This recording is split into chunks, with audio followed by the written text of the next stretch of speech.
Hey guys, welcome back. Sorry for being late.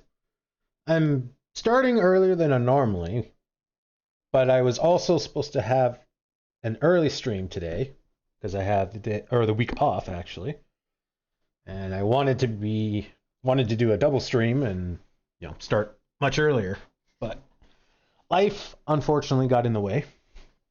And I'm basically jumping on as soon as I can, which is now. So, sorry for being late for those of you who were watching yesterday and were expecting an early stream. And hooray, I'm early for everyone else, I guess. Last time we ended up doing 9 hours of kingdom building because apparently there was an entire year. I think it was like 13 months. I think we looked at it. In-game time of no story. We just had 13 months to build up our kingdom. I feel like I did pretty well. I mean, we definitely got a handle on some stuff. But there are far more problems than I would like, where without using a crisis point, we're at like 16% chance of success. So we mostly have a handle on things, but there are a few things that are kind of still off the rails. But we did end the stream starting the next story chapter. So that's where we're at.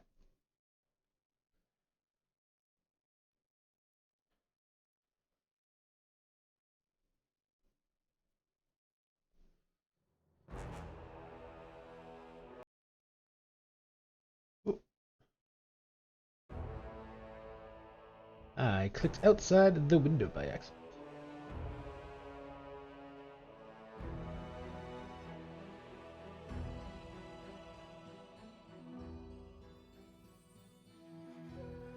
Continue. So, story-wise, we are making our way to a area. But before we do that, I am going to explore the Pitax country. So, that is what we're doing. Oh yeah, my god, that's so fast. That's awesome. Damn. Ooh. Oh yeah. Someone on the road. We have like the results of the 5th wave of the curse. Okay, wasn't really expecting that. Cultist Rogue. Level 8.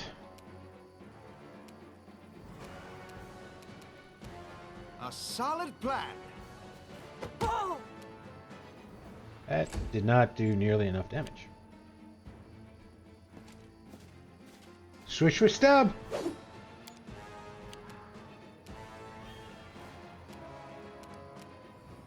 Why can't I charge? I am not tired. Let us strike as one. Oh, we're punching people. I forgot. The last fight we got into, we were fighting adamantium golems. So I used my...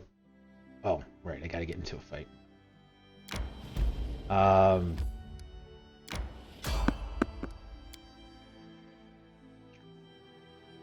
So then I swapped it out, and then... I shall end this suffering. Yeah, using our fists.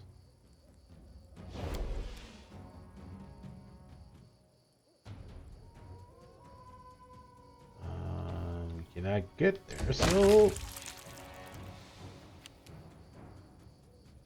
Greater Enraged... Okay, level 18. Super.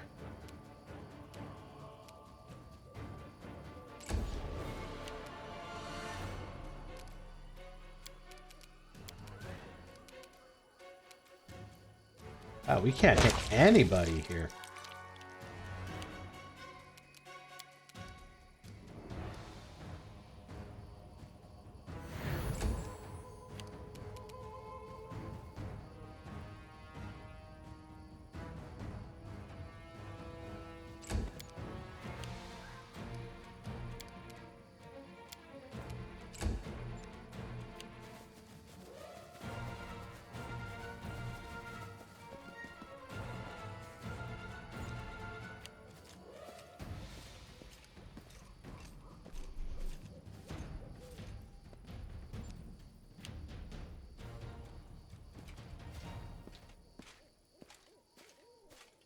Destroyer, you don't belong in the land of the goddess.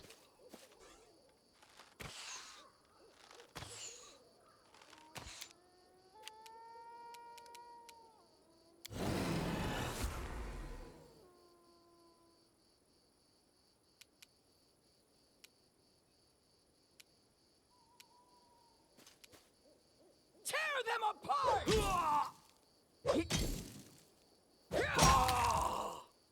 Excellent.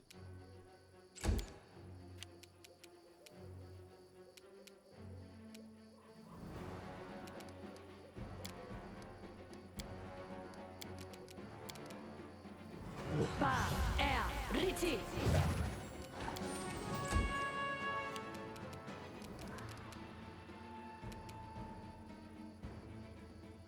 Taste my fury.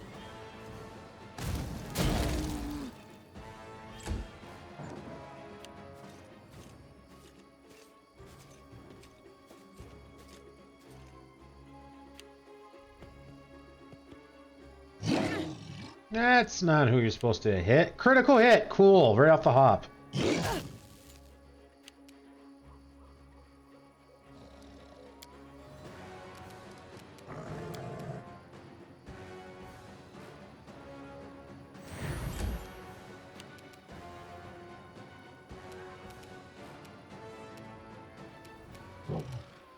A solid plan. And we rolled a 2.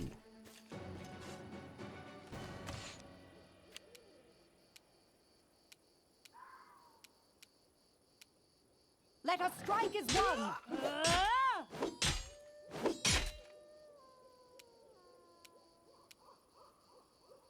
Do not falter.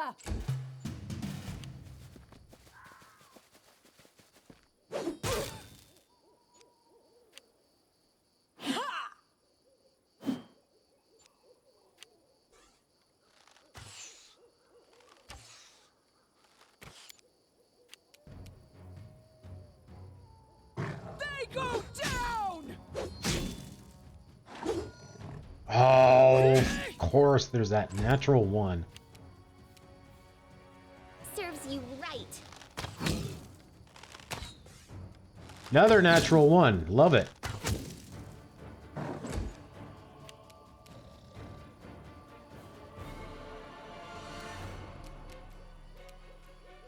This is going to hurt.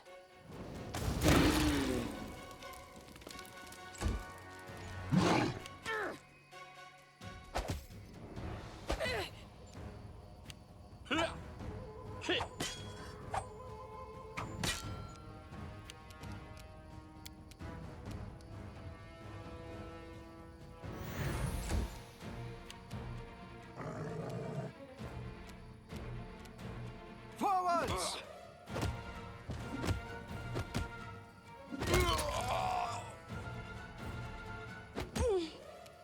Oh, I didn't even see that guy. I was hoping we'd take that guy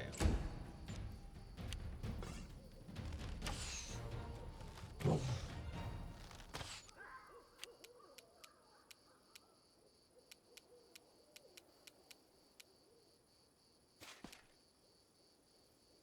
Onwards.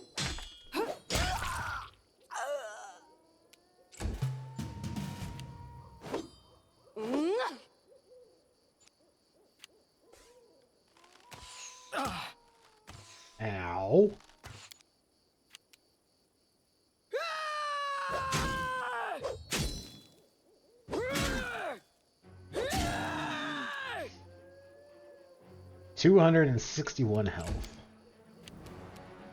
You deserved it.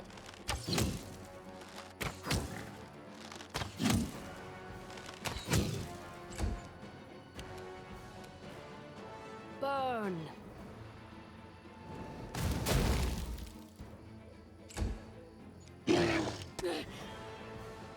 This won't. I'll survive. I always survive.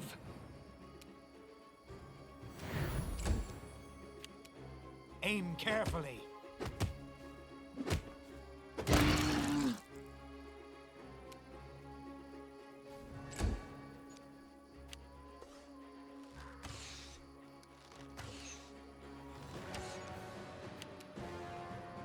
Stay behind me.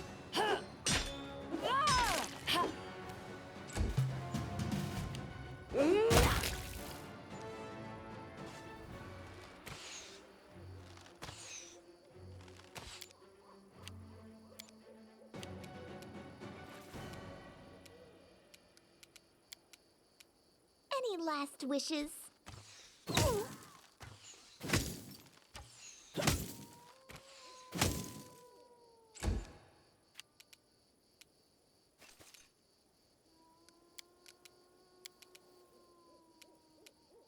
Just too far.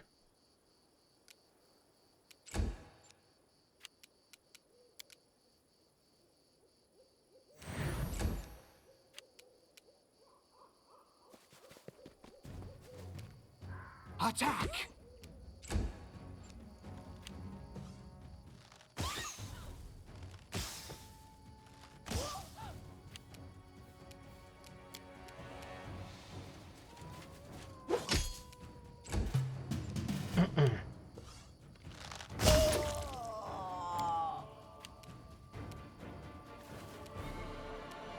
This is where I step in.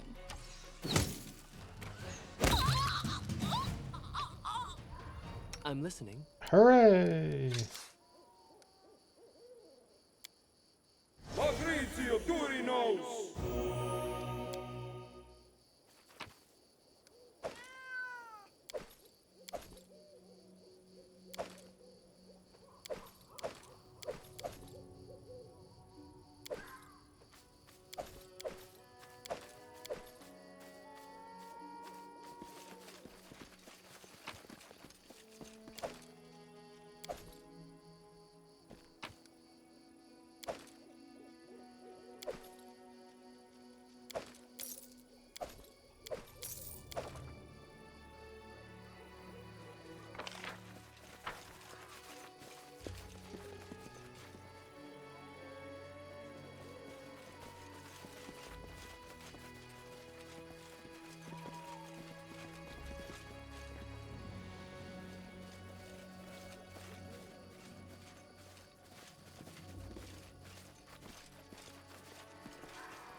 And done.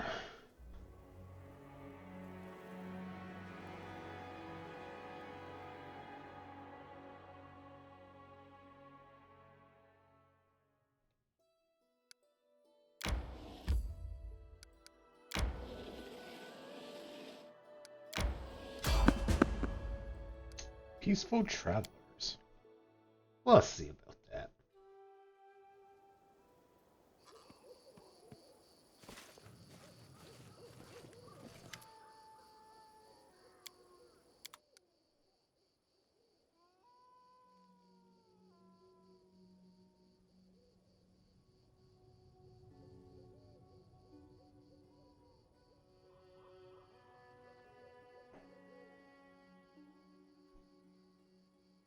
Speed Bleed Spear.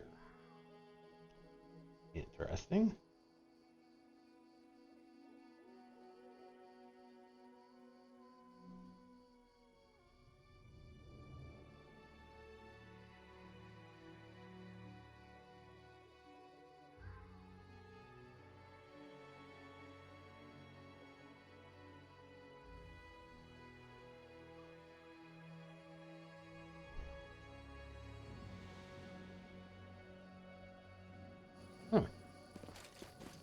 Pretty sure that's the same stuff that we saw last time.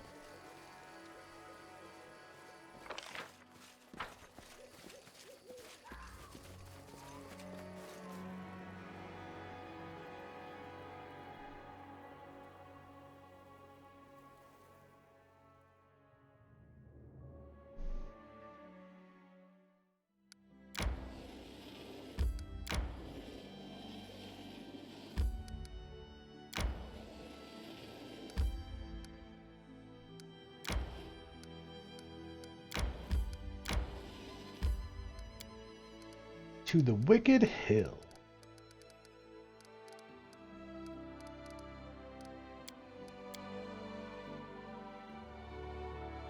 This hill looks exactly like many of its brothers in the area. yet it extrudes a sinister and frightening feeling.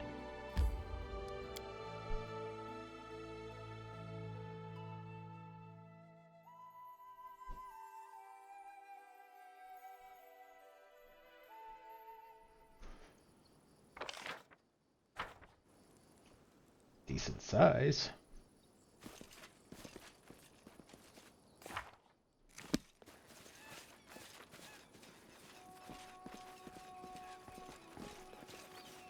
I'll go ahead.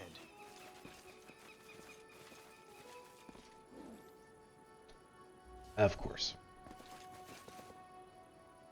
Another one of these, huh? Amateurs. Who told you to hold the ritual like this? What for Gorum?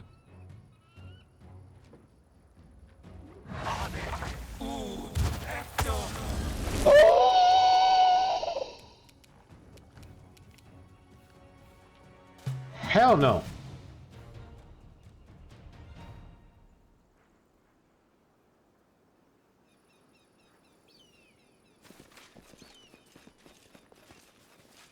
It's too bad because it looked like he did 100 damage to I'll go himself ahead. too.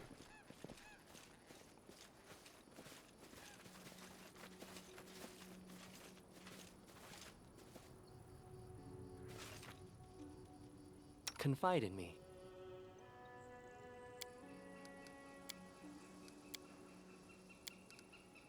Stationi Savitur. Give the order.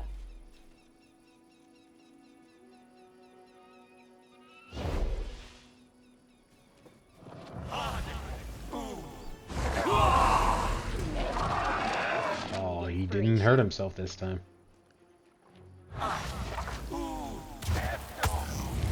Excellent.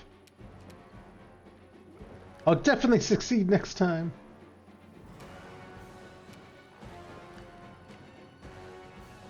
Serves you right. Wow.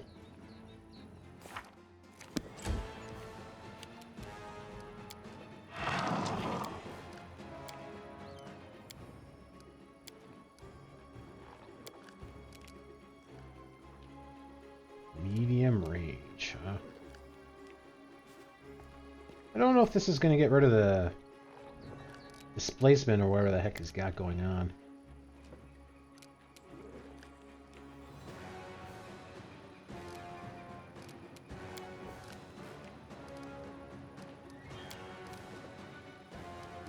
Oh.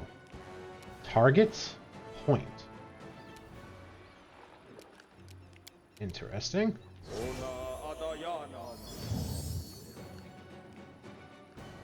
I don't think that did anything. I think we made a mistake. A solid plan.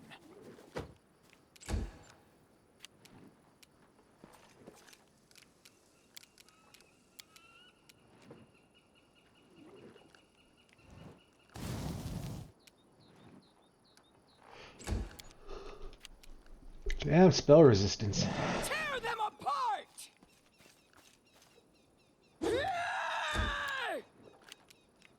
Let us strike as one.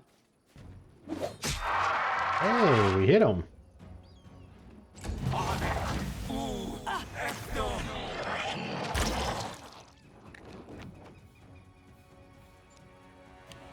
That seemed to hurt. You deserved it.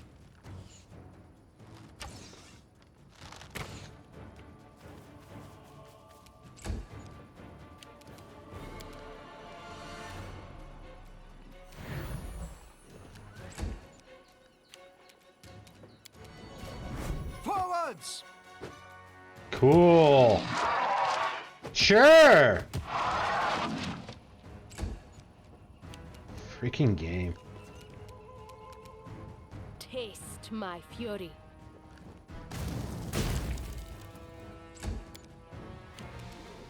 They go down! Mm-hmm. Mm-hmm. Mm-hmm. Do not falter.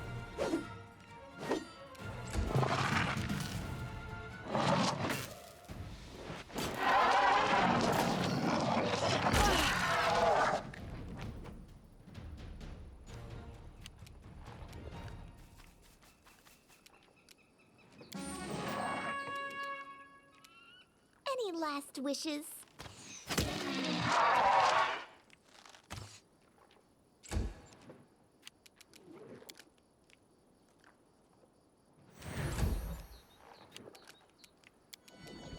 Aim carefully.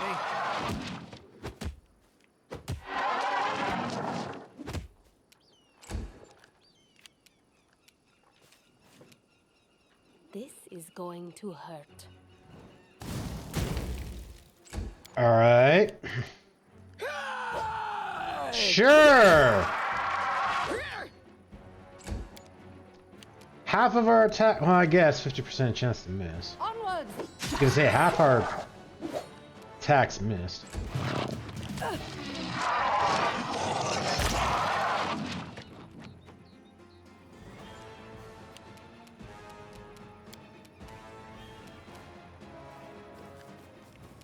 This is where I step in.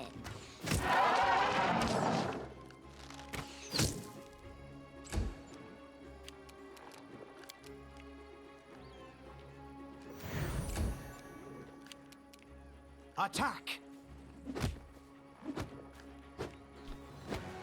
Sure. 3 of our 5 attacks missed, with improved blind fight. Burn. Kenra has not hit at all in this entire combat. Bring it!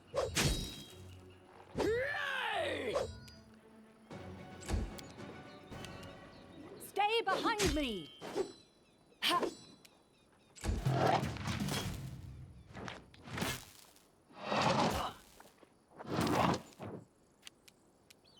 Serves you right.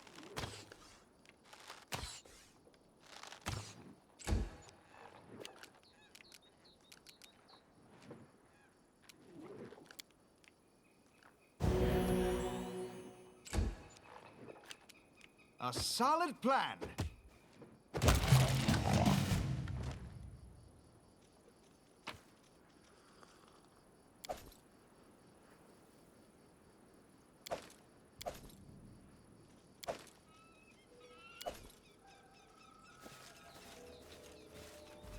That was a bit aggravating. How may I help?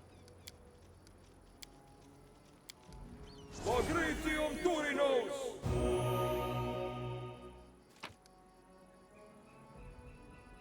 A page from Occultist's diary. What I won't do for you, the unparalleled Pax Rumata, pretending to be a cultist of Charon just to get him to help me. To be honest, all I know about the deity is a symbol, a skull with coins covering the eye sockets. I made the logical assumption that it was somehow related to death and started mumbling about something about death and fate at the Covenant meeting. And they just took me for one of their own. 3 years studying at the Academy of Arts. Can't take that away. Even if most of my time there was more revelry than studying. Unfortunately, Charon's followers aren't really of much help. Daemons serve their deity, but these dumb cultists don't know how to make the daemon obey their summoner. Daemons serve the deity. Dumb cultists don't know how to make the daemons. Yeah, okay. And I can't just tell them can't tell them a daemon stole my soul of my favorite writer and I need to get it back, or I'll never know who the murderer in the last issue of the Shadows of Absalom was. I have to constantly improvise and make things up as I go. But at least I'm good at that. Really? Melted pliers with the Technic League's band. This item once belonged to an ancient Technic League outcast, maybe of interest to an antiques expert. There was a lot to unpack on that.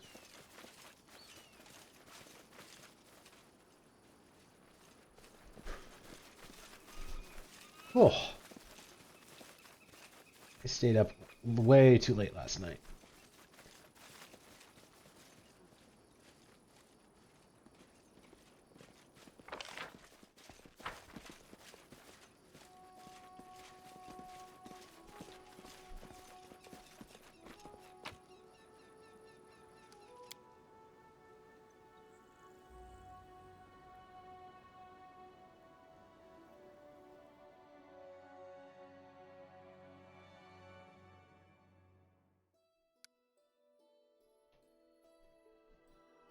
Whew.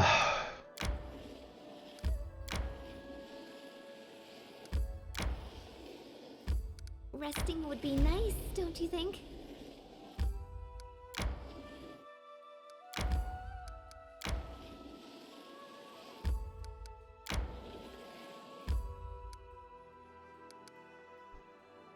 Interesting that we stopped right there.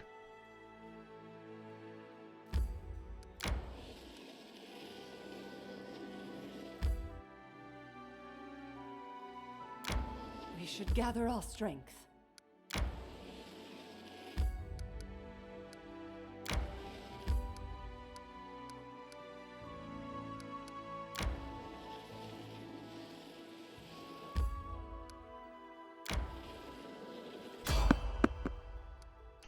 Fight.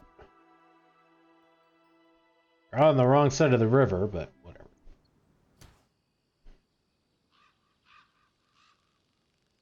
Poisonous Hydra. 11. Ooh. I am your shield. May we have a moment of respite? Let us strike as one! What for Gorum? Oh, there is a few more than I was expecting.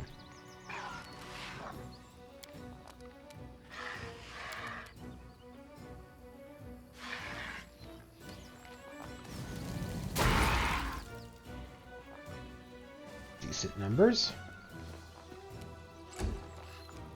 Okay, there is quite a bit more than I thought.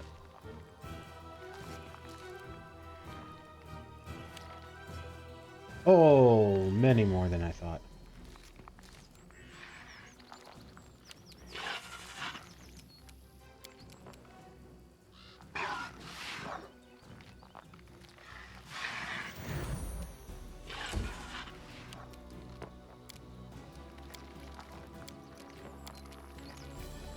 Ba, Riti.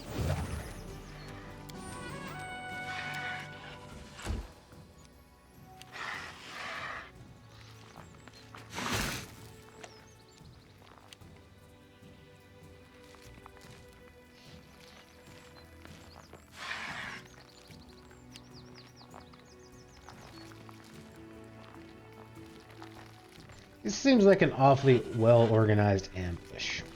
Just saying.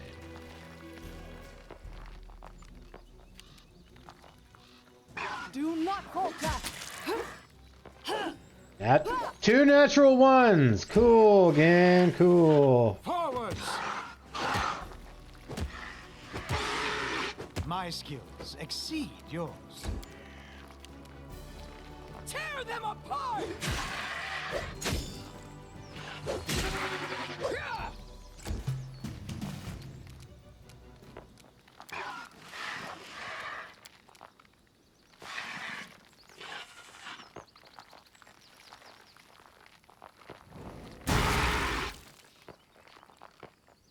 Was not a lot of damage.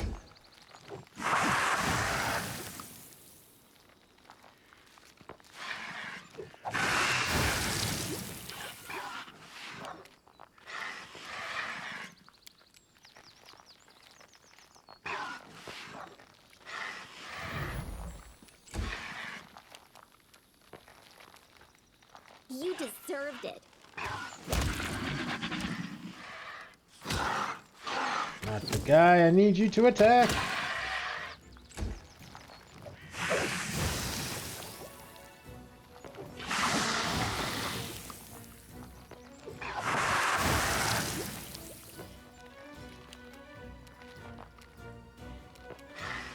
Onward!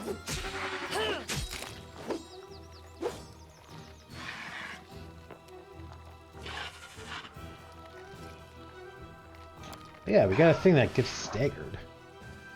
A staggered creature can take a single move action or standard action each round, but not both. Nor can he take a full round actions. A staggered creature can still take free, swift, and immediate actions. Aim carefully.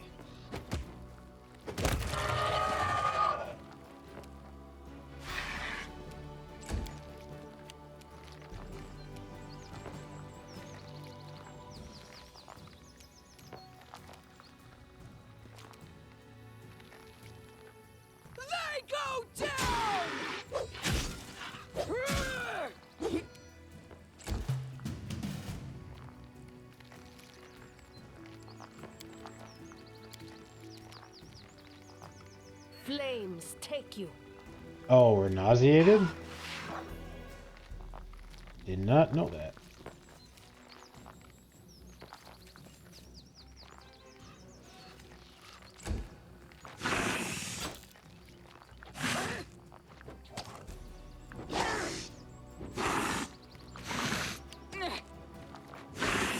So now they just... Oh, they're attacking Amari. I thought they were attacking Valerie. Now you just need a 10 to hit? Makes sense.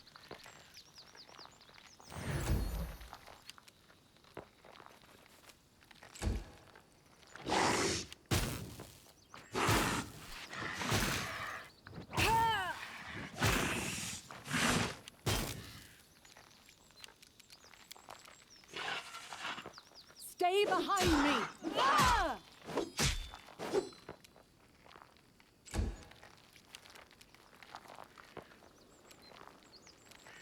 Attack!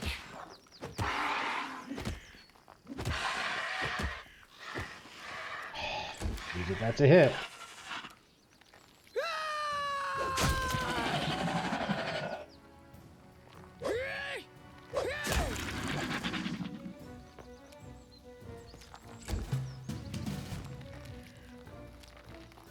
Taste my fury.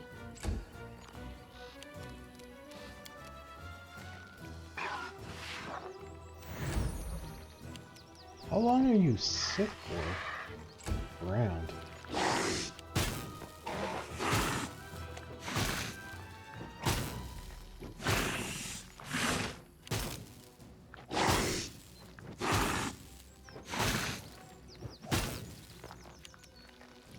Let us strike as one!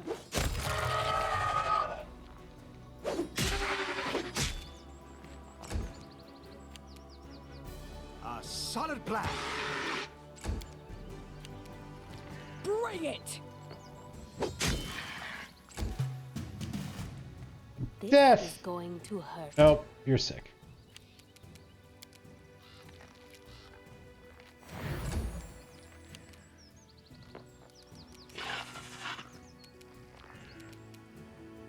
I still can't attack. That's cool. Any last wishes? Okay, apparently the icon or cursor just didn't change. We only attacked once. Wow.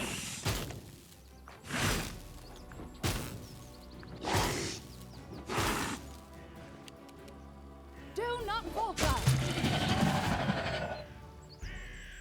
One way to end it, I guess. Bunch of eyes.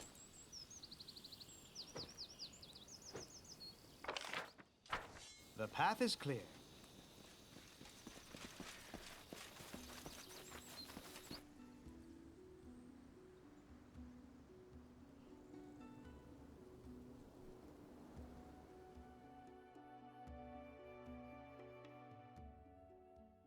We should gather our strength.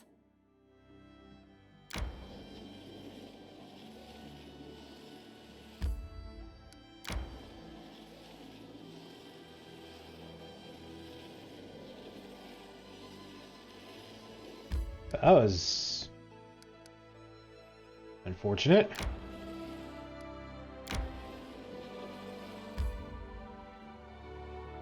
Wow, we really took the wrong route, I guess.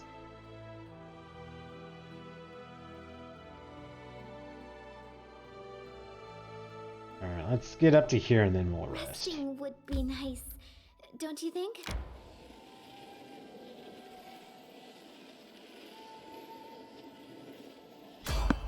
But I have a question.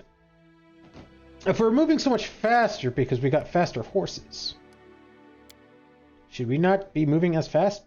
Damn it. Well, I guess maybe we're resting now then. I shall end this suffering.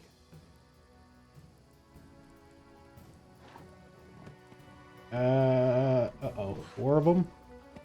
Uh-oh. This could be problem. 5 of them?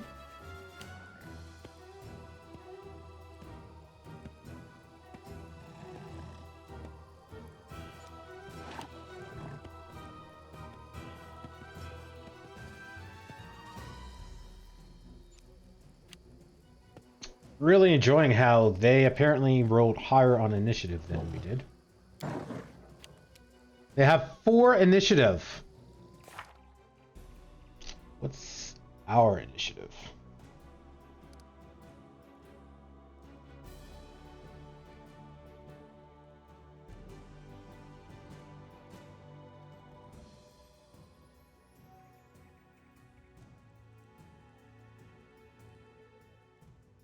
There it is. -2. Oh yeah, I guess because we're tired and all that. Still, that's kind of BS. Onwards! Ha! Ha! Oh good, a 6th one! Great! I'm so glad we're fighting a party of 18 versus our party of 14. Seems totally good.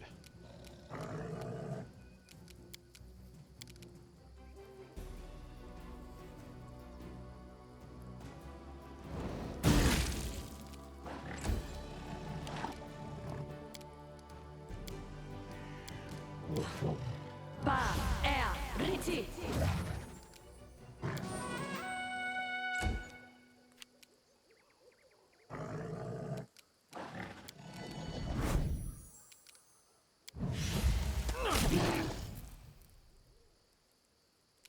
Okay, I love how that just Forwards! apparently... Aim carefully. Alright.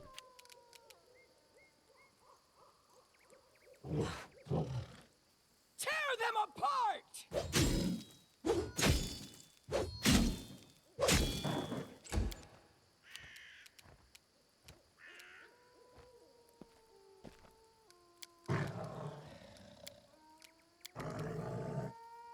Amranda Grad.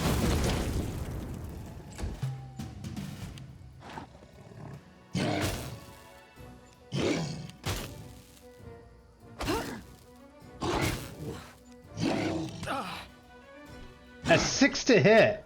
I require healing. This is so fucking dumb. Learn from my mistake. Yeah, okay guys. Yeah, we're just gonna fight 4 levels higher than what we're at. Totally fair.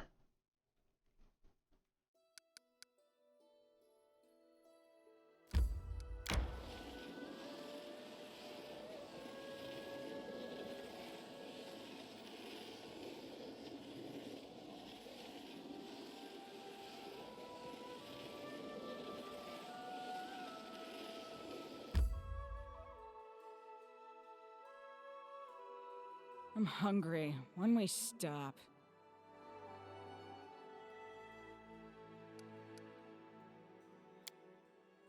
Armor must be sturdy and heavy. The heavier, the better. And if there's a good shield to add to the armor, then you feel like a whole fortress, not just a fighter. 40 AC, it's pretty damn high. Yeah, that's what you're at. 39? I thought you were at 40.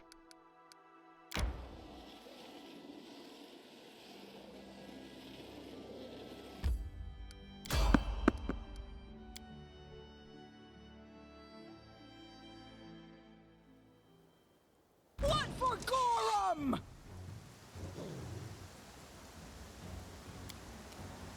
Vicious Ward. Level 7.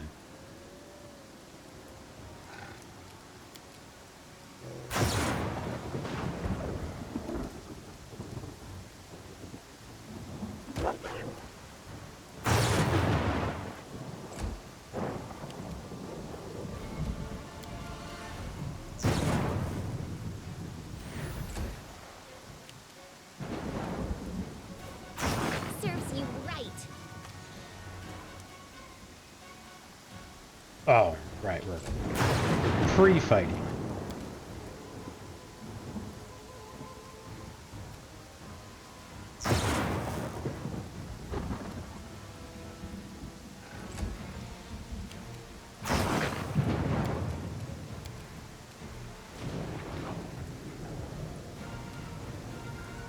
Right, pre-fighting.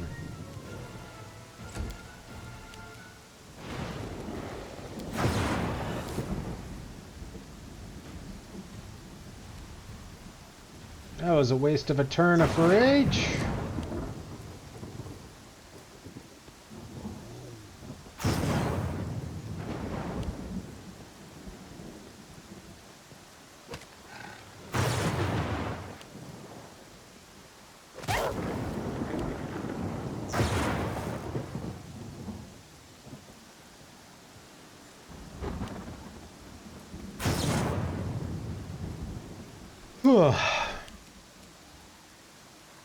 A solid plan. Cool, natural one.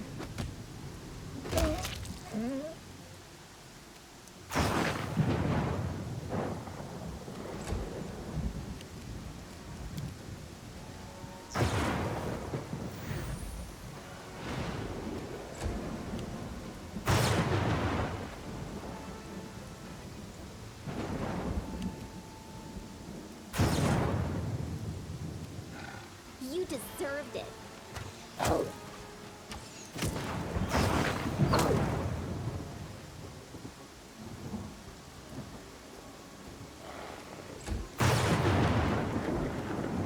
Let us strike as one.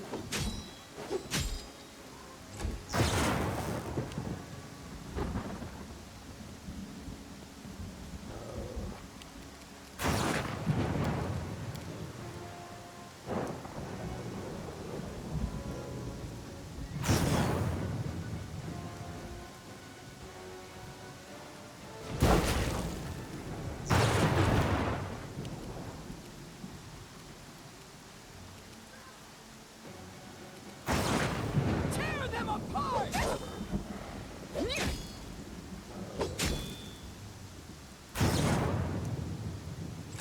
Oh, we're not hasted. I thought I hasted myself. I totally miscalculated on that.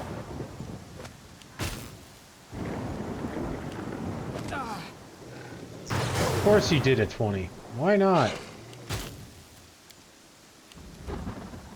Forwards! My skills exceed yours.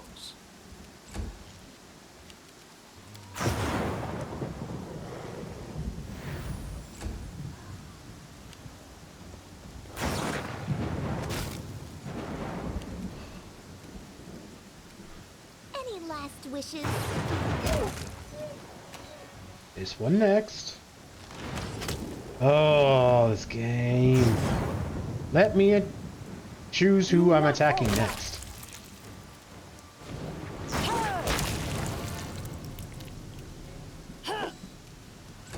Natural one.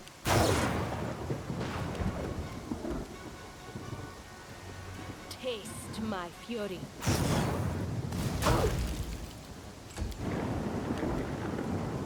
They go down!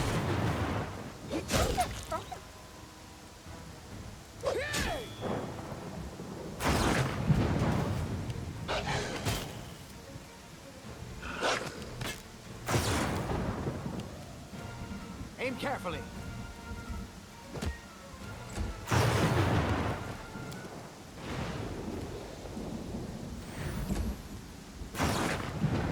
This is where I step in. Nice. I'm writing you out of our story. Very nice. Onwards!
Middle of nowhere.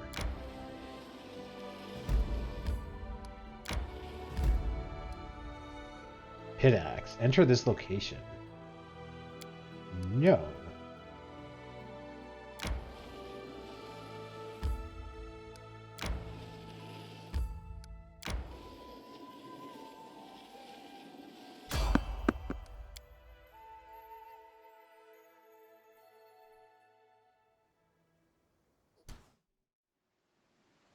Just rain. Let's push onward. Famous last words. Yeah.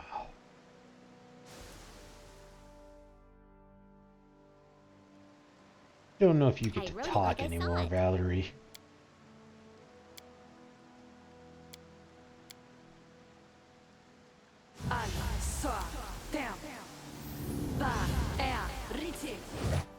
I'm listening. Okay. To victory! 3 of you.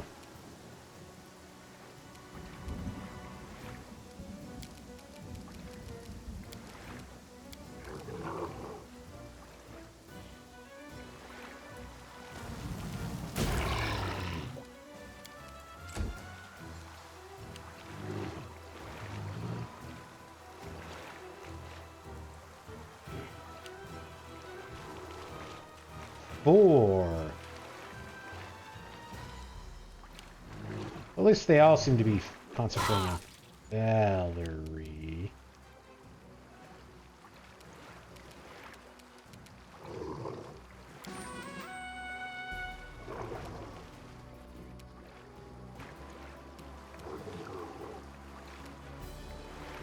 Serves you right.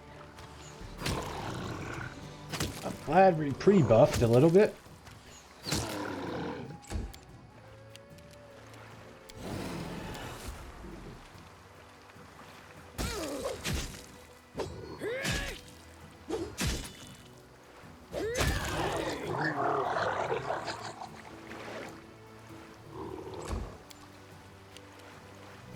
Stay behind me!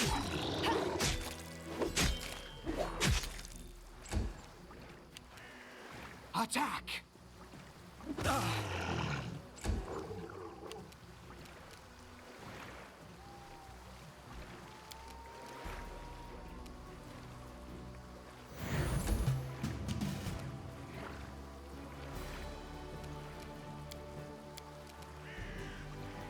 This is going to hurt.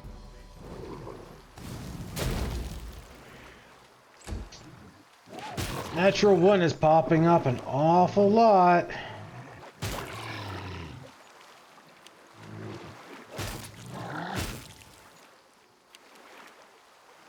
You deserved it.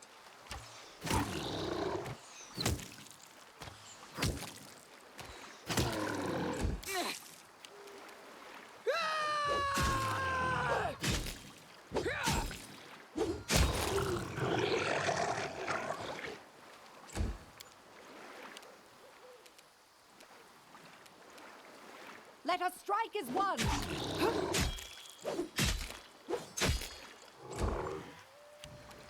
A solid plan.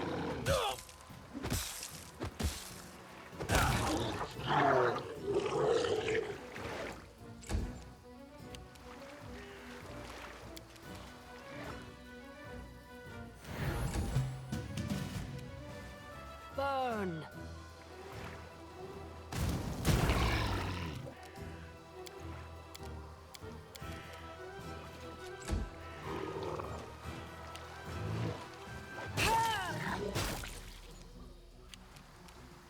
Any last wishes?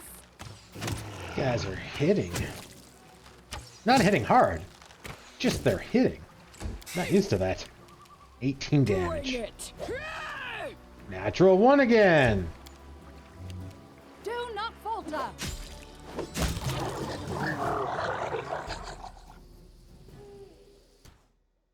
Anything is possible. Resting would be nice, don't you think?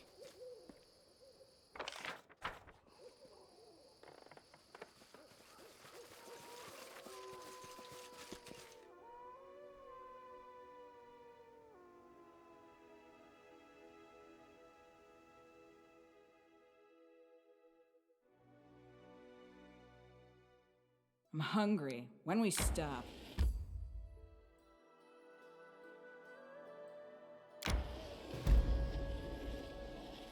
Giggling Hill. We should gather our strength.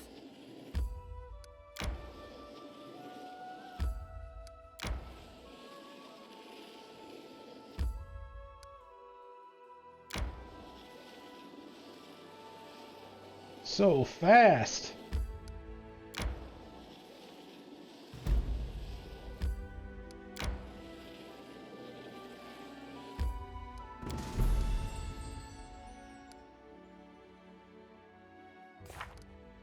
We held out again, but these victories don't bring so much joy anymore. Tristan's betrayal cost many lives, but could he have done anything different? Maybe no one will know the answer to this question.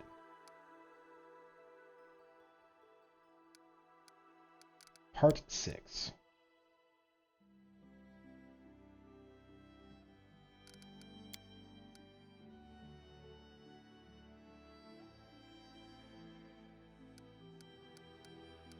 Do we only have like 6 days to like get to the lore of it or something?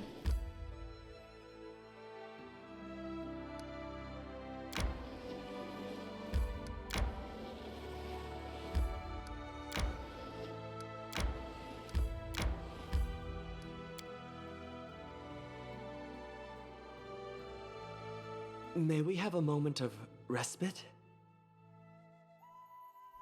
Fine, you twisted my arm. My cape is all worn out. Gotta catch a bear.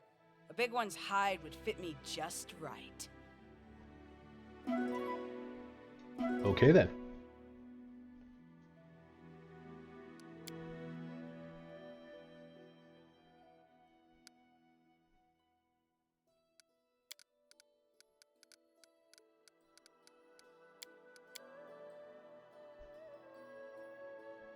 Voices can sometimes be heard from the muddy holes under this hill, sometimes even laughter or screams of pain. The locals forbid their children from playing here, but people still disappear from nearby villages. That sounds like will-o-wisps.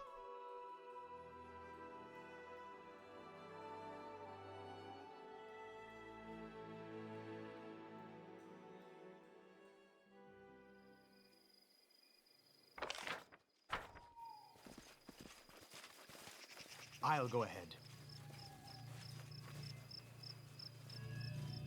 Oh, good.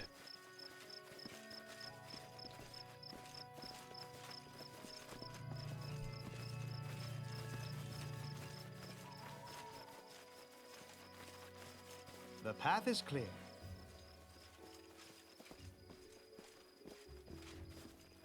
The nearly erased inscription reads, "The night is dark, my queen.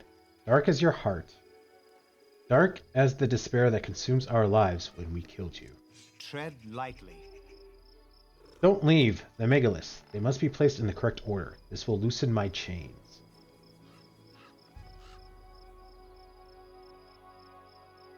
I was betrayed by my faithful. Now I seek help from a stranger.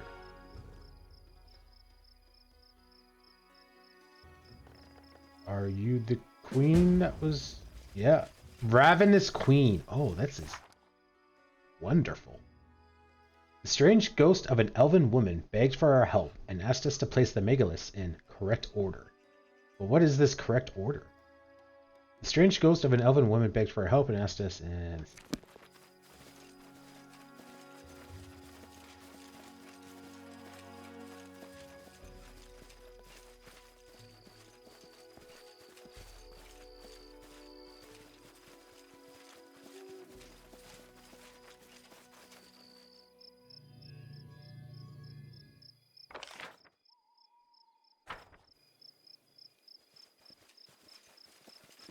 See ya.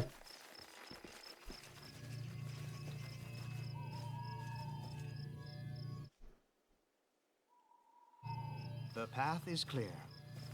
Once more into the breach, my friends. Enemy near. Yeah, I was gonna say, these are invisible guys, aren't they?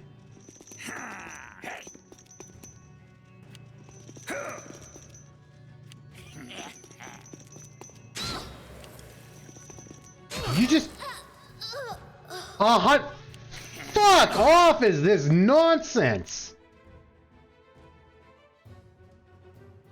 Jesus Christ.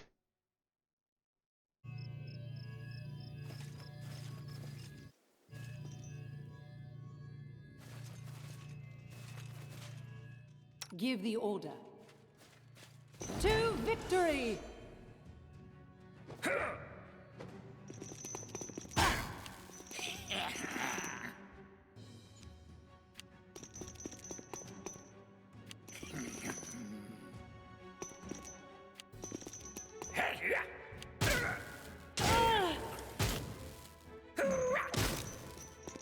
A 100 damage. Okay, sure. Another 150. What the fuck is this game? Yeah, sure. Before you get to play, we're gonna let the guys go. Oh, and they're gonna do like 300 damage to you in one round. So, you know, have fun with that.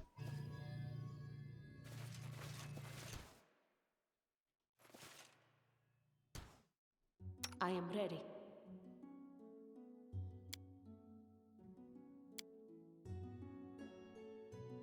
Give the order. To victory!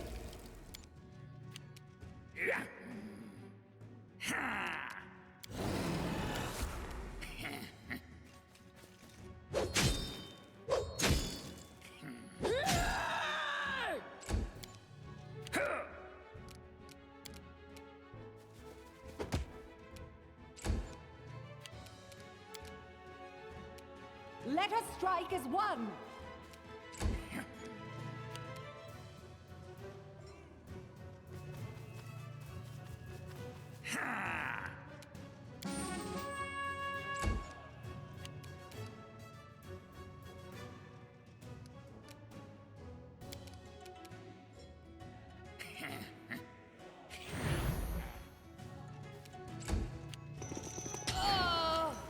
Sister, protect me.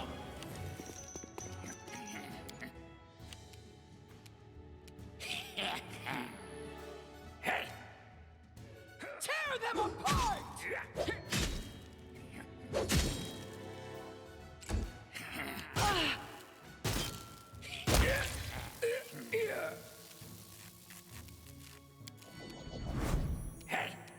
A solid plan.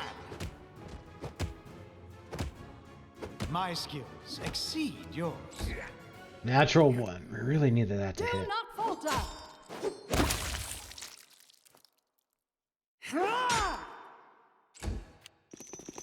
I hate pain. Uh-huh. Sure. 4 of them are going to attack him. Why not?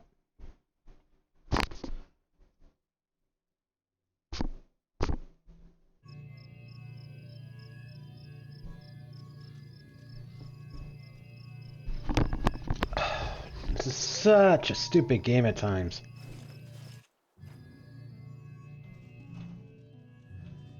Give the order. As you order.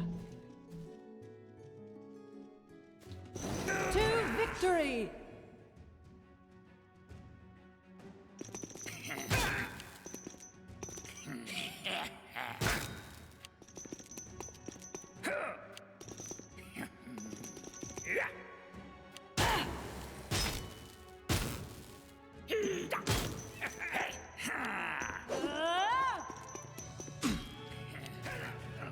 I like how he's able to run all the way over there and still do damage to me.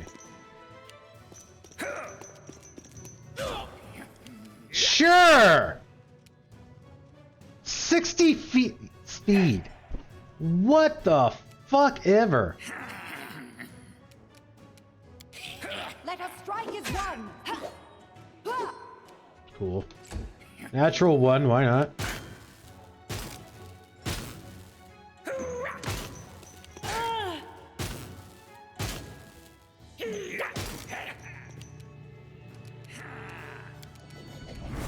A solid plan.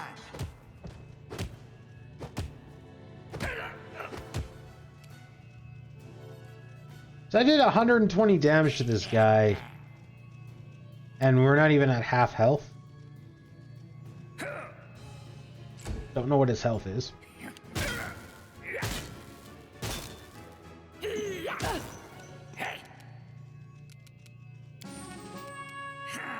Serves you right.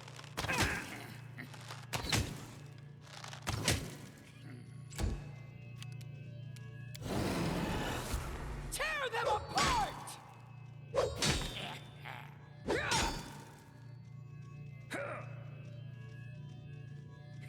Oh, okay, so apparently we decided to pick on the 19th level guy. Nice to know that there is a 19th level guy. Taste my fury.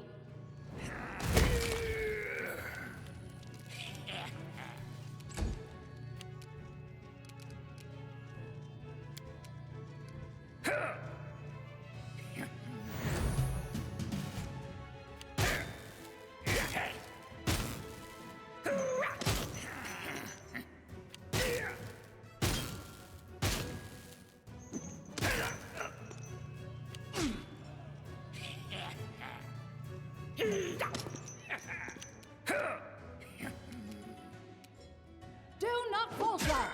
Ah! I require healing. Sure.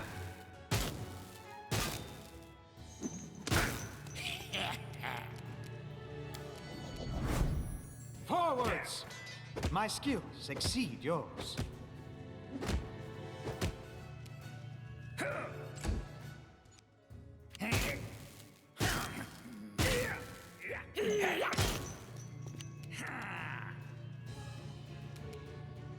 You deserved it.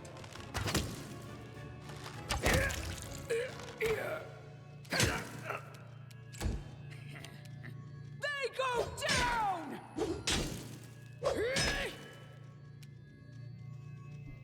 Another level 19 guy, apparently. This is going to hurt.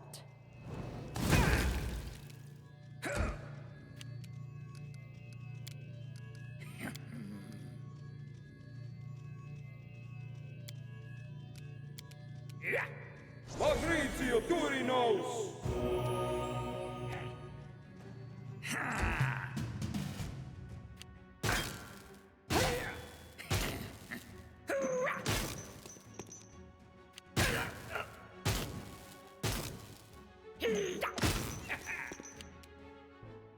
Onwards! Ah! Ha!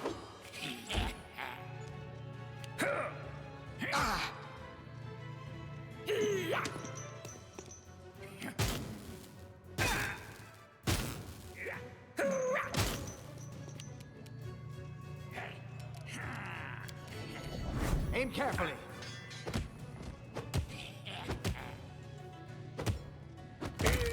Nice. I can't keep this up much longer.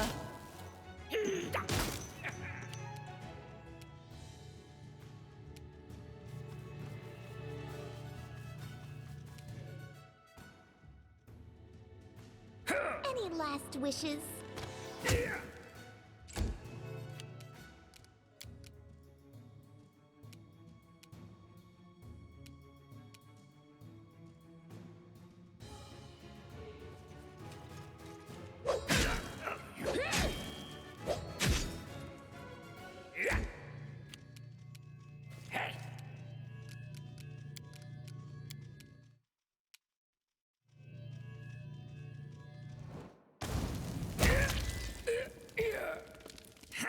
Nice.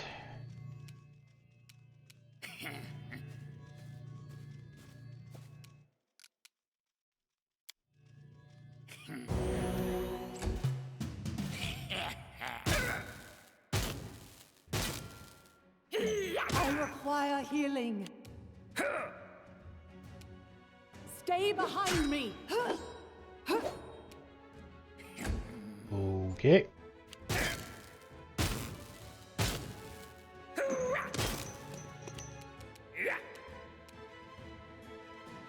Attack! I can't keep What this up the much heck longer. was that? That was new. This is where I step in.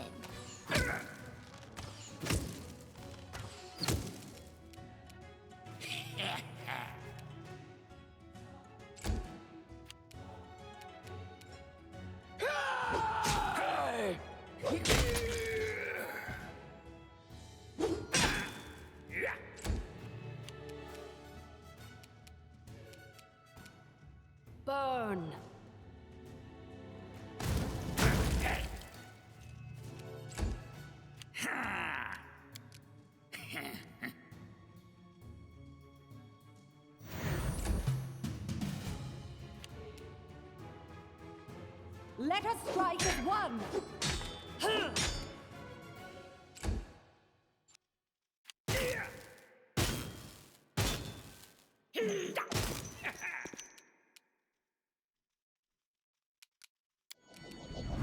A solid plan. Needed that to hit. Freaking natural ones are popping up way too often. Serves you right.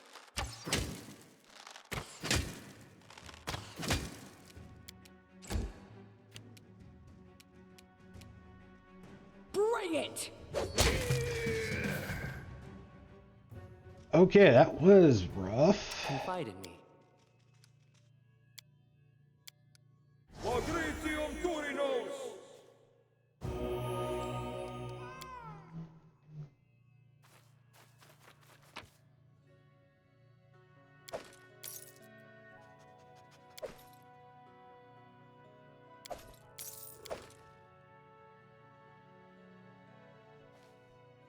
Okay, I think I'm instituting a new rule where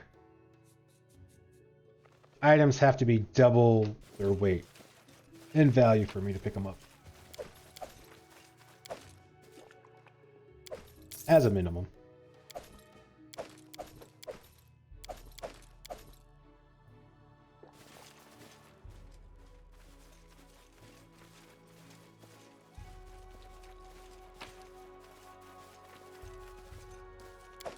That's a creepy looking scimitar.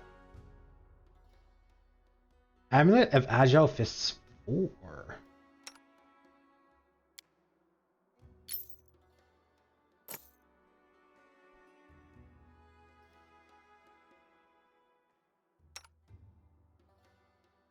Thundering Claw of the Bear God. Enchantment +4, Shock, Thundering, Wrath of the Bear God. Thundering Claw of the Bear God is a +4 Shock Thundering Scimitar. Any creature struck by a critical hit from the scimitar or its wielder's natural attack becomes the target of lightning, as per Call Lightning Storm. 5d6 damage, 24 DC reflex save. Cool. All natural attacks from both the wielder of the scimitar and the wielder's animal companion have concussive and shocking modifiers applied to them. If the wielder has wild shape into a bear, or if their animal companion is a bear, the sonic and electrical damage from their attacks increase to 1d10. Oh, we don't have to actually look it up. This actually tells us what this stuff does. Oh, balls. I didn't know that. Shock. Shock weapon is sheathed in crackling electricity that deals an extra 1d6 points of electricity damage on a successful hit. Thundering. A thundering weapon creates a cacophonous roar like thunder whenever it strikes a target, dealing an extra 1d6 points of sonic damage. And this is the Wrath of the Bear stuff.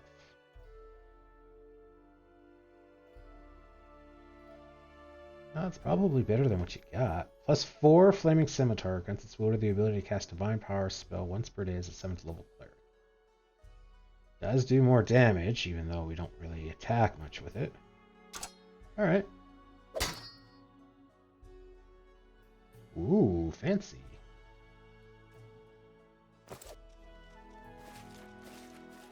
I'll go ahead.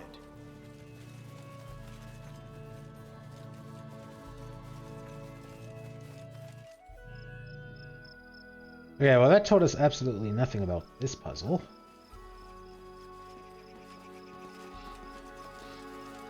I'm listening. Everyone counts on me. Save it.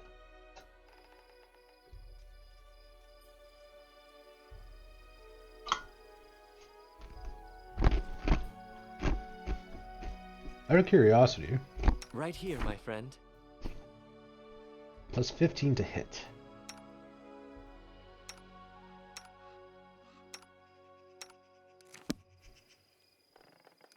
Let us bide our time.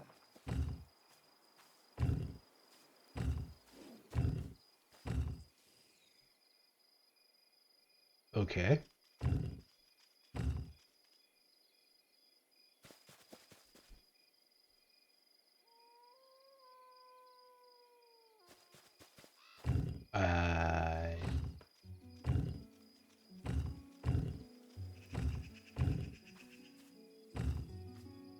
I don't understand.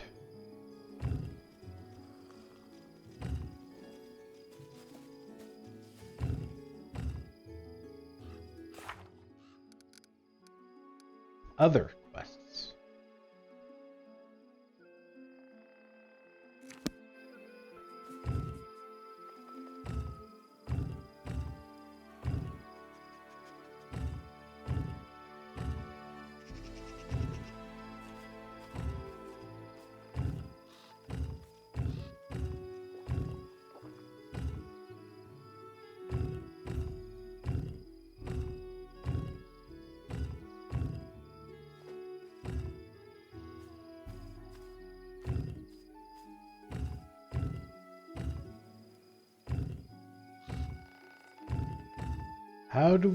I don't understand. How do we know what the correct order is?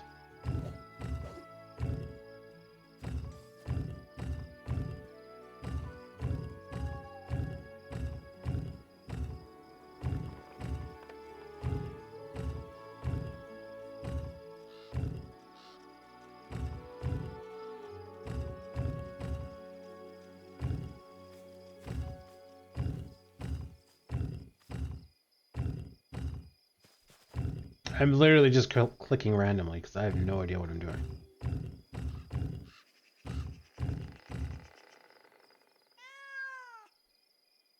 Based on height of this, maybe?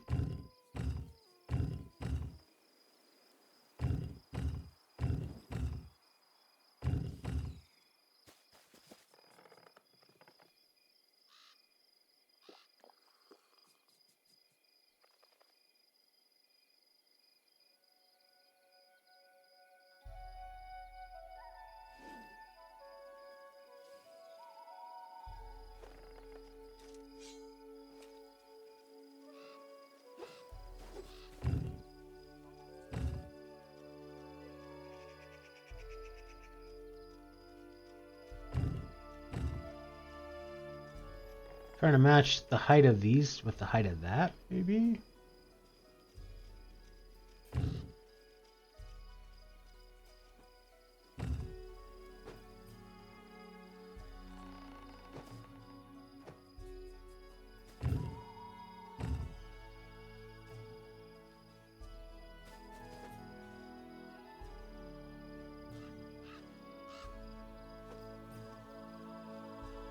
Is it lengthwise?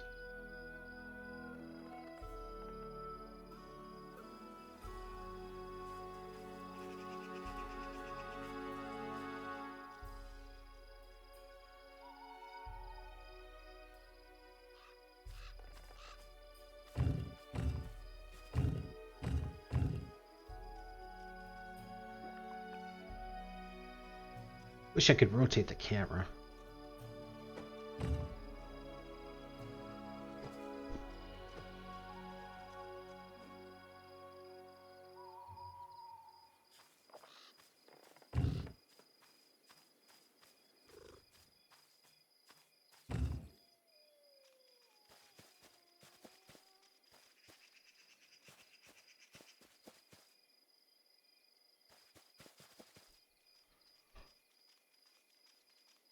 The path is clear. Oh, holy moly.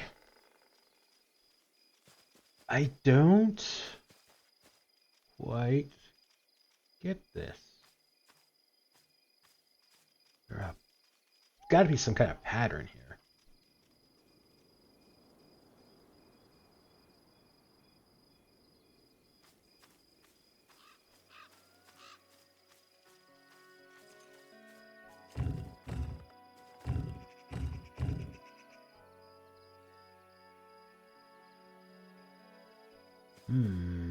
Tread lightly.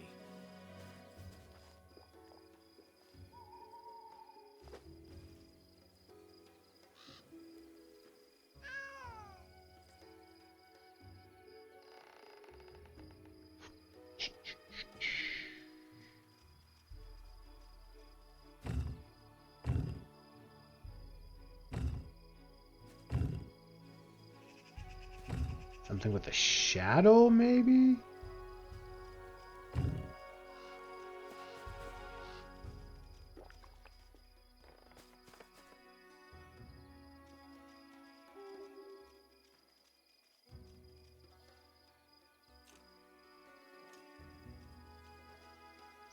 kind of looks like it's missing that middle thing.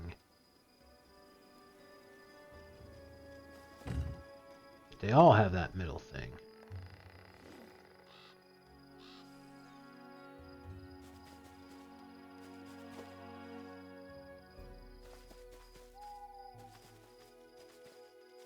Let us be careful. No symbols on it.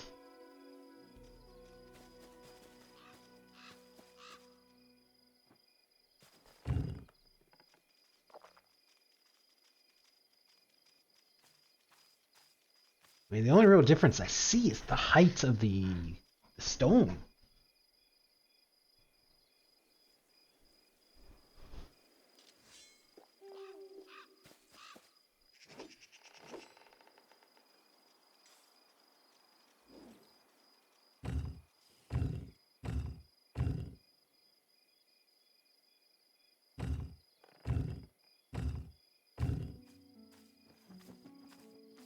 Hmm.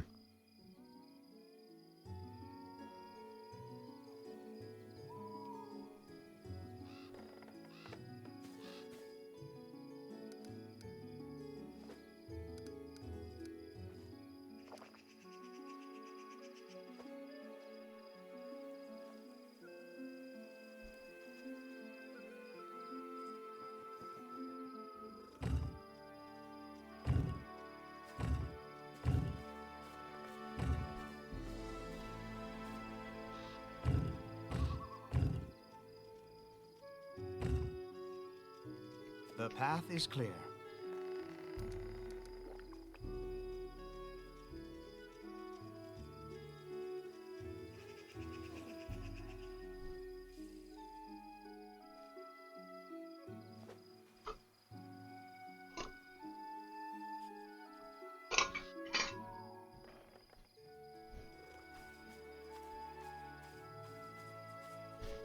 Hmm.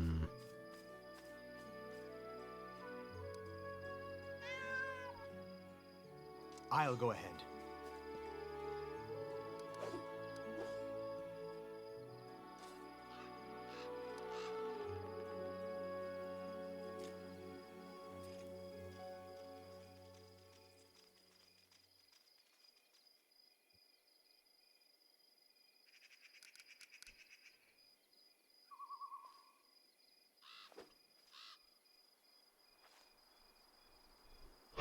Excuse me. The nearly erased inscription reads, "The night is dark, my queen, dark as your heart, dark as the despair that consumed our lives when we killed you."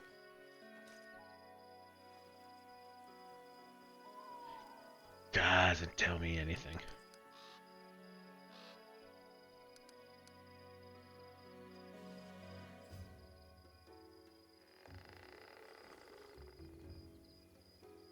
Less drinking, Valerie, more helping.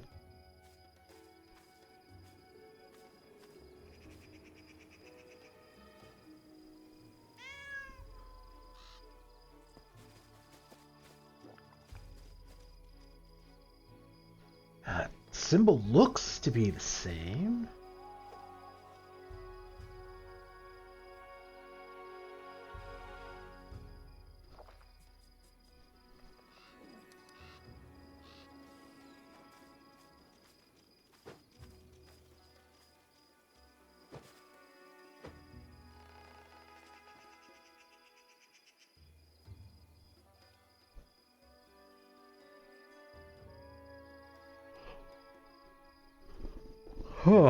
Hmm.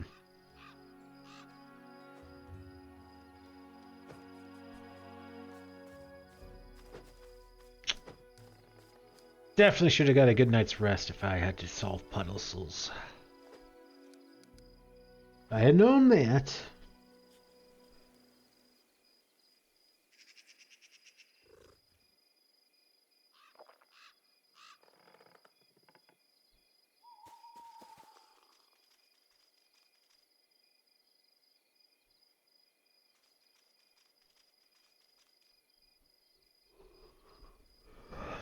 Hmm.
Hmm.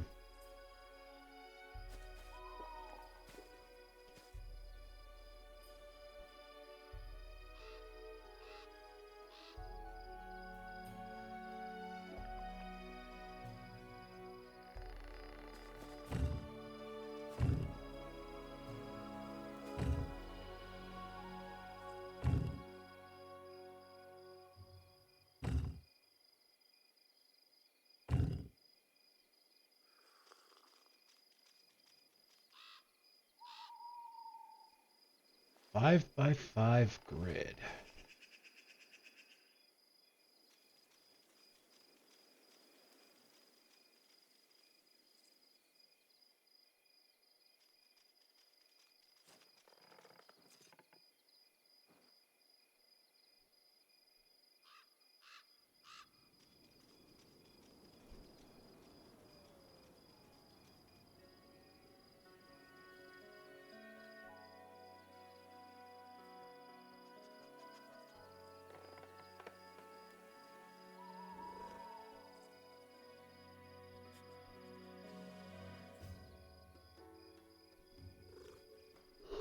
Nothing's jumping out at me.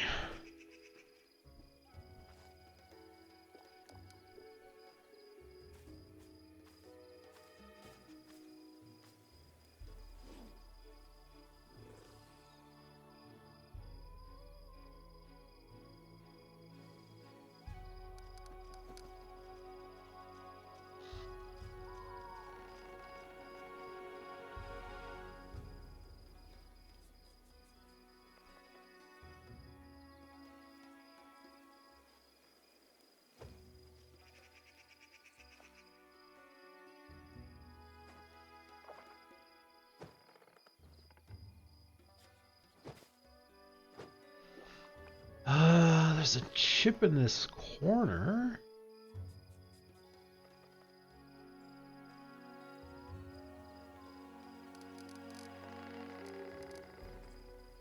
How do I shrink this down again?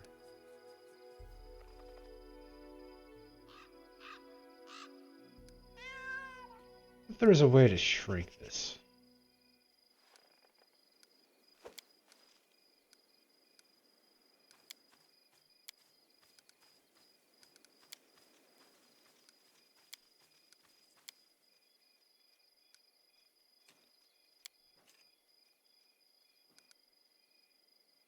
I am yours to command. Our duty calls. It's not like we have to step on these, do we? We should prepare. I shall not fail. Like pressure plates or anything, right?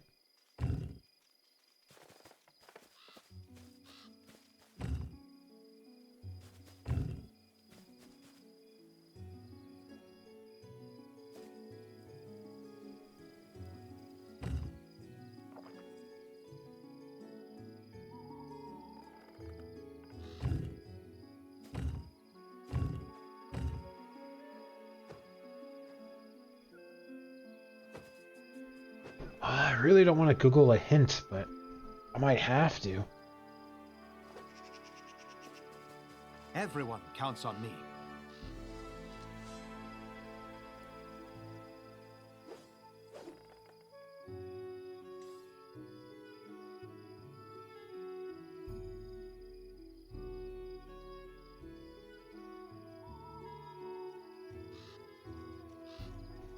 Yeah, alright. I really don't want to do this.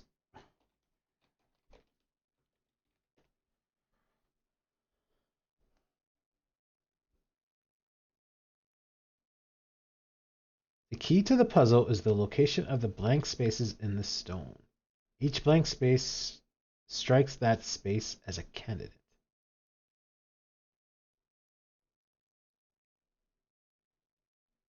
What?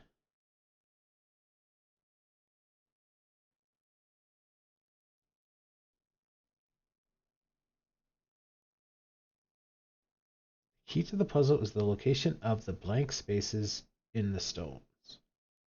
Each blank space strikes that space as a candidate.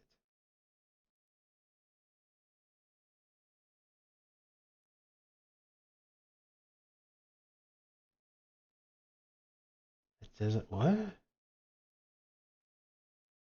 Okay, I'm gonna have to read on. Shrine 1. What the hell?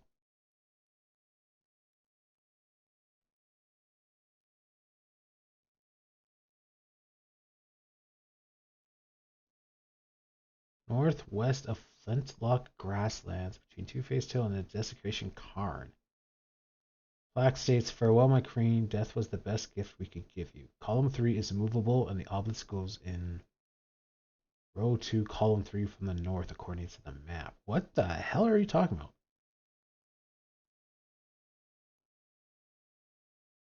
After solving all 5 puzzles? What?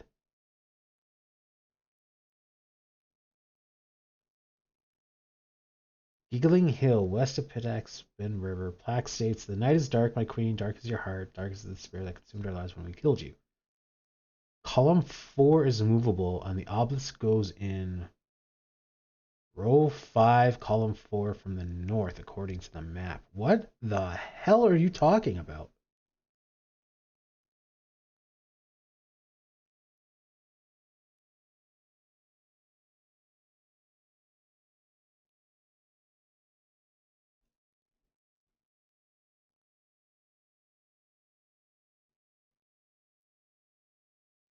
Come across at least 2 mysterious shrines, but missing one of them isn't helping. What?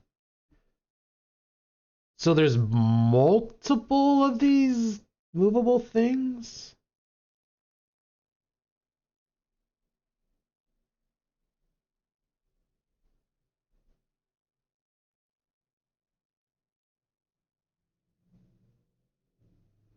There are 5 shrines, 4 of which are called mysterious shrines, and the last one called Giggling Hill. If you take the empty spaces from each area, you end up with this pattern. Put the megaliths on the circle for each column.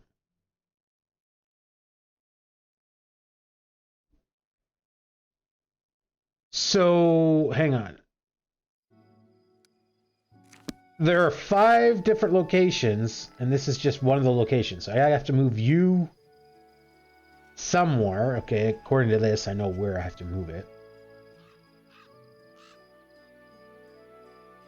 They are scattered around the western part of the map. If you only found 2, you need to progress farther down the main storyline.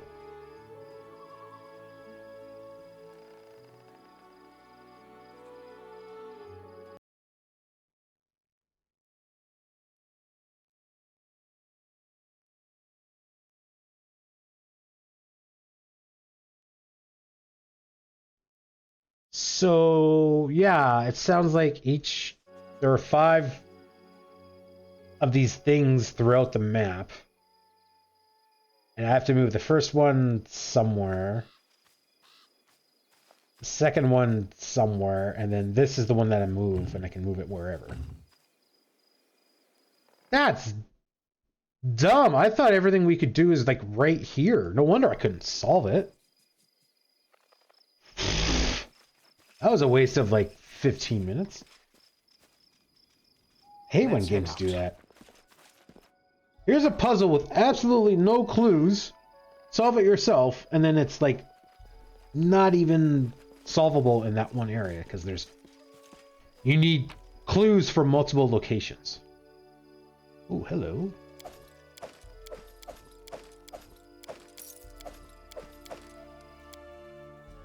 That's so dumb. Spent like 15 minutes looking at that puzzle trying to figure it out, and we couldn't even figure it out.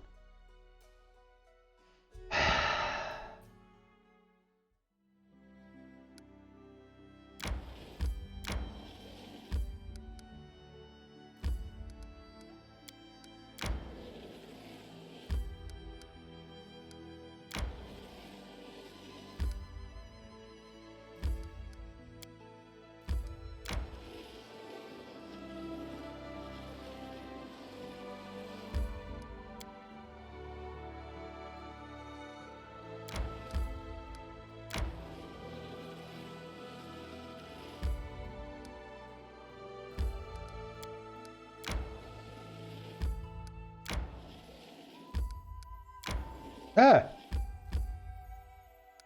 Go back. Resting would be nice, don't you think?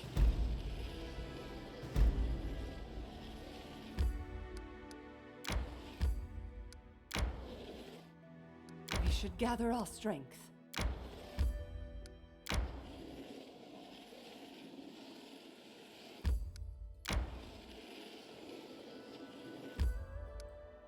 Oh. All right then.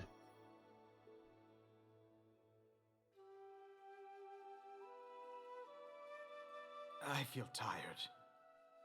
I think we can probably check this area out without resting. Fossil fields. People keep finding natural curiosities in this area. Petrified parts of birds, animals, and even people. An archaeologist from Bevroy once came to study the phenomenon, but they disappeared without a trace.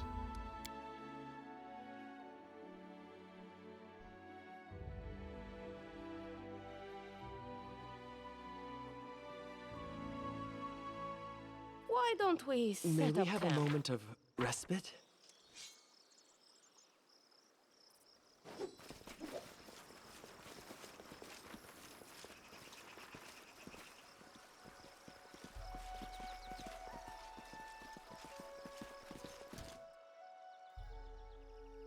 Sorcerer Medusa. Level 20. The path is clear.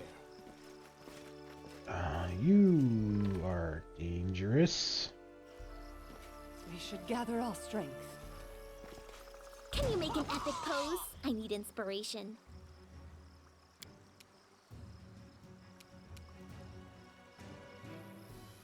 Flames take you.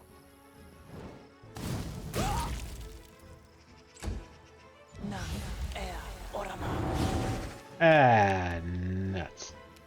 You deserved it.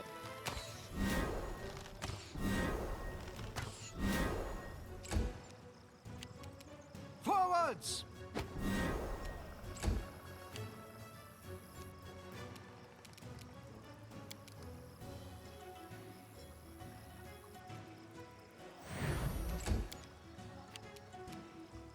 Tear them apart!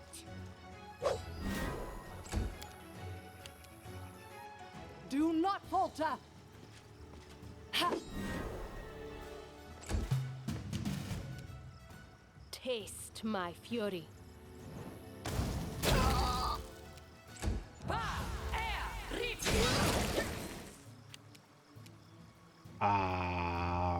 Disintegrate. Critical hit. Any last Yeesh. wishes?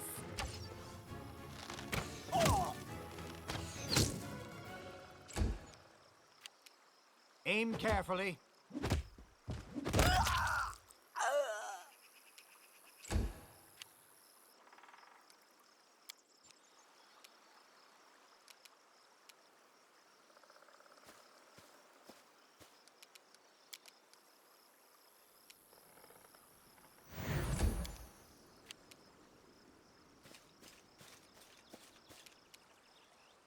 Where did you come from? They go down! Of course.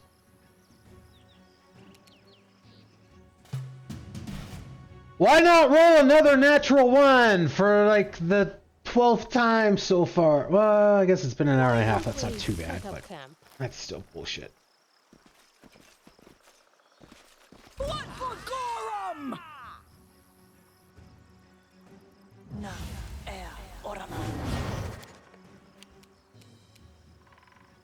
Serves you right.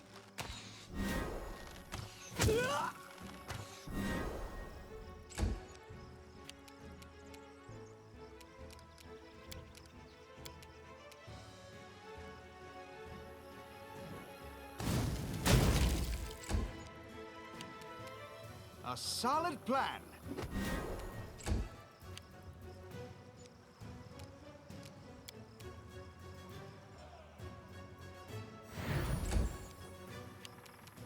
Let us strike as one!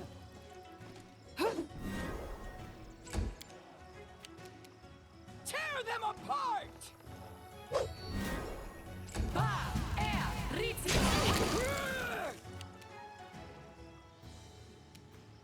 You deserved it. There's a good hit.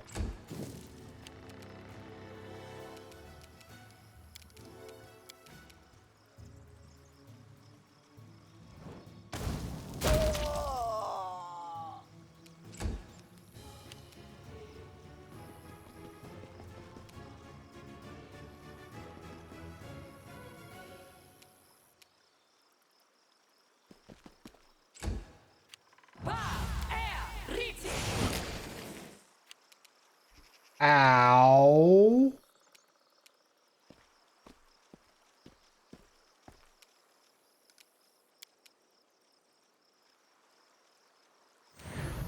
I love how these guys are on like opposite sides of the map, and yet they're in the fight.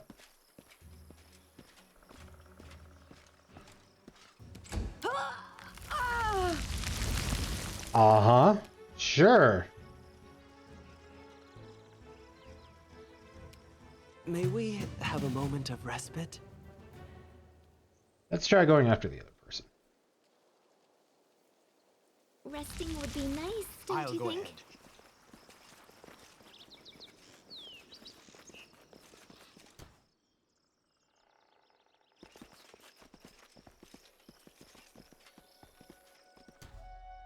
Command me. Don't hesitate. I shall end this suffering.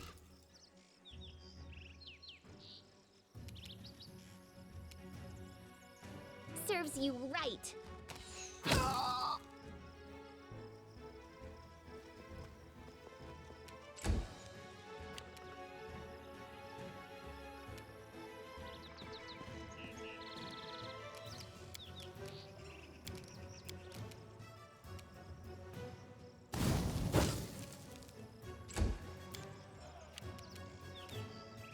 Tear them apart!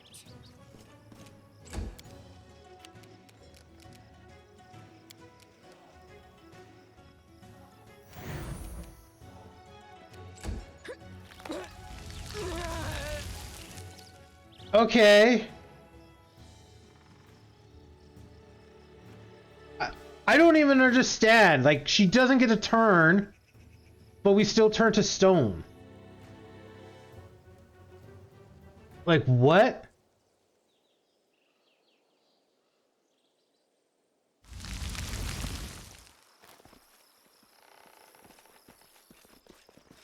I'll go ahead.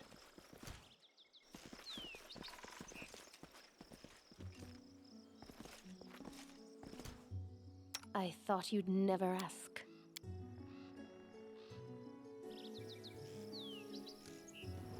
Let's make this quick. And we almost missed that.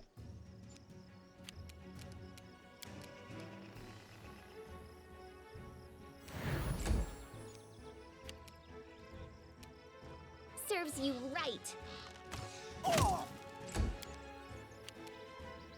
Tear them apart! A solid plan. Let us strike as one.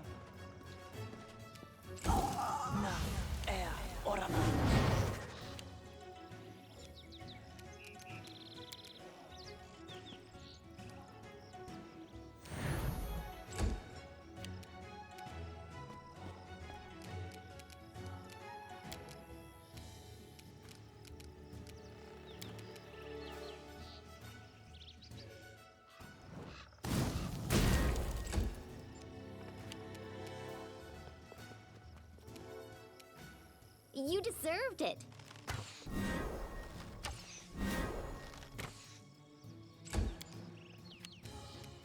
They go down!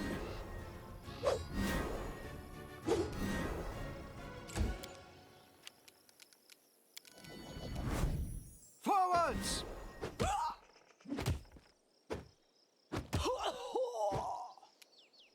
Sure. Do not falter. Ah! Ha!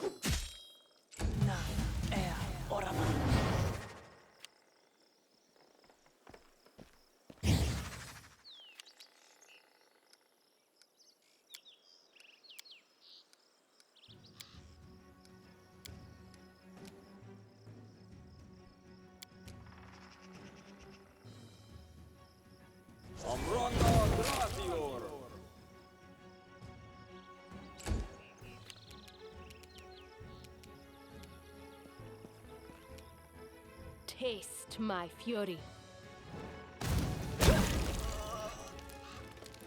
Nice. 100% did not expect that. Any last wishes?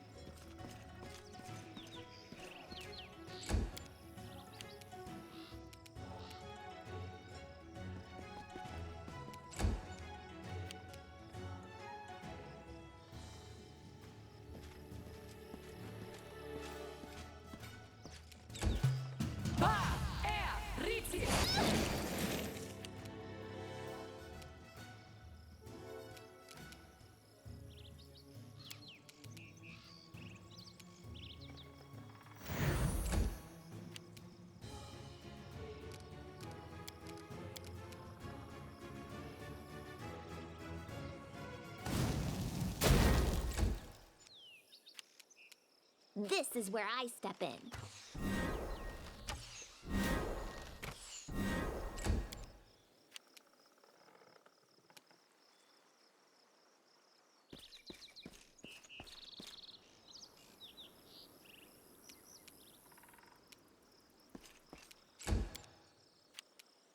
Aim carefully. That's so funny. Just run up and just boop.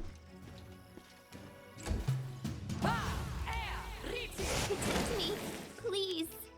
That was a big number.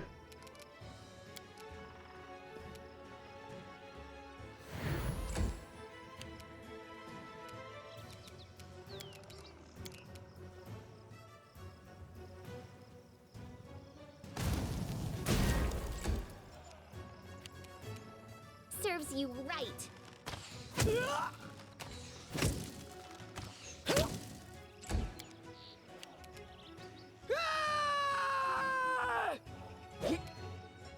Cool, natural one. Attack.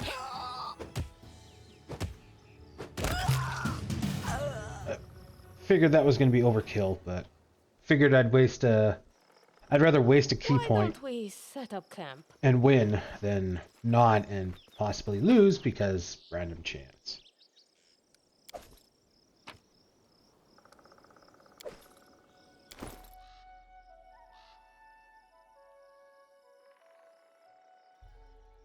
Yeah, we need to find a light crossbow for Lindsay. Pelody. +3 Living Bane Pelody. This weapon is +3 Living Bane Scythe. If the wielder has Inquisitor's Judgment class ability, it allows them to use it 1 additional times per day. Bane weapon excels certain foes. Against a designated foe, the weapon's enhancement bonus is +2 better than its actual bonus. Deals an extra 2d6 points of damage against such foes. Damn. So this gets an extra 2d6 against living things? Oh, we might have to keep that and give that to Jathal in case we ever have to use her. Wish I could mark things. Rings of protection, circular faith, alluring charisma +2. Same thing.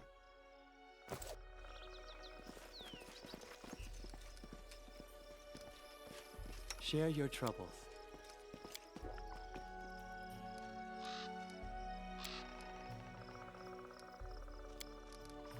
Magritium Durinos.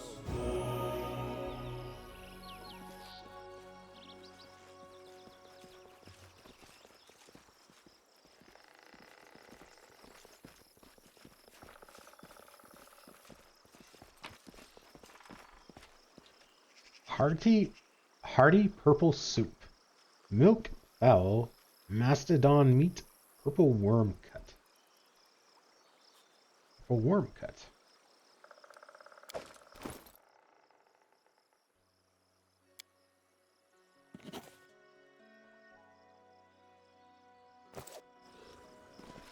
The path is clear. Okay, that was a kind of sucky that we don't use scythes, but if we did, that would be a pretty awesome weapon.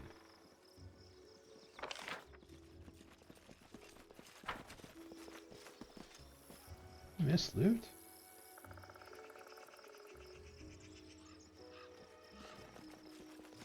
Did.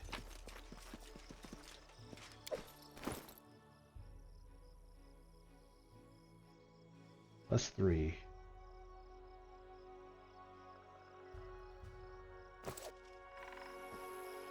Mine's better.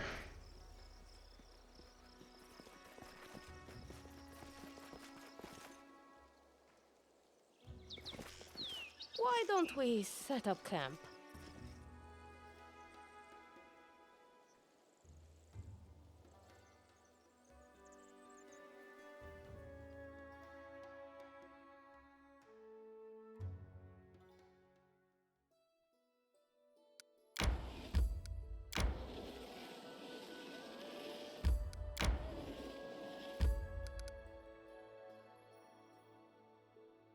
Okay, we are getting We should close gather our strength. to finish checking out this area.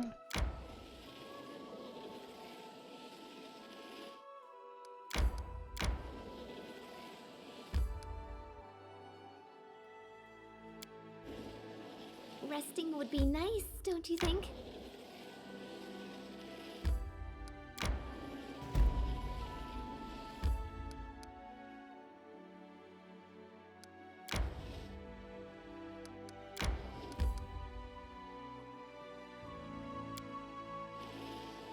May we have a moment of respite?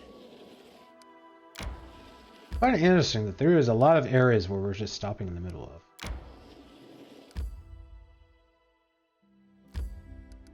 Obviously, there is some other areas that we have not gotten far enough to find, I guess.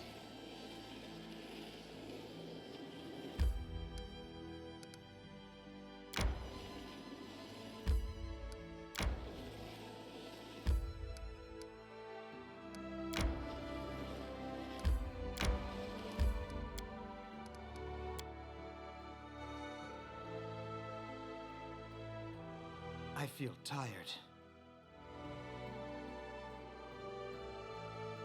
Then I guess we better rest again. Hey, book kid. Want to hear a story about hunting a saber-toothed owlbear? That was a good hunt. A saber-toothed owlbear? But Amiri, owlbears don't have teeth. They have beaks.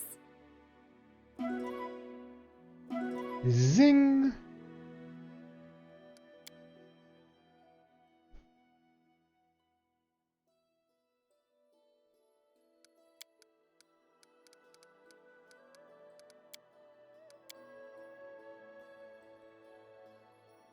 A group of megaliths with strange symbols seems to be long abandoned. Oh, is this the other thing?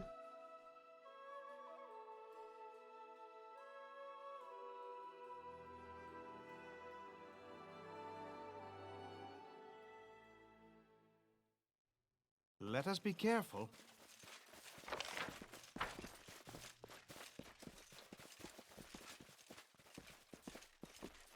Yeah, so now we're moving this one. The nearly erased inscription reads, "Sleep well, my queen. Rest in your endless sleep, and let us, the betrayers, have dreams in your stead."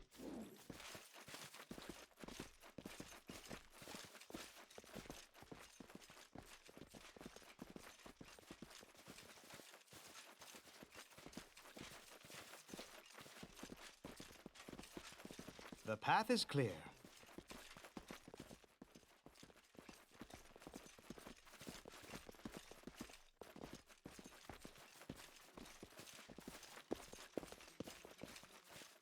I'll go ahead.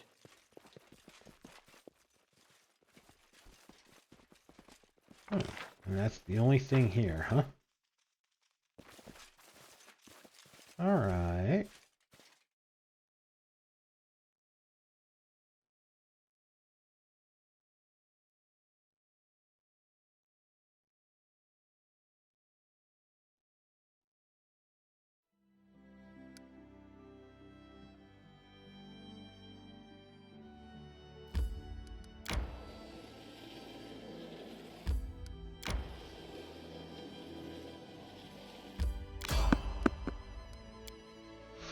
fight.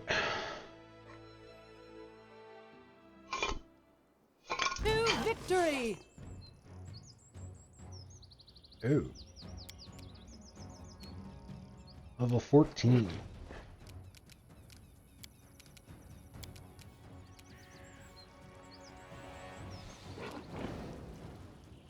This is pre-combat. That makes total sense. Why would we be in pre-combat when we got jumped by these things?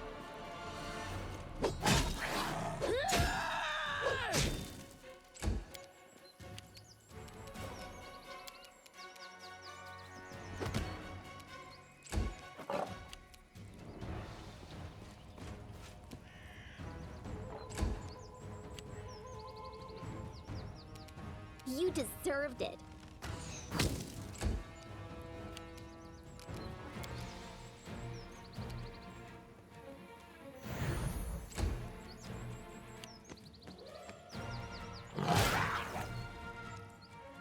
There's a lot.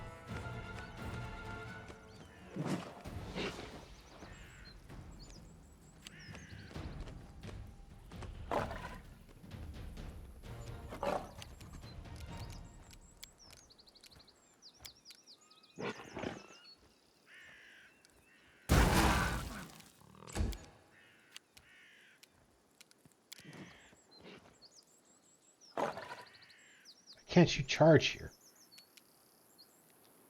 That's a straight shot. You should be able to charge that. What the frick game? Should have cleaved. Was not thinking.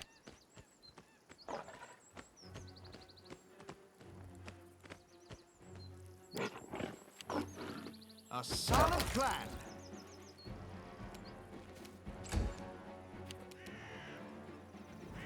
Onwards!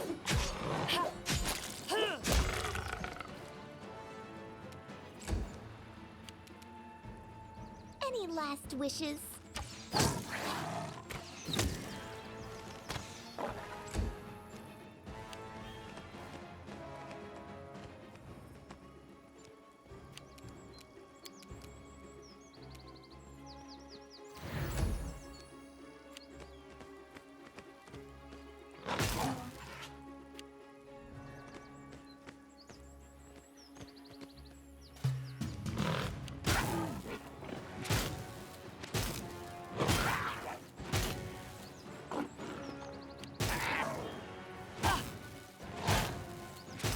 Oh, 20 was bound to show up.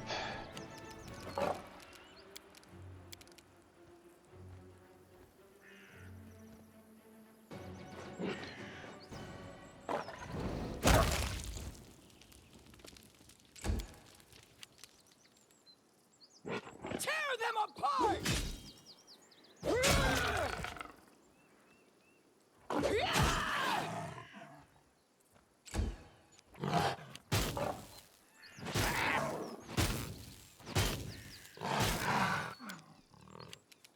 Forwards!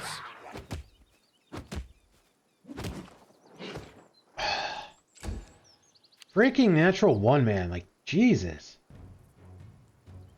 Stay behind me!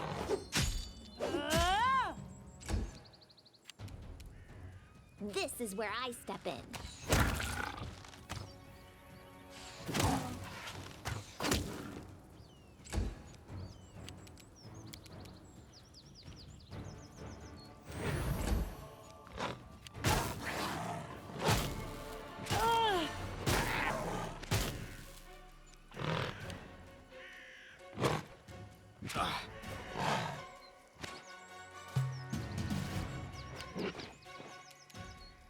This is going to hurt.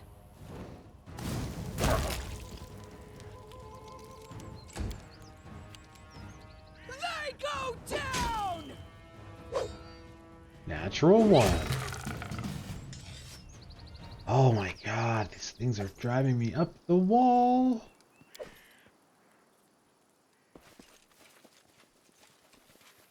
Let's head out.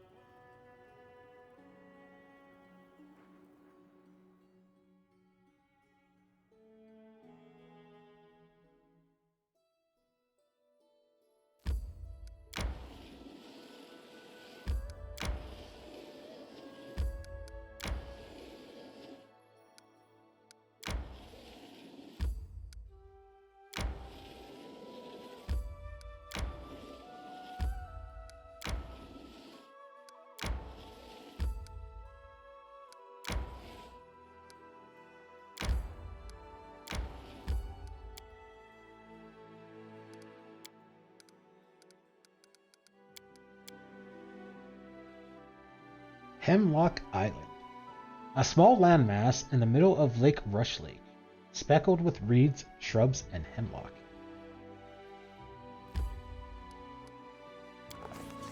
Oh, okay. Reaching the wooded isle, we stopped to look around. The locals living around the lake fully believed the place was cursed. Day and night, colored lights supposedly appeared around the island, and some brave souls would even watch them fly over the water. The local legends say that anyone who saw these lights would definitely disappear. If not that night, then within the month for sure. We didn't see any lights at all, though. The island seemed forlorn and completely uninteresting. Silent, gloomy pines loomed over the gray, rocky shore. A narrow path disappeared into the woods. We decided to follow the path and explore the mysterious island. Whoever made the path clearly didn't use it often. We could barely make it out among the ferns. We had to walk single file along the path as branches from the crowded bushes grabbed at our sleeves and backpack straps, only to hit the next person in line once we passed. The forest grew taller and thicker, and even darker. The air suddenly grew intensely humid as clouds of milky white, incredibly thick fog rolled up from the ground. And believe me, dear reader, when I say incredibly thick, we're not talking about how an innkeeper might talk up his soup. It became impossible to see past our own noses, and it was like our ears had been stuffed with cotton. The air itself became so dense it was like walking through water. We had to navigate by touch, and we could barely move only half as fast as we had been going. Me, who had been walking last, was forced to stop. With great difficulty, he could barely make out the muffled and worried voices of his friends ahead. Something had to be done, but what?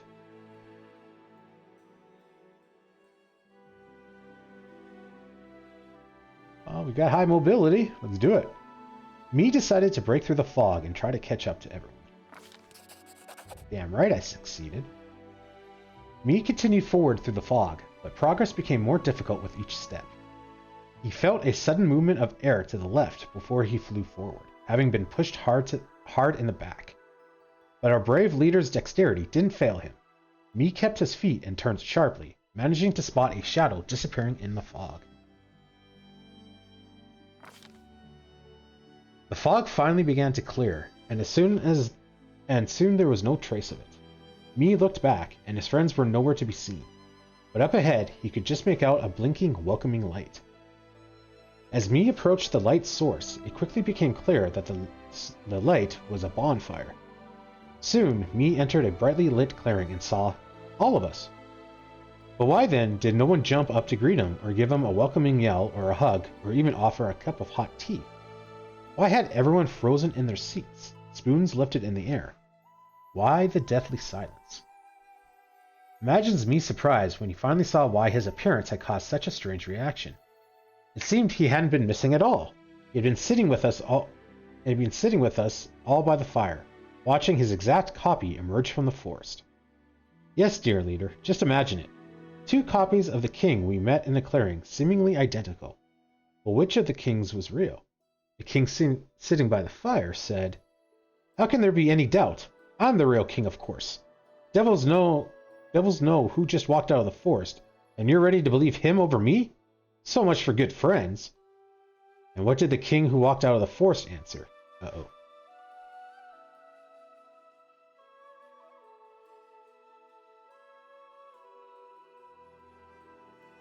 Ha! Lawful diplomacy. Okay, good.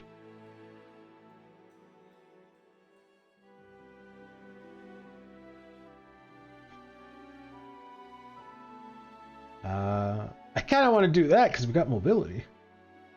I can tell you exactly how many meals we carried with us, down to the last pack of hardtack. Can he do the same? A deafening silence hung in the air. One could hear the thoughts churning through our brains. And then the Me standing by the fire laughed in a strange voice. He stood up and began rising into the air? The mask dropped, and we saw a short, pale man with blonde hair and parrot-like wings with bright feathers. We all went after him together, but Me held on to him most tightly. His hands gripped the Joker's wing in an iron grip. Then an ear-piercing whistle sounded from all around us, and stones began raining down on us. The impostor was aided by his winged kin, who grabbed him by the hands and began pulling him up. We didn't give up, but in the end, we were overpowered. There were just too many, dear reader. They quickly reclaimed our prisoner from us. Soaring into the air and shaking their fists at us, they flew off. We sat a long time around the fire, laughing and chatting about how me cleverly dispelled the illusion. And when morning came, we looked around at the rainbow-colored feathers left behind by our uninvited guests. I noticed one of them had lost a valuable bracelet in the fight. We ended up with a trophy at least. Bracers. Interesting. Looks fancy. Golden Vision. These bracers grants its wearer a +1 bonus to illusion school spells DC, a +2 bonus to saving throws against illusion spells school spells. It's neat, but whatever. Let's finish off this area because I think then we can cross over, and then we've got Pitax discovered. Resting would be nice, don't you think?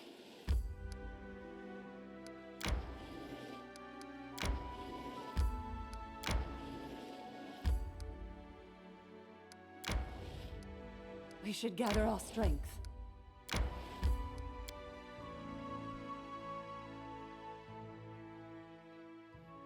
Middle of nowhere. Located in the middle of the Pitaxian Plains, this place is somewhat unremarkable, aside from a sturdy-looking metallic door that can be found, surprising any traveler who happens to pass by it. The door could lead to a dungeon or some underground tunnels.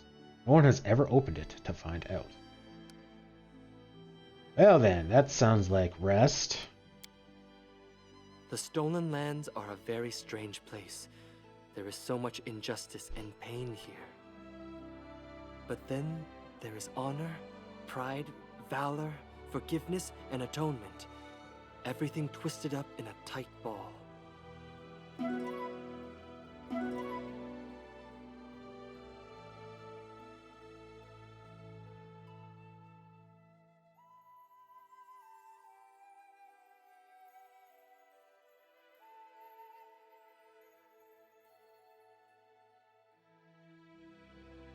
Sorry, I was chewing on some ice. What Tristan said is, for some reason to me, more funny now that he is blinded.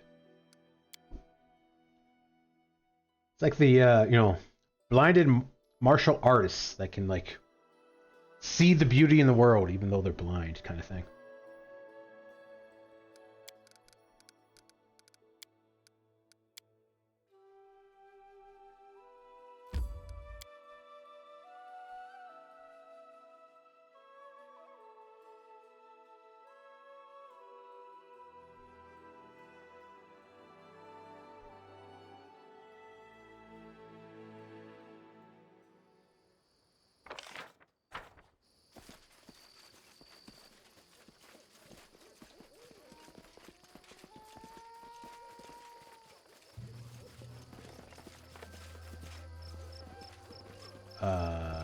That looks not great. Dinosaur bone. The path is clear.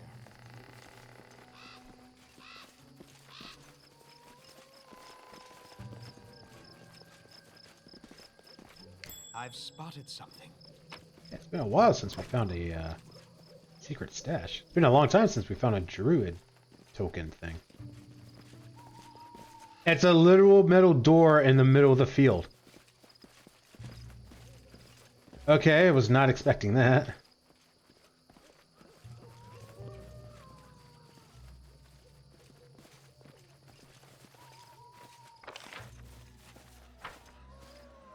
I thought it was like a cave or something. Not just out here. A solid door blocks your entrance. The owner clearly doesn't care for uninvited guests. Use detect magic. The door literally shines with dozens of magical auras. It's impossible to see any pattern in this mess. It seems like the spells were thrown out the door occasionally and chaotically, rather than created in an elaborate order. Knock politely. Nothing happens. Pick the lock. Failed? Of course we rolled a 3. Why wouldn't we? You hear a metal crunch and only half of a lockpick remains in your hands. From inside the keyhole, you hear the sound of metal chomping. Break down the door. Yeah, didn't think that was going to work. Of course we rolled an 18 on that. It seems like you hear a note of mockery in the creak of the door's hinges. All your efforts are in vain. Well, I guess that means we'll have to come back some other time.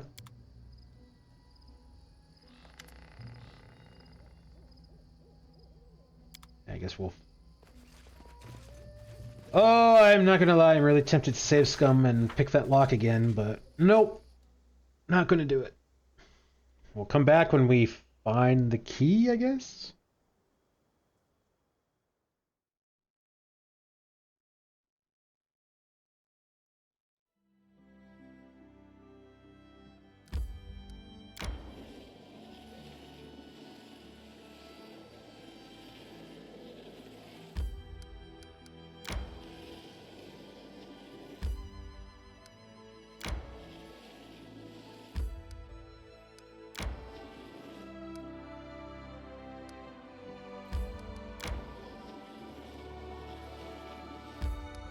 And I think that's it. I think we've explored everywhere here. Got a bunch of roads leading out over here.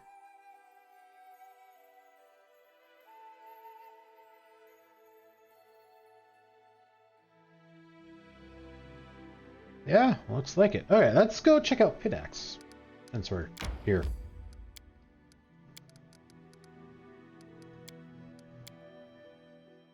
Get overwhelmed by the size of this city, I guess. Pitax's origins lie with brigands from Bevroy, who sought sanctuary amid the forests of the River Kingdoms. A band of vicious thieves made a hideout in a riverside hamlet known as Pitax. As they visited there year after year, their ill-gotten gold slowly transformed Pitax into something considerably larger than a simple sleepy fishing village. Eventually, the bandits settled in Pitax permanently and crowned themselves kings of a newfound realm. With this, Pitax became a permanent fixture of the River Kingdoms, able to survive and thrive for nearly 4 centuries, while others around it withered and decayed. A whole army of mean-looking guards awaited us at Pitax's gates. They were led by a pompous buffoon named Walsh Sellenway, a Pitaxian magistrate who, no less. "Leave now, your highness. King Aravanti's orders," he said. We looked at each other and politely asked Walsh to let us enter. Alas, no one can get anything in this life with the help of mere politeness. The magistrate didn't even bother answering, but his eyes grew even more imprudent, and his smile more contemptuous. Then we really want to draw our weapons, but I don't want to walk away. Kept what remained of our dignity and turned away. I guess there goes that idea. Resting would be nice, don't you think?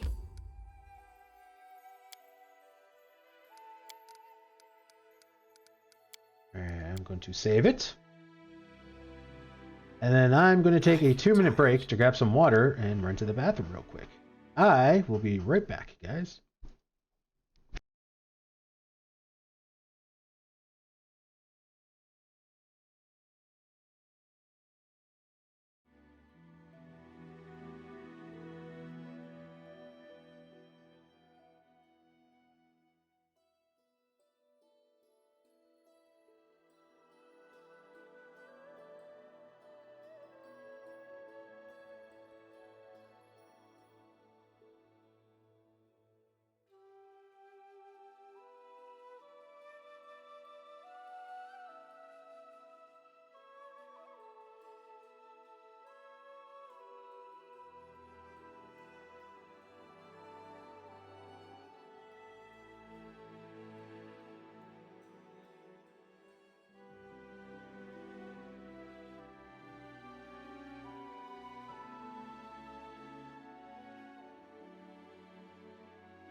I'm back. Sorry, guys. I decided to check my messages real quick. So, all right, let's actually do some story, shall we? First of all, rest. There is a nick in my sword again. Where's my whetstone? No, not that sound again, please. Look me in the eyes, noble Valerie. Are you prepared to murder your companion with your shink, shink, shink?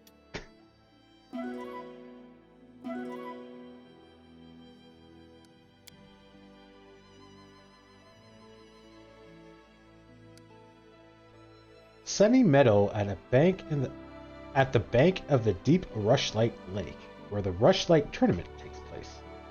The tournament is one of the most prominent social events of the region. It occurs once, if few years, and gathers noble guests from all around the River Kingdoms.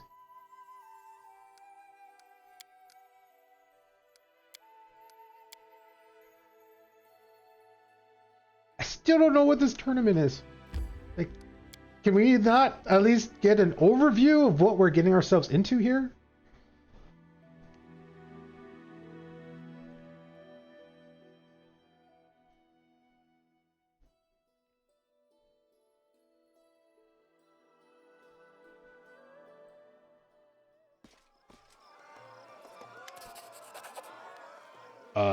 You look big. That's Aravante? Okay, first of all, he does not look nearly as buff on his 3D model as he does his picture. King Aravante greets you personally. The bulky Kelid is broad-shouldered and looks to be somewhere around 50 years of age. His golden crown sits on long, greasy hair above a heavily powdered face covered in bristle, and his expensive doublet is stained with oily spots. He guffaws as he squeezes you in a bear hug, enveloping you in a mixture of scents of sweat, wine, and expensive perfume. Why is he hugging us? I don't like this already. Well, my crown-bearing brother, welcome to my home. Stuff yourself, drink, be my guest. You've proven yourself in combat as well as affairs of state. Let's see how you do at having fun. I don't do fun. I feel like a child in a sweet shop. Entertainment, shopping, new trade connections, and the smell of intrigue in the air.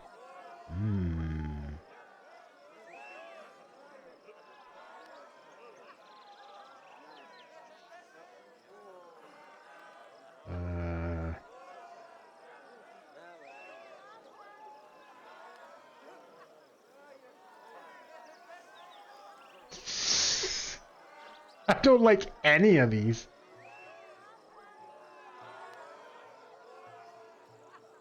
You're the epitome of hospitality, aren't you? But not too long ago, your spy nearly killed me. Do you remember the one named Tartuccio? Tartuccio? The short purple fellow? Ha! You're bearing a grudge about something that happened years ago. I assure you that escapade in Lady Germandi's mansion was entirely his own arrogation. I sent him to spy on her, not to start a battle or a fire, or a flood for that matter. Now don't be so spiteful. I have invited you here to put all those little grievances behind us, and to establish a firm and lasting peace between our kingdoms. Hey there, Avanti. We've only just met. Are you already checking where you want to stick your dagger? Great! I see you have a sharp tongue. So here's the plan. First, the Fish's Triathlon. Then a boasting contest. And in the evening, the best part, a drunken melee. In the interim, there'll be a buffet, a fair, jugglers, acrobats, all the usual entertainment. And after the melee, I'll announce the winner. and then we'll have a festive banquet and a fireworks show. Then we just drink till morning or find a tent to crawl into. Your own or someone else's, depending on your luck. By the way, a knockout such as yourself will always be welcome in my tent. Just joking. Just a joke.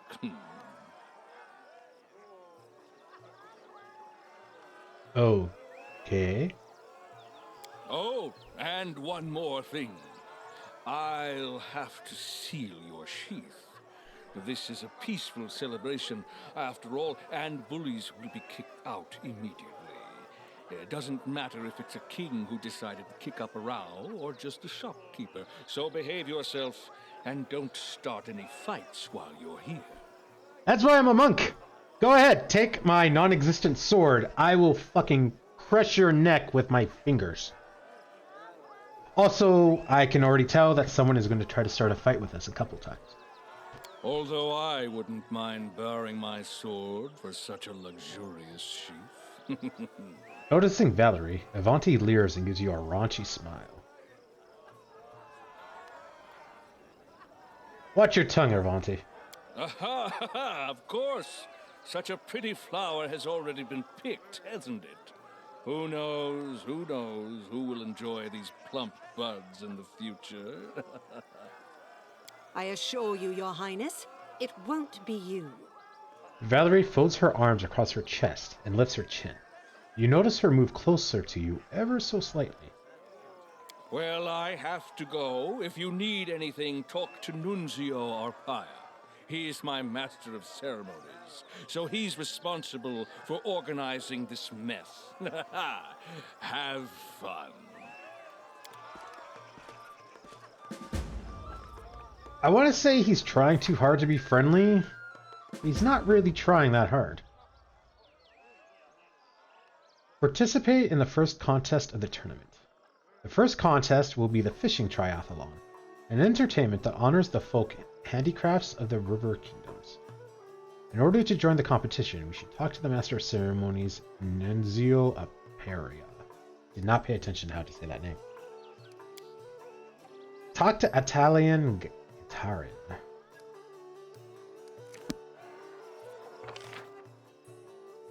Big map.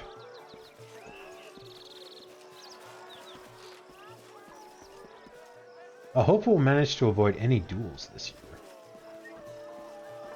How do you have a duel if everyone's weapon is taken away? Tread lightly. Julia Adori, Edna Adori. It's a pity the hunt you held was ruined. I do hope it wasn't the last one. A pleasure to meet you, Your Highness. Congratulations on your coronation. Are those the two Adoris that showed up and we had to save from the owlbear?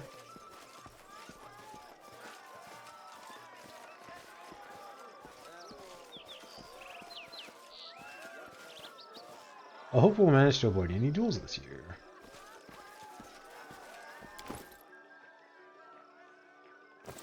Yeah, we got tons of weight now. Storing some of those potions was a great idea. Swords! Armor! Best Mivarnian steel! You notice Valerie eyeing one of the blades in the vendor stall, her eyes shining with almost childlike admiration. She can't seem to tear her gaze away from it. See something interesting? Huh? No, nothing special. Just... See the proof mark on this sword? It belonged to the master who supplied the training swords to my first swordplay instructor. The first sword I ever held had this mark. I shall likely remember the symbol to the day I die. I never thought I would see this proof mark again. Valerie smiles, her eyes hazy with memories.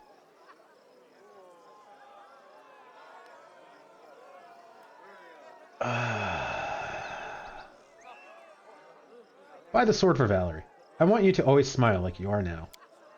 Valerie blushes, embarrassed but happy as she decisively places her hand on yours as you reach for your coin purse. Thank you, but that is completely unnecessary. The swordsmith would not be pleased to know his work was just laying about when it could be loyally serving someone else. Valerie smiles softly. I was just happy to remember those days and to have the chance to share the memory with you. I rarely do this, probably only with you. She casts a final glance at the sword and steps away from the stall. So, what might you be interested in? Show me your wares. +4! Bastard sword +4! Oh, we're buying you a sword anyway there, lady. +3. I really want to spend $32,000 coin, whatever, on a weapon that gets me +1. I gotta do. How much money do I have? A decent amount. I mean, one can make a difference. Maybe. We'll keep it in there. Chaos Hammer. Whenever this +4 Arcanic Warhammer lands a critical hit, it applies the effect of Touch of Chaos ability to the target. Touch of Chaos. You imbue the target with Chaos. For the next round, anytime they roll a d20, they must roll twice and take the less favorable result. Cool. Bludgeoning.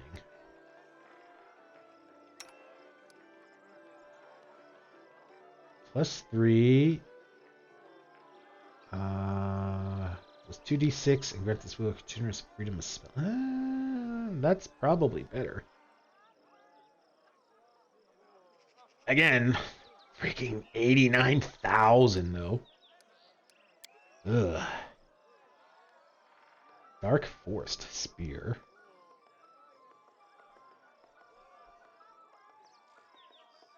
Glaive.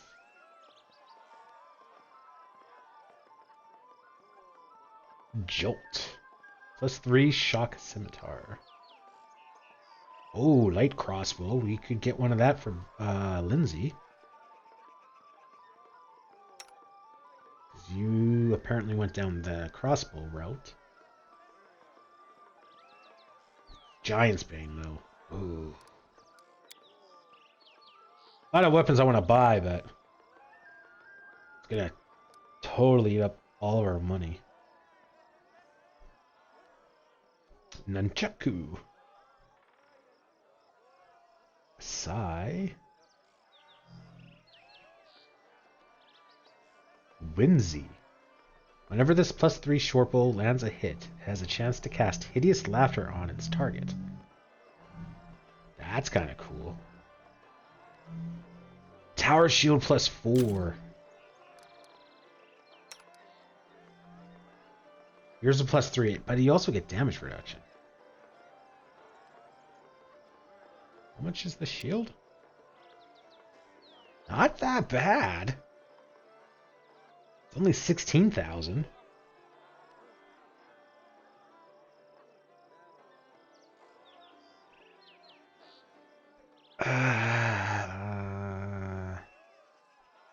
Two damage reduction is nice. It does add up because you have a lot of health. But if we're taking like freaking 30 damage, 2 less damage, really worth it? Full plate +3. Oh, we have a +4. Damn. No. No, because if we can buy these weapons, then I don't think it's going to be too much longer before we can just find them on the ground.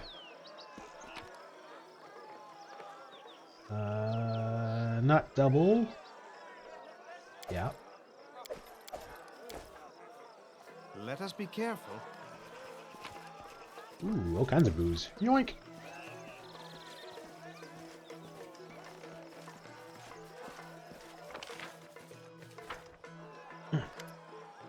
Best wares on the river. Don't waste time asking where they're from. Get these deals while they last. Oh, that sounds legitimate. Ring of Circumstances. What the frick?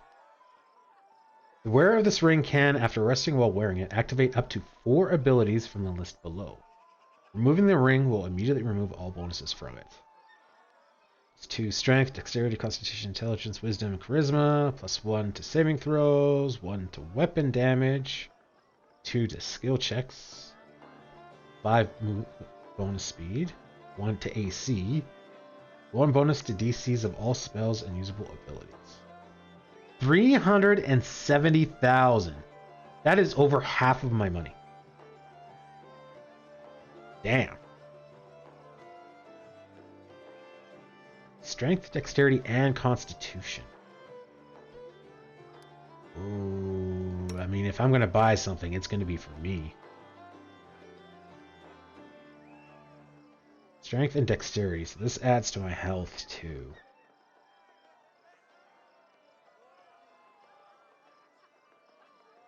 That's a lot of money. Create a belt of perfect components. This belt makes first, second, and third level spells cast by its wearer empowered and extended. Ooh. That's kind of cool.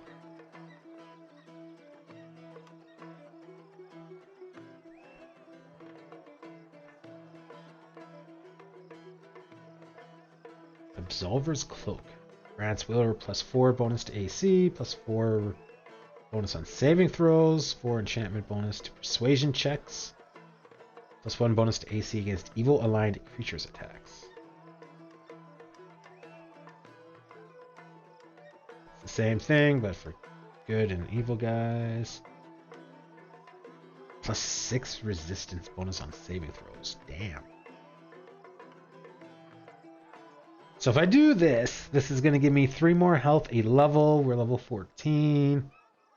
So that's going to be an extra like 50 health.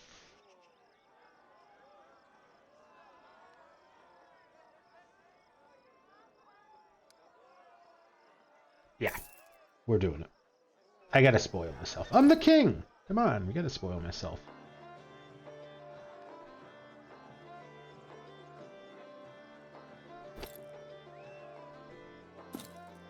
Yeah, that was like 42 extra health.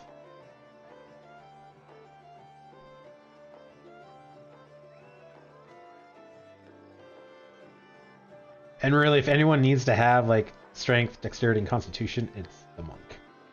Plus 28 to hit.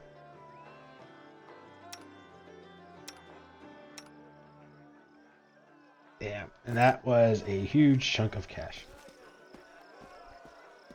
I saw drunk something. Drunk bully. A young man staggers towards you, his expensive doublet wet with wine. As he passes, he brushes shoulders with you and starts yelling, his breath rank with alcohol. Watch yourself! Who do you think you are, you pig? You trampled on my foot and ruined my doublet. I demand satisfaction.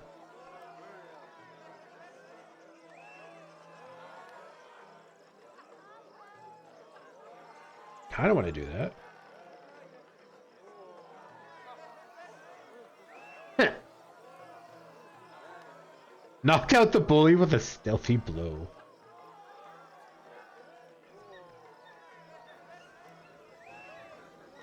Well, it's 11 or higher. Let's not anger me. I put away more people and monsters than you have bottles over the course of your waste of a life.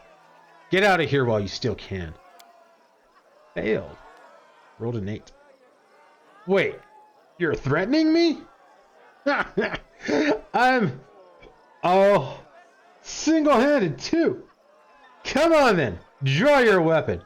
I demand satisfaction. Knock out the bully with a stealthy blow. Ah! 12, baby.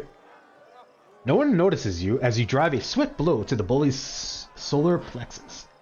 It simply seems as though he swayed and leaned on you, after which you graciously help him step away to lie down in the shade. That's going to come back and haunt us. 100%. That is going to come back and haunt us.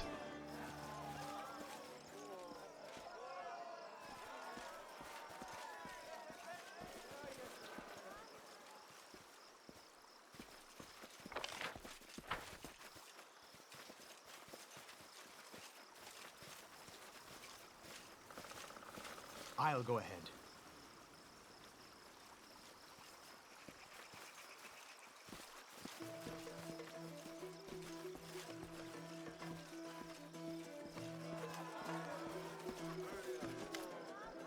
The gnome's yellow bloodshot eyes scan the faces in the room nervously. Room? Noticing you, he grabs for his sealed sheath. What? Who are you? Oh, it's your Royal Highness. Forgive me, I didn't recognize you. An honor. Truly, a huge honor. I'm Kane Vernell, a simple salesman.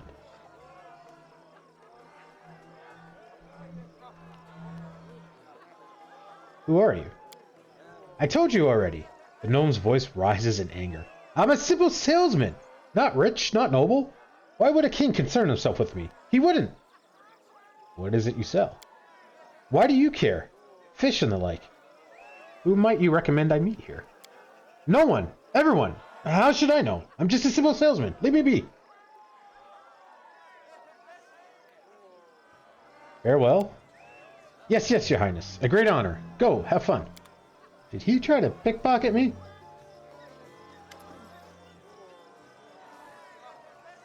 The gnome looks at you, suspicion in his little yellow eyes. You again? I mean, what can I do for you, your highness? Farewell. Yes, yes, your highness. A great honor. Go, have fun.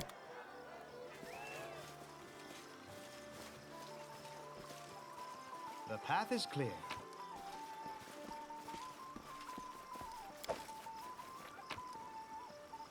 The Path of Splendid Glory.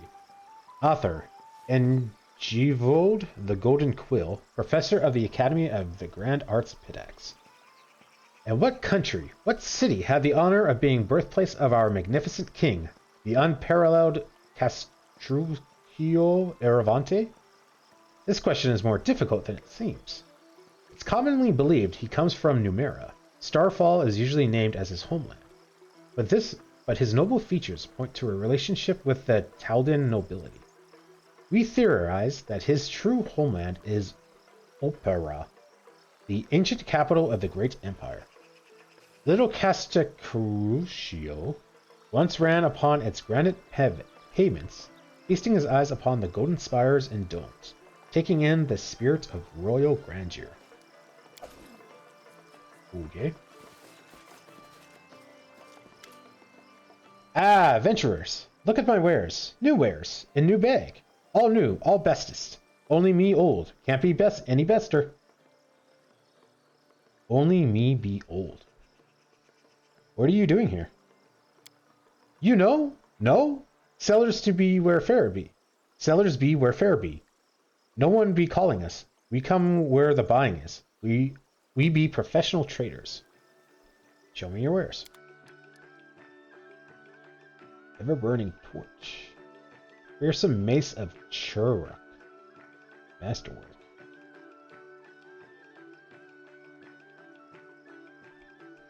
Interesting.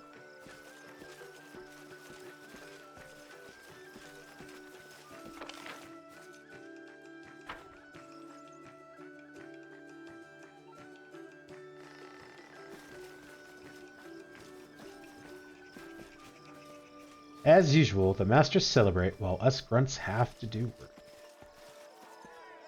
Pitax has always been famous for its wine, but this year's vintage is exceptional.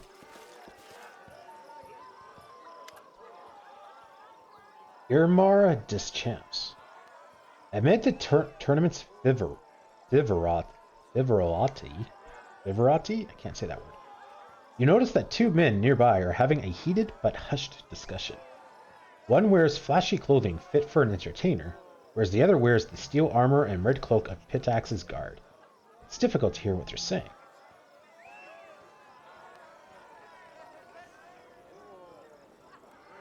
Eavesdrop from a distance. Really? Just missed it. The two huddle near one another as they speak, and due to the ambient laughter and music, you can only overhear part of the conversation. The guard sternly chides the entertainer. Up to Edmar, but I know that look. You're planning something. Emar interjects, motioning to the festival. Talwyn, this celebration? It's just we had planned for, but can we really stand by? He begins to raise his hand and strike a pose as if preparing to make a bold declaration. The guard's hand intercepts Eramore's arm, firmly preventing the entertainer from making a scene. I've seen it with my own eyes, and it, especially like you. Edmore says a few comforting words before removing Talduin's hand from his arm. Pitax needs now is action, and I intend to act. The entertainer looks up, spots you, and smiles as Talduin frowns and sadly walks away. It's a rare day that life emulates screenplays, Your Highness. Could it be that heroes have arrived in the people's time of need? He barely opened his mouth before he made my teeth itch with all his treacle and nonsense. Treacle? Oh, that's a new word.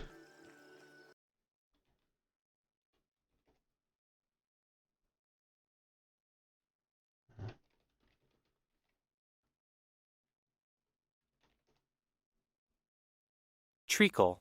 Treacle. A thick, darkly syruped, nope. Coying sentimentality or flattery. Enough of this treacle, let's get back to business. Another word of the day. Oh, heroism. That's exactly what we do. See that symbol on his clothing?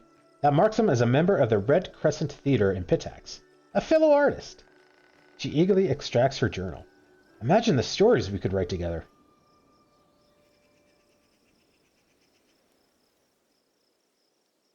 Wait, I'm doing what now? The entertainer hastily bows. Ah, my manners. I am Emor Deschamps, a playwright and stage artist attracted here by King Aravanti's call for theatrical talent. I am also a student of local legends, which is how I recognized you. Who was that you were talking to? That was Sergeant of the Guard Talduin Halmarian. Emor glances briefly in the direction that Talduin disappeared. He's the finest guardsman I have had the pleasure to meet. That might not seem impressive in Pitax, but you won't find anyone else with the same love for the country and its people. I gather you know each other pretty well? He is my husband. Yes, so perhaps I am biased. He's quite protective, and in Pitax that means keeping your head down and not speaking ill of the king. I can't afford to stay silent, though, and I'd appreciate your help. Okay, this definitely makes more sense now. What seems to be the problem? I first arrived here 5 years ago, answering King Aravanti's call for artists and actors to make Pitax a new crucible for the arts. Admittedly, the king dedicated plenty of money to building new theaters at schools. Art only thrives, though, when there are visitors and patrons to pay for it. Edamore sidles closer, lowering his voice. And that's where Aravanti has failed. The Pitax River is our lifeline, connecting us to the outside world. River pirates know it, and they prey upon incoming travelers. You might think the king would thwart these pirates and defend his people, but no, he's only sent escorts to protect key shipments, leaving everyone else to the pirates' depredations.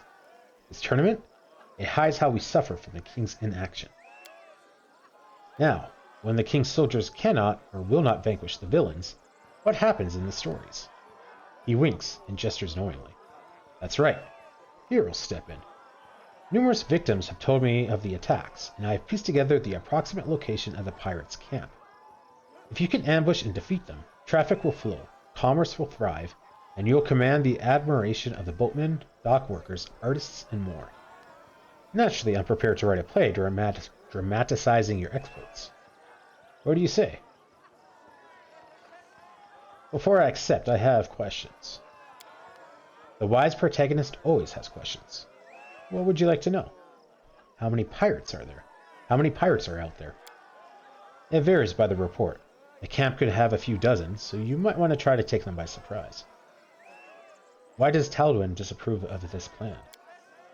That's complicated. Emor sighs. Dispatching the pirates would be a service to Pitax, yet it would circumvent the king's authority.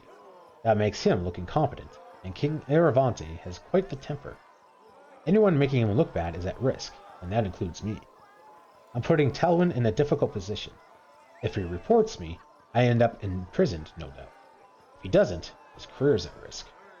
If you succeed, though, maybe everyone wins. Why hasn't the king acted against the pirates? That's unclear. It might be a lack of soldiers, or perhaps it's a lack of will. Leaving the pirates alone might also undercut political or economic enemies in some way. But at what cost? Is there a reward? Emor laughs nervously. The term starving artist is fairly common in Teldor. Perhaps you haven't heard of it before? I do not have much wealth, but I can help you win the people's admiration. I also understand that among the theater's props, there are a few enchanted items of actual value. So perhaps I can entice you with those? I know enough to make my choice. What will it be? I'm always ready to thwart river pirates. I accept. Earmore grins eagerly. Then it's settled. I'll write down the directions real quick, and then when you're done, you'll meet me in Pitax so I can hear your account. No doubt the magistrate will be pleased to stop getting piracy complaints too. He draws a roll of parchment from a scroll tube. I hope you will arrive in time to see my latest production. Speaking of which, I'm already late to oversee its rehearsal. Now that's more like it. Let's go crash those pirates. And we better not waste time here. I don't like Pitax or its people. Everyone's always trying to cheat you or swindle you or drag you into some other cunning scumbaggery. Consider this a little preview. Good hunting. Tearful are the skies. Excerpt.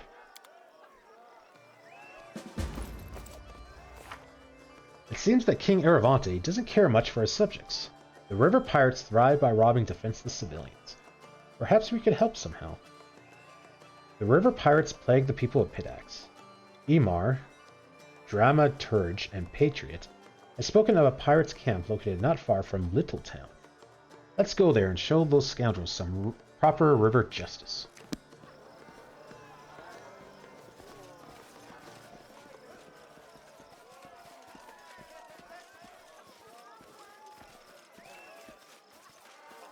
Let's head out.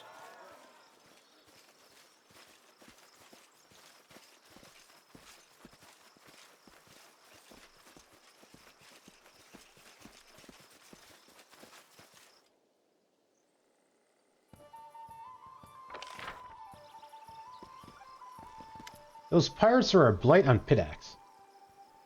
Several concerned dock workers crowd around a finely dressed half-elf who listens to the workers with impervious dignity. Something should be done about those pirates, and soon. It's as if we've been robbed by pirates. Again, why won't King Aravante do anything about them? It's as if we've been yelling at... It's as if we've been telling you, Judge. This is the third shipment in 2 months they've stolen from us. Can't keep that up. Doesn't matter how good last year's business has been. No cargo means no pay, and no pay means no new shipments.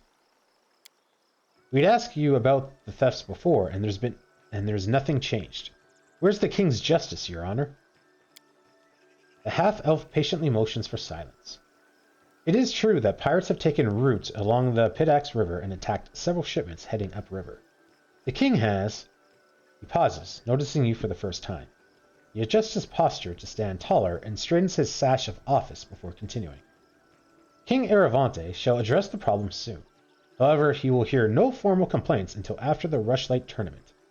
In the meantime, he advises that travelers downriver take care around Littletown. Until then, partake of the festivities and the king's generosity. If anyone has further questions or concerns, I am at your disposal. The gathered workers grumble and disperse, barely mollified by his response. A bright sash cuts across the man's chest, identifying him as a magistrate of Pitax. He makes a shallow bow, and while keeping his head inclined upward, as if being polite while also conveying his superiority. May the king's law guide you at the Rushlight tournament today.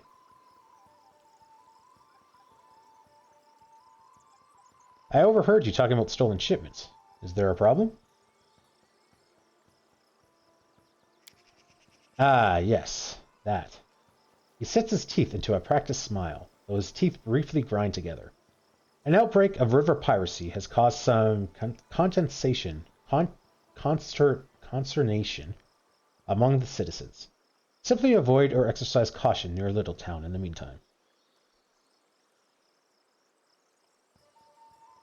Perhaps Pitax would benefit from somebody who's had a history of vanquishing bandits. Let us be clear, declares the magistrate, narrowing his eyes with disdain. Pitax's armored forces are entirely capable of handling these criminals. There's no need for would-be heroes or aspiring vigilantes to get involved, much less foreign interests. I recommend enjoying the rest of the festival. How can he be so deaf to the people's woes? And he calls himself a judge? I knew a judge once. She spent nights butchering her own kin, and went on to become a zombie. This guy seems fine by comparison. I can understand his reluctance to allow foreigners to meddle in his kingdom's affairs. What I cannot understand is such blatant negligence of justice and the safety of his subjects. I am clearly addressing someone important, but I don't believe we've met. The half-elf motions to a sash. I am the Honorable Walsh Silverway, a magistrate of Pitax, judge of the people's concerns, and executor of the king's justice. A fine day to you. That's my cue to exit.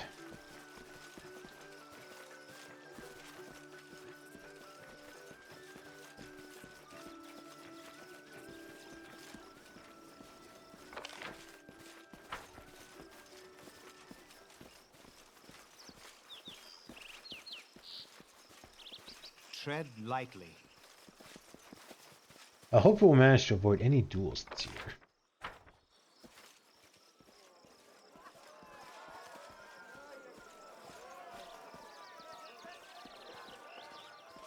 The path is clear. Applause, please. Yoink! Sky Meadow Cog.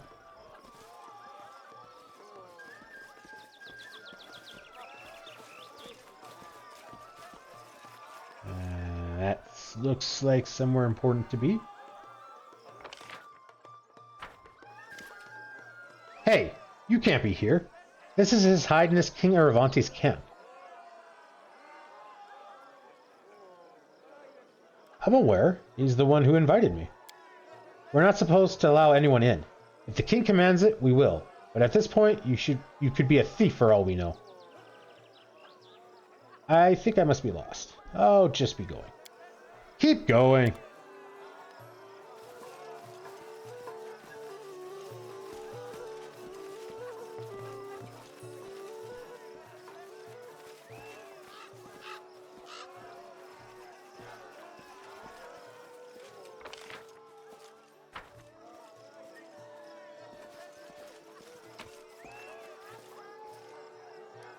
Yoink. Ah, King Me. We've heard so much about you. Look, it's the king of We Stole These Lands. It's an honor to meet you. Oh, it's her. Animaid Belavesh. Oh, me, the famed baron. No, excuse me. The king of We Stole These Lands now has come to visit us. Such a delight to see you here. A famous Pitaxian bard who has visited your lands in the past. Hello, Lady Provocator. Aren't you afraid you'll burn out at work one day? Maestro Belava. Well, do you remember me? Lindsay blurts out, turning bright red. Ah, Lindsay, of course I remember you. You and your nonsense at the poems exam. I hear you have your own publishing house now. I didn't take you for the entrepreneurial sort, but I'm happy you finally found your calling.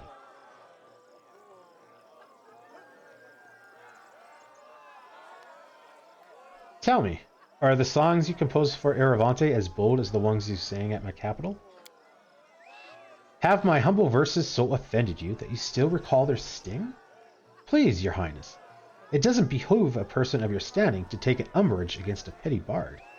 Don't you know the old proverb? The tunes are chosen by the one who pays the piper? Tell me about yourself. You could have easily asked any of my admirers who Anime Bellavara is. That'd be about 3/4 of Pitax, and the rest are all my haters. You don't have to be among the best. You don't get to be the best among a city of poets and musicians without gathering a few enemies along the way. Well, why should I concern myself with hacks and soreheads?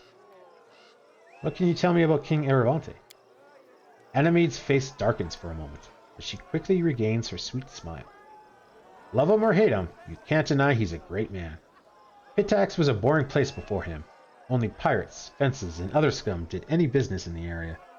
But then King Aravante came and turned it into the cultural capital of the region. With him in charge, the arts have flourished, and the city has been filled with songs, paintings, and statues.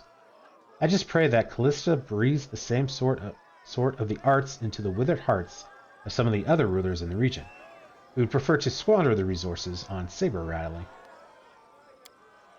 Some may say that King Aravante doesn't have a taste for arts. Any successful person gets haters spreading dirty rumors about them. You should hear the things they say about me. Pay it no mind.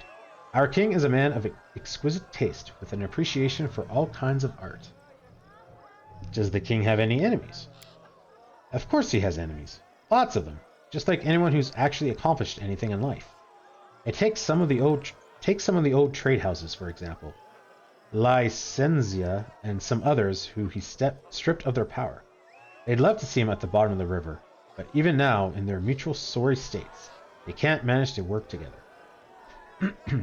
There's also Arisi Kailesi, captain of the guard.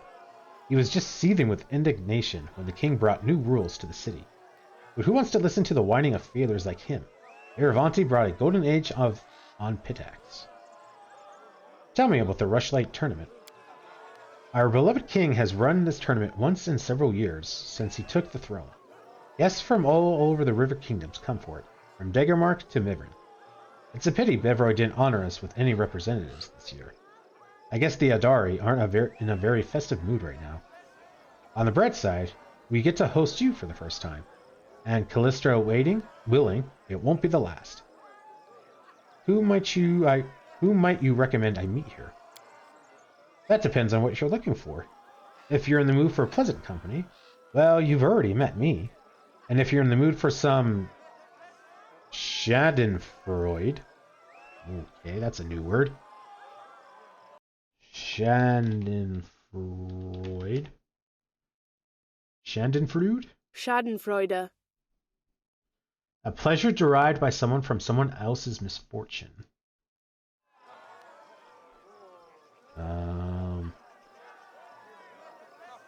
You could listen to the whining of Jespierre Licenzia. His family lost the Pitaxian crown in a card game. Or maybe Altilla Gitarin, the headmaster of the academy, who seems to think her skill at bureaucracy, can't say the word, makes her a good bard. And if thrills are what you're after, especially the shivers down your spine kind, try speaking with Karin Verriel, head of the Thieves Guild. Representative of the trade house that has ruled Pitax before King Aravante seized power. You look like a spy to me. Farewell. Enjoy the celebration.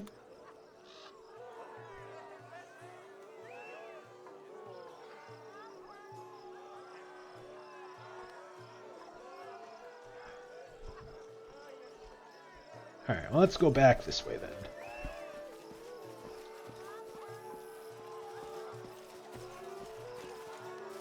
Your Highness, it's wonderful to meet you in person. Pitax has always been famous for its wine, but this year's vintage is exceptional.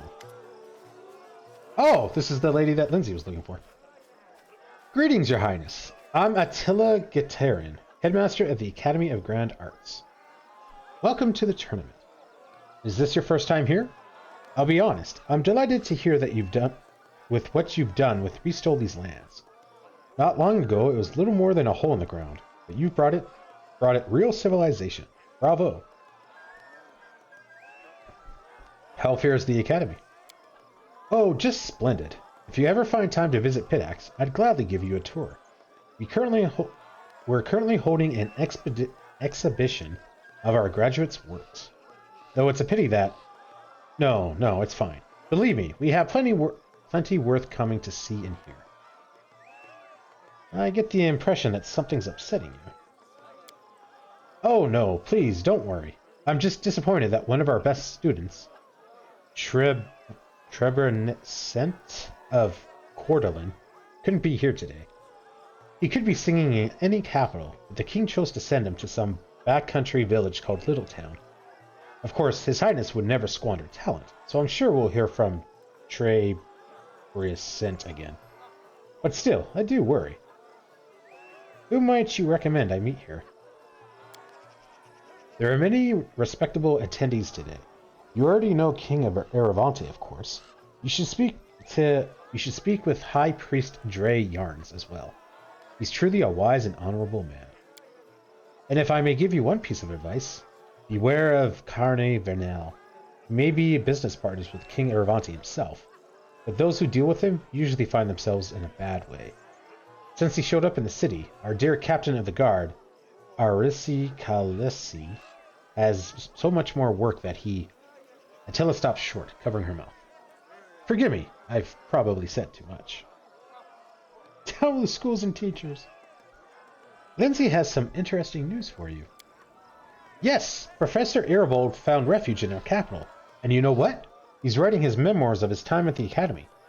I'm sure it'll be an entertaining read for everyone in Pitax.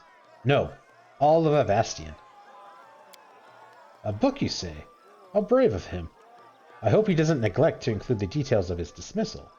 Attila's voice is ice cold and bone dry. What details? What do you mean? Aravante kicked Professor Aribold out for just being too smart, didn't he? I'm sure that's exactly how you described it. They called him the Insightful for a reason, after all. Anyway, forgive me, but I have no interest in discussing this topic further. If you'd like to exchange idle gossip, I'm sure we can find much more willing and interesting company here. I suspect you know to whom I'm referring. I don't think that went how she thought it would go. Talk to Anime Bever. Back we go. I'll go ahead.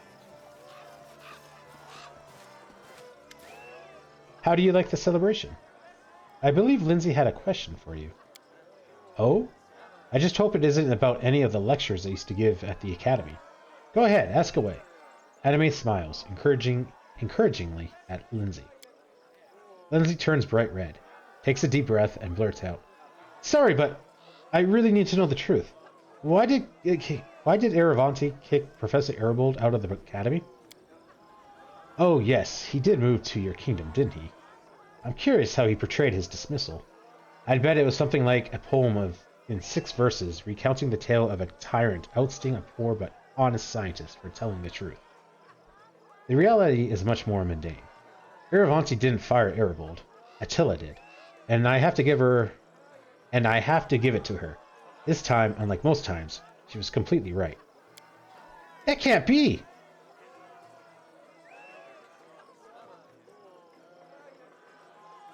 Why did Attila expel Aribold? Well, Aribold was a very fine teacher, of course, but he pays too much attention to how his favorite students perform in class, and not enough to their extracurricular activities. Why worry if they steal a trinket here or there, or maybe rough someone up on occasion, so long as their poetry and music are exemplimentary? Predictably, this led to a sad end. That was supposed to be just another innocent joke from one of his favorites. What was supposed to be just another joke from one of his favorites, Eldante, led to someone's death. It was an accident, certainly. The kids just underestimated their own strength. Attila expelled the whole lot of them, and, as always, Aribold went up to stand for them. But this time, he discovered that her patience was not boundless. She blamed him, and said that he'd let the troublemakers run wild, so he could get out of the academy along with them. She told him she won't tolerate any more bullying, even if it's coming from genius students. I understand it's hard to hear won't tolerate from Attila Gitarin, but that's what really happened. Pale, Lindsay looks at Anime with huge eyes, unable to utter a word. Why did if Aravante didn't banish Aribold, then why did he send those cutthroats after him? He planned to return the old man to Pitax and make Attila reinstate him into the academy. Or, failing that, you at least wanted to keep on from going to you. Aribald the Insightful is a prominent name. Of course, Iravanti would want the teacher serving him rather than his neighbors. Bullshit? He set cutthroats to drag the guy back so that he could be reinstated? Bullshit. Why would Attila hide the circumstances around Aribald's dismissal? She doesn't like to discuss the Academy's internal affairs. Behind that neat facade, there are too many events she's looked the other way on over the years. All in good faith, of course. Thank you for telling us the truth. I'm not sure you should be thanking me. I see poor Lindsay's not too happy with this truth. Hey, come on, girl. Cheer up. Being disappointed by people is practically a professional necessity for people like us. Whatever I may have said before, you're not a bad bard. And that means sometimes you have to face the music. Lindsay gulps and whispers. Thank you. Farewell. Enjoy the celebration. I can't believe it. Teacher lied to me all this time? I'm going to learn the truth as soon as we get back to the capital.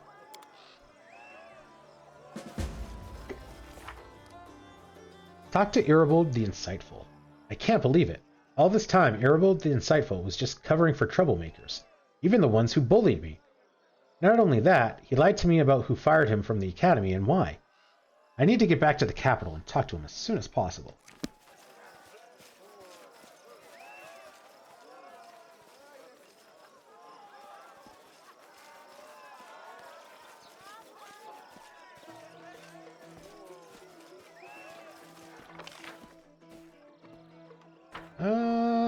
Yeah, okay, let's go down.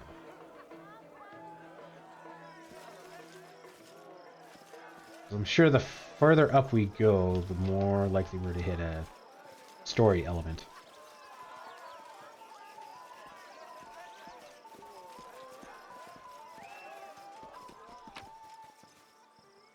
The Path of Splendid Glory. Author Ingvord the Gold Quill, Professor of the Academy of Grand Arts of Pidax. And we have read this.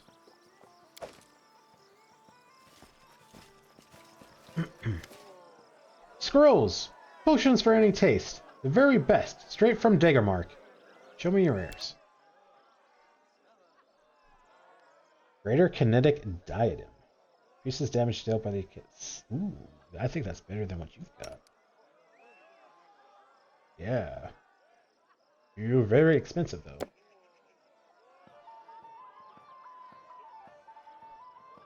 Oh, it's this one.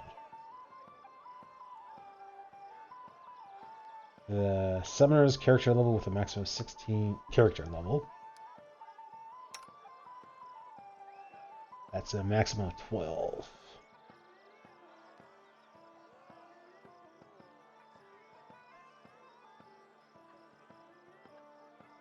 Clashing Rocks, Dominate Monster, Dragonkind, Finger of Death, Mind Blank.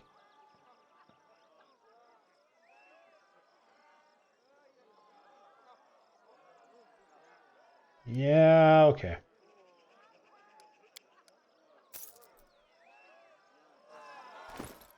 We bought like 2 items and we've lost so much money.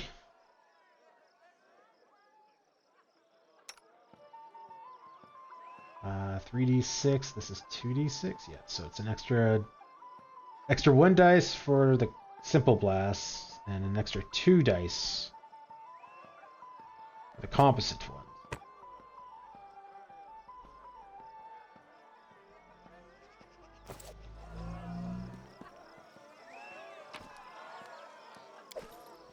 Let us be careful.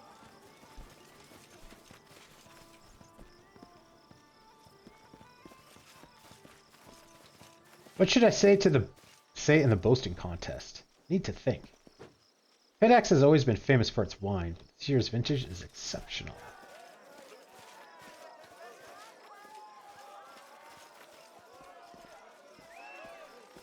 Barker. Dwarven locks, no thief can break them. Best prices.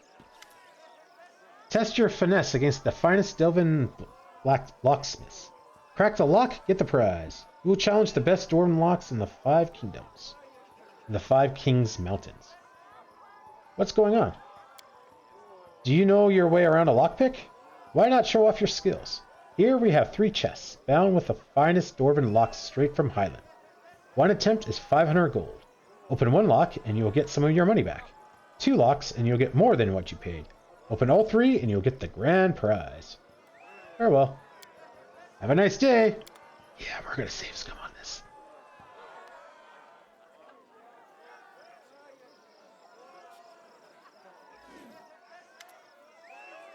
I'll try to pick the locks. Splendid. Come, come, the table's right here. I wish you the best of luck. Let us begin. Your sleight of hand against your most sophisticated devices. Who will win? Against our most sophisticated devices. Adventures call to them. Simple lock. Trickery. Anything else? The first lock is open. Congratulations. But can you open the second?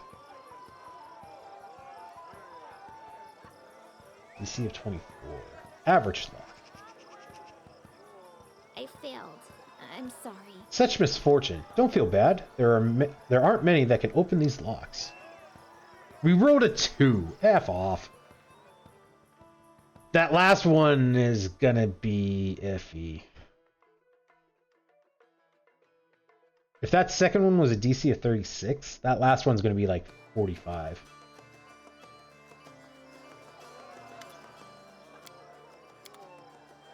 What troubles you? Applause, please. I failed. I'm sorry. We wrote another 2? Are you fucking kidding me? This game is so stupid on its rolls, I swear to God.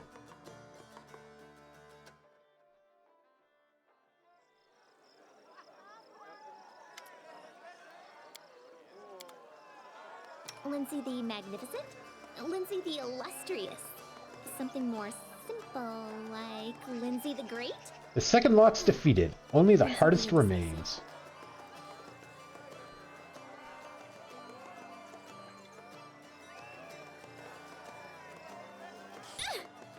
Trap triggered. -1 dex.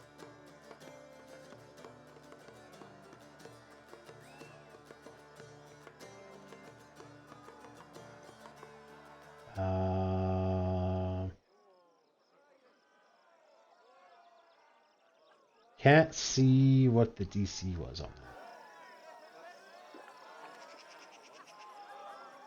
It's just not my lucky day. The last lock remains undefeated, and we just took 5 damage. It's a good thing I'm cheating. 46. We need to roll a 17 or higher. Is there a spell of knock we can use?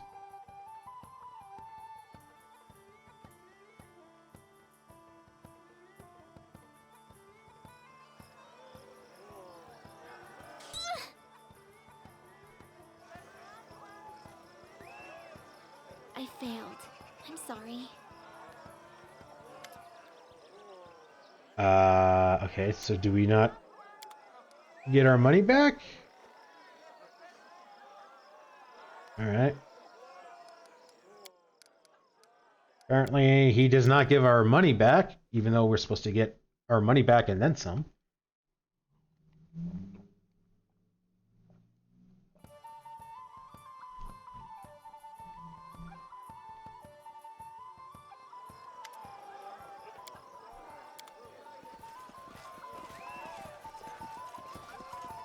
Your Highness, it's wonderful to finally meet you in person.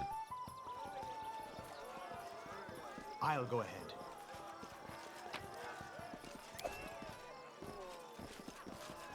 Ah, King Me, we've heard so much about you. Your Highness, it's wonderful to finally meet you in person. The path is clear.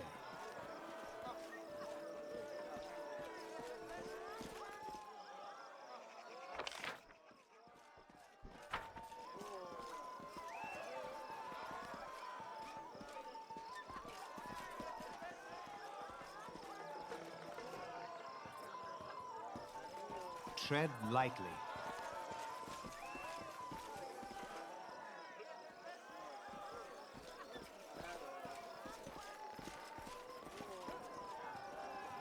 Let us be careful.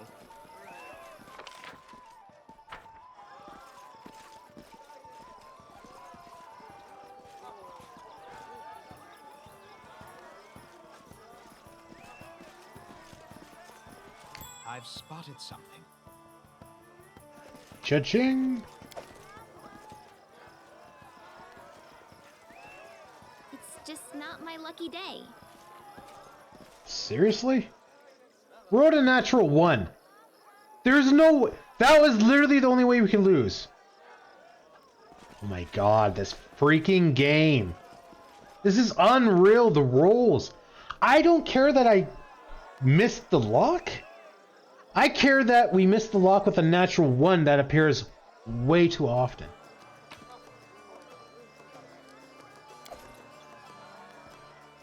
Look, it's the king of We Stole These Lands. It's an honor to meet you. This tournament is a great idea, and Uravanti is such a gallant host. I wonder who will win the tournament. My bet's on Daggermark. The path is clear. Manticore.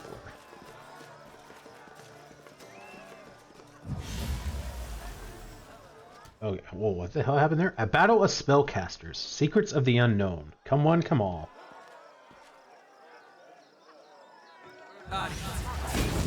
It's a Pokemon fight! Place your bets!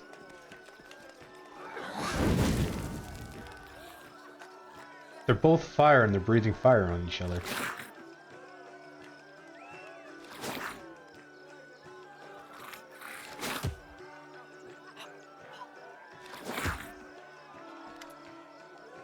Come, come, don't be shy. Witness secrets not meant for mortal eyes.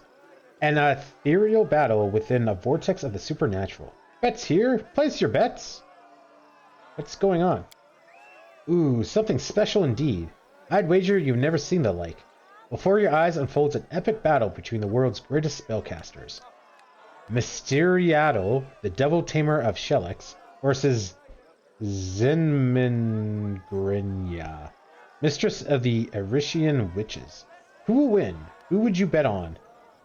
What are the rules of your game? You think this is just a game? I wouldn't be so sure. The rules for you are simple enough, though. Choose one of the spellcasters and place your bet. If you guess the winner, you will double your wager. If you're wrong, the gold is mine. Farewell. Thank you. Please enjoy the tournament. I'll go ahead.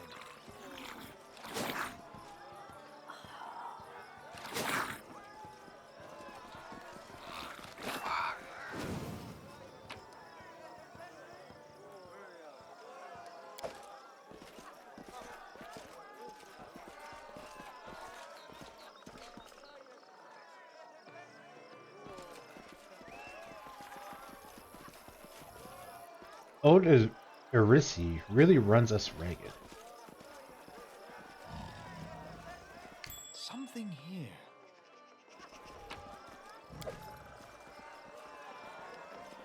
Let's head out.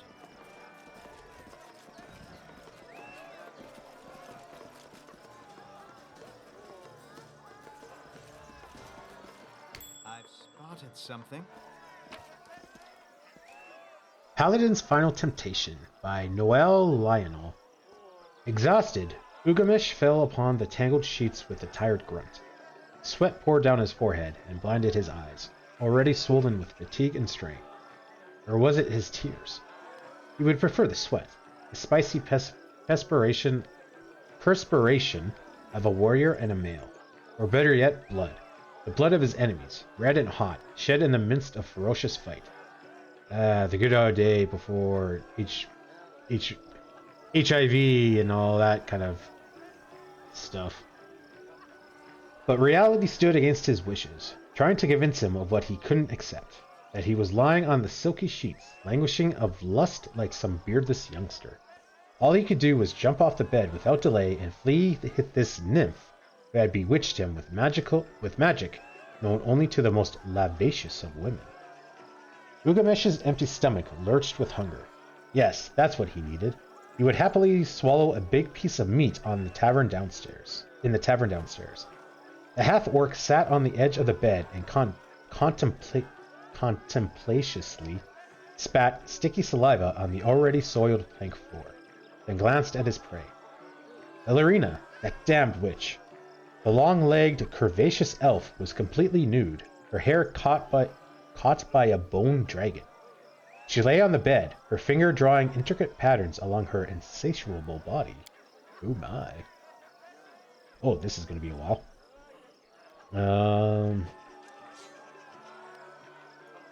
These beckoning gestures clouded Uggamesh's mind. He was unable to think anymore, and he could not decide which part of his body craved more immediately for satisfaction. I had heard a thing or two about half-orcs, Ellerina said, adding oil to the flames. But from what I can tell, even best of them can't match mighty Aravante. Oh god. It seems as though, after His Majesty, there will be no more miracles in my bed. I suppose I'm destined to content myself with mere shadows from now on. But worry not, my warrior. Uggamesh had little time to ponder over Iria's words, as the normal rumbling sounds of the ground floor of the tavern ceased, as though severed with an axe.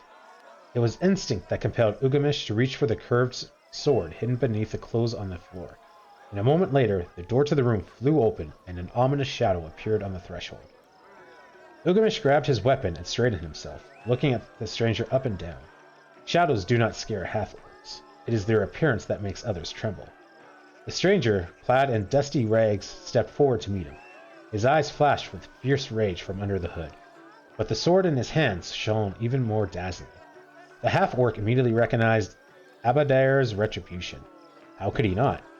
But how did he end up in the hands of some tramp? Comprehending the situation seemed an impossible task for the half-orc, but answers was not what he was after anyway. With a roar, he raised his weapon and rushed towards the intruder. The quest Illatri. Charges 0. Caster level 0. What the heck? Owner of this book reads one new chapter every time on rest, granting a benefit until the next day, depending on which companions the chapter described. Chapter selected randomly.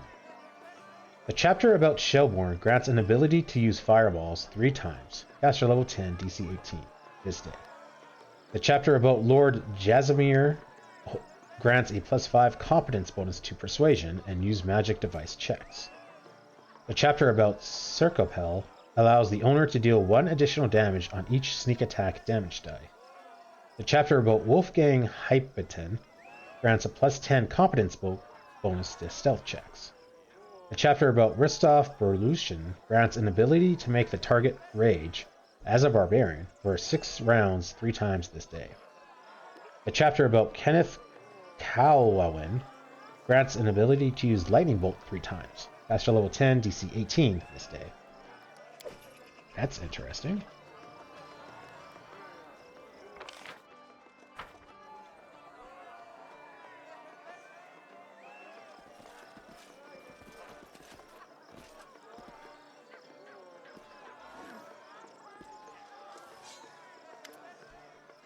An elf in leather armor scans the crowd intently. He seems to be the only one at the celebration not participating. He's also the only one beside the guards whose weapons isn't sealed. Your Highness, welcome to Pitax. Aris Kailis, Captain of the City Guard, at your service.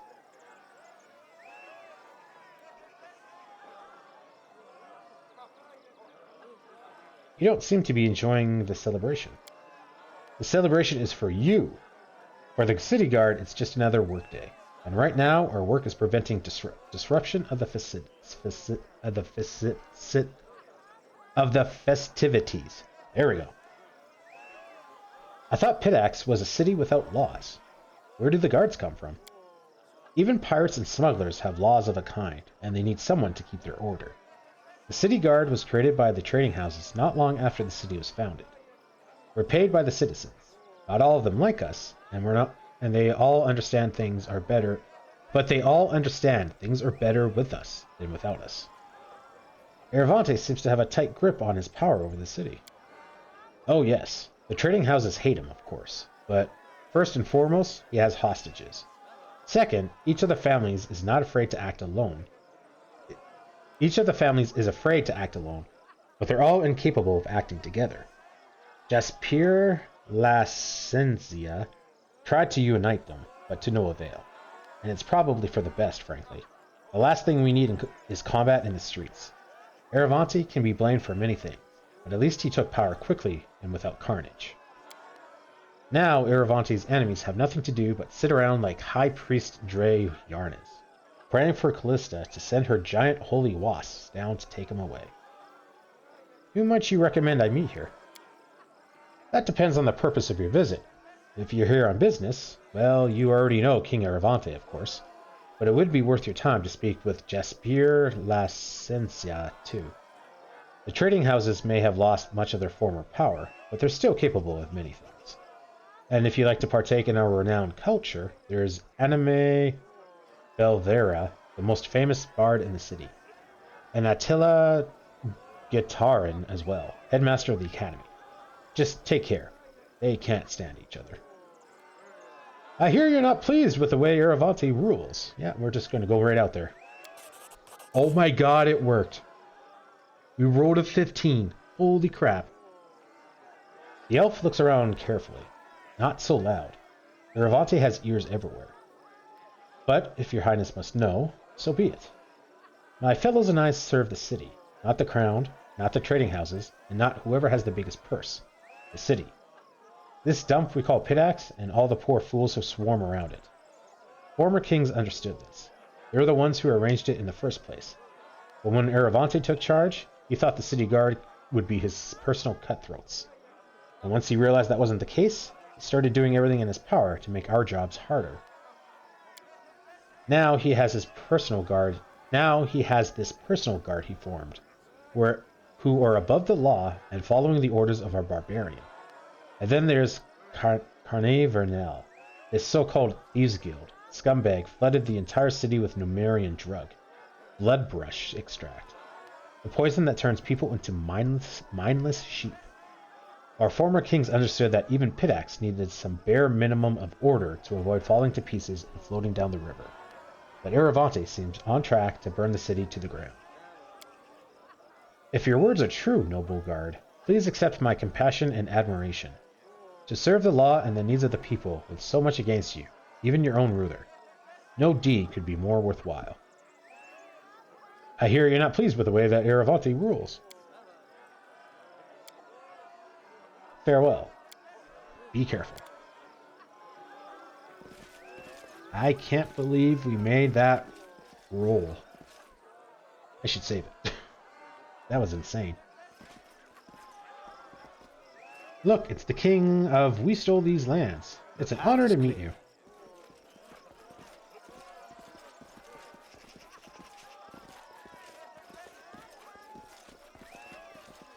Pitax has always been famous for its wine, yada yada yada.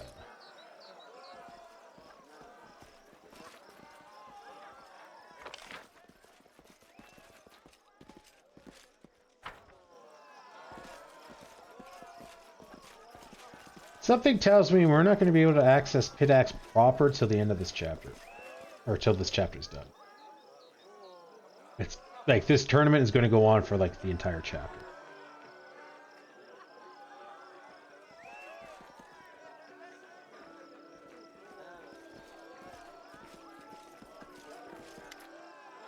Since your last encounter, Stefano Mosanki has put on a little weight, and his appearance has become even more festive. Oh, this dude. As you approach, a polite smile blooms on his face. Why, if it isn't King Me, please allow me to congratulate you on your success. An arrogant nobleman from Pitax who attended your reception.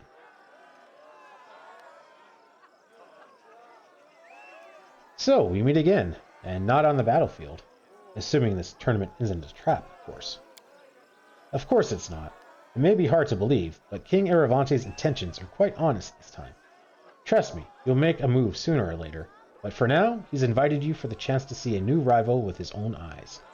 I'll let you in on a little secret. He actually thinks very highly of you. So Aravanti considers me a rival. I didn't think I'd give him any cause for a feud. The unfortunate reality is that your very existence, along with the strength your kingdom has acquired, is cause enough. What would happen were you to join with Mivron against Pitax? Or perhaps you might seek to extend your lands west and not stop at the border. What if merchants from Bevroy began traveling through your lands, bypassing Pitax entirely? And of course, the most important question. Moscani's grin turns predatory. Do you sit securely on your throne, or does Pitax stand a chance of expanding east? Now that's real talk we can have here. Come on, Honorable Stefano, sing us another of your sweet political songs. At least you're honest with me. I appreciate the warning. Think nothing of it. I have great interest in seeing how events will unfold. This isn't the first year the tournament's been held. Why was I just invited this year? I mean no offense when I say this, but both you and your state were, frankly, inconsequential, not significant enough for our attention. But your victory at Bevroy's border and your subsequent coronation changed all that. In truth, King Aravanti only invites those he's identified as worthy rivals to the tournament. Farewell. Until we meet again, and I'm sure we will. Let us be careful.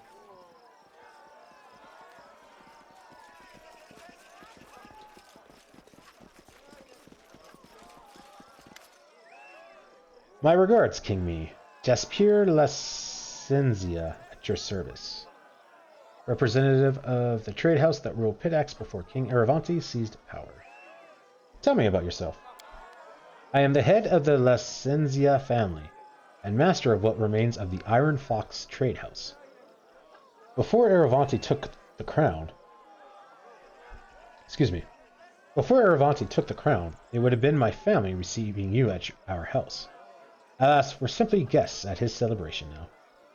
What caused you to lose influence? It's a dark and sordid story, and I swear I'd give my life to learn the full truth of it. Pitax was founded by 4 families and ruled by their 4 trade houses for centuries. We quarreled from time to time, of course, and property didn't always change hands peacefully. But none of us would dream of impinging on another family's lawful rights. And then Aravanti appeared. We underestimated him, thought nothing more than another adventurer like the thousands of others in this region. He handled matters quickly and chaotically, with assets running through his fingers faster than chips at a card table. His wealth grew rapidly, but he still wasn't a big fish. For a while, at least. He invited representatives from all the trade houses to play cards. No one really knows what exactly happened, but by morning he owned most of their assets, including the crown.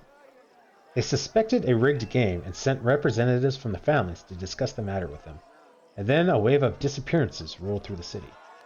My brothers, the former kings of Pitax, disappeared, along with many other honorable people, and Aravanti made it clear that the lives of his hostages would depend upon our obedience. He was king, and our wealth and power lay in ruins. The citizens of Pitax seemed to love Aravanti. It would seem so, wouldn't it? Yet appearances can be deceiving. Yes, he's made many rich and happy, but there are many more lives that he's dragged through the mud for his own endless celebration. Trust me, there are many who would gladly put an end to his rule, but the king has so many spies that everyone's afraid of even to discuss it. Ask the head of his precious academy, Attila Gaterin, that what she thinks, or maybe High Priest Dre Yarnes. You'll see their mouths shut tighter than an oyster's shell. Pitax's high society is a notorious snake pit. Not that it's much different from any other high society in the world. Who might you recommend I meet here? I'd do better to tell you whom you should avoid. There's a gloomy, sickly-looking gnome wandering around, Gael Virel, chief of the so-called Thieves Guild. He's Aravanti's primary business partner, and they understand the word business quite broadly. You said the so-called Thieves Guild. What is it he really does? Certainly not picking pockets. The fellow came from Numera shortly after Aravanti started his reign. I won't lie, the Pitaxian trade houses occasionally made some questionable deals, but before Aravanti, Those like Venero were driven from the city faster than you can say, first dose is free. The man's a drug pusher. He sells the blood bush extract. They say it enhances all senses extraordinarily and evokes vivid visions, but it also affects mind and could be toxic in repeated doses. I saw those who overuse it. You could not put 3 words together. Because of Vernil, half of the city's youth is on his trash. And Iravantes pleased as punch about it. The more time the citizens spend in altered states, the fewer questions they ask. The gnome also uses his own product. It affects both the body and the mind. He fears his own shadow, seeing deception and trickery everywhere. Those who deal with him hope for fabulous profits, but they more often than not end up in the bottom of the river. Farewell. It was an honor speaking with you, Your Highness. Lots of reading.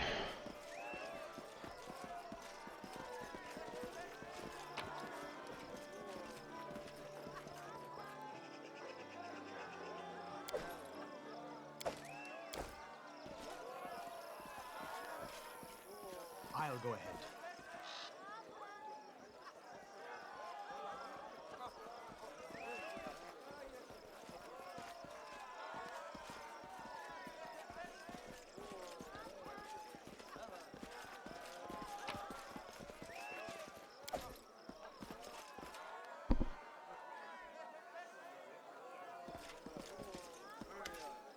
Your Royal Highness, welcome to the Rushlight Tournament. My name is Nuzero Apera, and I have the honor of being His Highness King Avanti's Master of Ceremonies.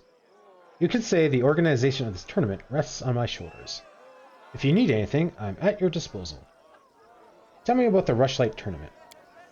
Since starting his reign over Pitax, His Highness King Aravanti has held this tournament once in several years, inviting guests from the high society of nearby kingdoms to attend. Today, we have guests from Degamark, Mivin, Garalton, and Tayom. Unfortunately, Bevroy did not honor us with their representatives this year. It's entirely possible that recent events and the stressful political climate have put them in a less than festive mood. But we're pleased to have Your Highness in the attendance for the first, and I hope not the last, time this year. What events are on the schedule? The tournament consists of 3 contests. I am not touching my mouse. That was a lot of mouse movement for me not touching my mouse. The tournament consists of 3 contests. First, the participants will display their strength and dexterity in the Fisher's Triathlon, a tribute to local crafts and trades, so to speak. Then we'll be measuring competitors' wits in the boasting contest. There's a reason why we're the cultural capital of the region, after all. And finally, the evening will wrap up with some mock combat in the drunken melee. Then His Majesty will announce the winner of the tournament, and we'll all enjoy a festive banquet followed by a splendid fireworks show. And what about the lighting? I'm good at that. Lighting? Farewell. I'm always at your service.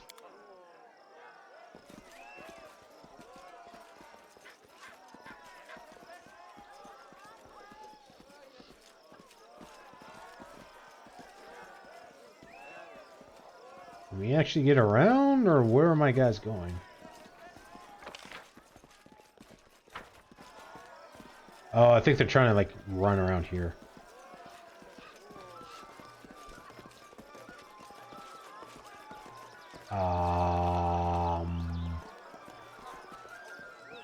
Okay. I think we broke the game, because I don't think that was supposed to happen.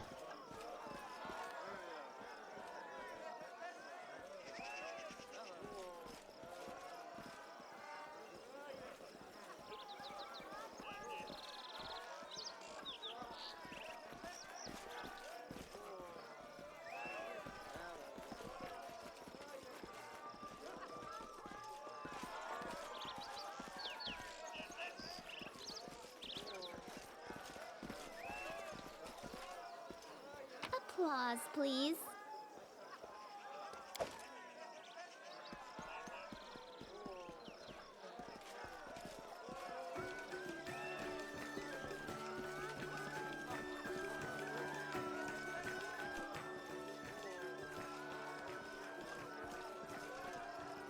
path is clear.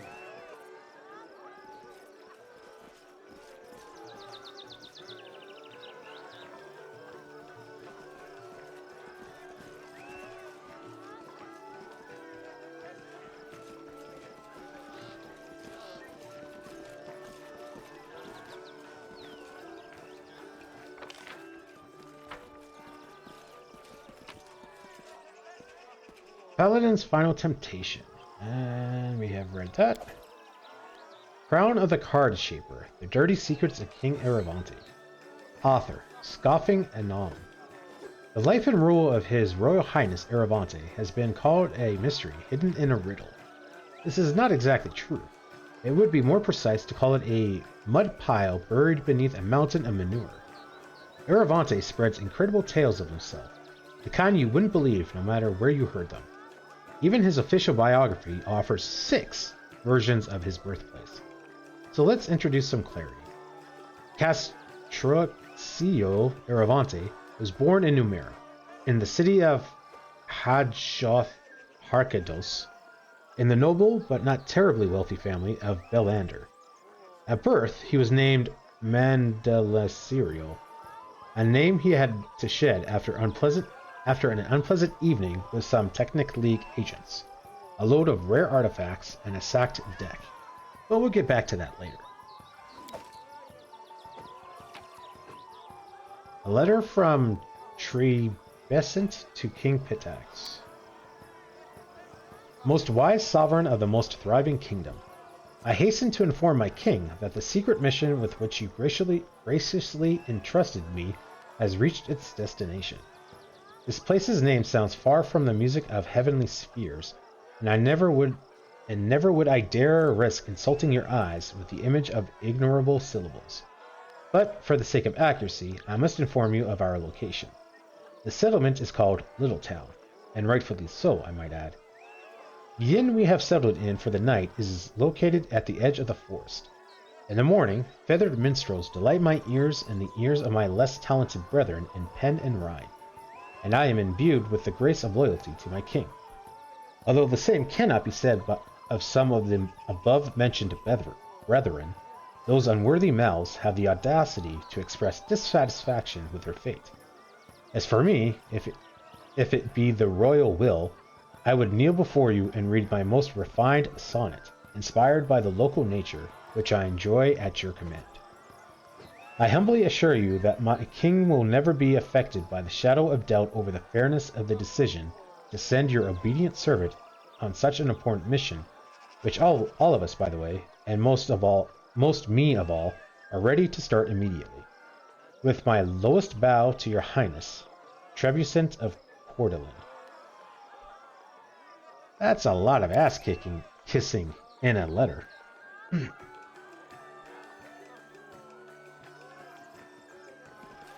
Okay, well, can we just walk right on out then? Apparently we can't. Yeah, I think we broke the game. Let's head out. So I think we met... Oh, okay. I think we met everyone except for the Thieves Guild guy. Animade Bevera told us why you expelled Eobold from the academy. I have no interest in what that individual told you. Please, let's discuss something else. I hear you're not exactly thrilled by Aravante's power. Forgive me, your highness, but this is defamation. My students and I owe everything we have to King Aravante. If not for him, the Academy of the Grand Arts wouldn't even exist, and I would be base ingratitude. It would be base ingratitude on my part to engage in any conspiracy against our patron. You must have me confused with Anime Bevera. She's certainly always ready to bite the hand that feeds, or caresses. Oh my. What did you mean when you mentioned the circumstances surrounding Eobold the Insightful's dismissal? Forgive me, your highness, but I'd prefer not to discuss the subject. If you're truly so interested, I'm sure there are more than a few slanderers who would gladly share all the dirty details with you. Very well. It was a great honor and exquisite pleasure to meet you. Tread lightly. So apparently we're already fomenting rebellion. I've heard King Aravante can be too persistent in his flirtations. Animaid purses her lips for a moment, then replies slowly, choosing her words carefully. I'd prefer not to discuss the private life of His Highness with strangers, much less my own. The details of any interactions between us will remain just that, between us. Please, let's discuss another topic.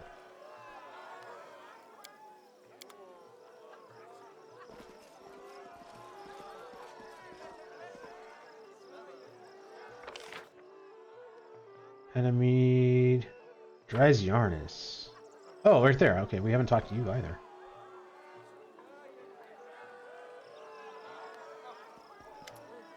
Oh, a new face at the celebration. I'm pleased to meet you, Dre Yarnis, High Priest of Callista, at your disposal. Do many Pitaxians worship Callista? Of course. She's been the patron goddess of Pitax since its founding. The goddess likes our joyful town, and its citizens love her in return. If ever you visit Pitax, you would surely enjoy the proud spikes of her cathedral. It's the most beautiful building in the city. Who might you recommend I meet here? There are many prominent people here, as usual. My first recommendation would be Maestro Anime. Many would give their lives to exchange words with her. She's Pitax's best singer, and the finest of its women. Callista is the goddess of revenge. I'm sure many mention Aravante in their prayers to her, and probably not with the kindest of words. You are well versed in matters of both spiritual and political. Of course, it's not my place to say what people pray to my lady for, but you're right that many would wish for revenge upon him. To be honest, our temple has not only benefited from his rise to power. Our temple has only benefited from its rise to power. Aravante isn't stingy with his donations, and the celebrations he holds are beyond all praise. The king himself, though, his exorbitant pride is irritating. Callista dislikes those who would place themselves above the gods, and I wouldn't be surprised if he teaches him a lesson sooner or later. That I could deal with, though. There's something else I find harder and harder to tell her. You see, the goddess patronizes bodily love, but only that given voluntarily. Oh, don't like where this is going. It is sometimes difficult for me to protect our young priests and priestesses from his unsolicited attentions. I fear to imagine how hard it must be for our beautiful Animaid, or what Galton Gitaura must deal with. The king is said to often mistake the academy for his personal harem. I've heard you're not exactly happy with Iravante's reign. The priest looks away. Oh no, I have no issue with his reign. He's a generous donor, and the celebrations he hosts are beyond praise. The king himself, though... And we've read through that. Farewell. May the grace of the goddess always be with you. Trader... Walsh, we talked to... Okay, we missed that guy. We should prepare. Send I'm listening. Speedy Everyone Gonzalez counts on there. me. And there. Oh yeah, we totally walked by you.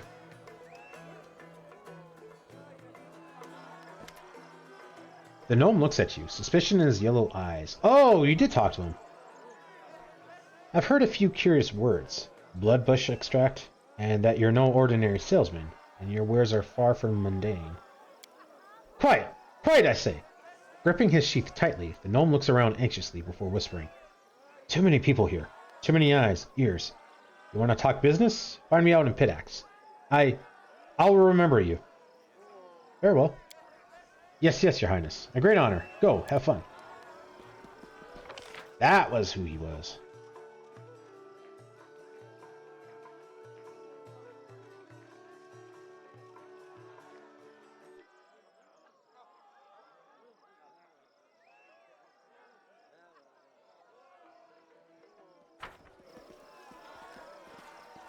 Okay, let's get this tournament going. I think that was like an hour and a half of just like walking around and talking to people in this one map. Oh, alright. I'm ready to participate in the Fisher's Triathlon. Let's begin!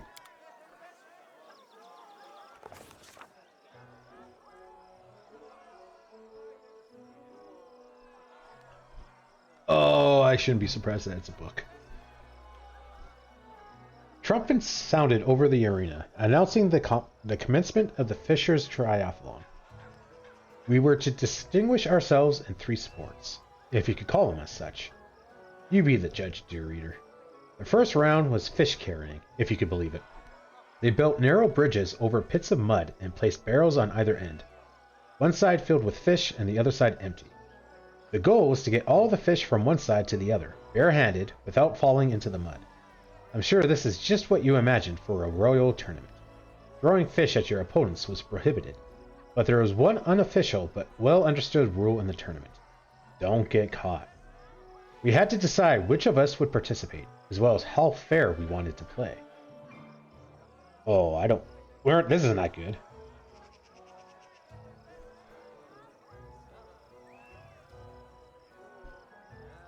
That's only a 9. We need a 20 for that. Well, we tried to cheat by discreetly throwing fish at our opponents. We've already, like, stealthily punched someone, so... Oh, we can choose? Yeah, right.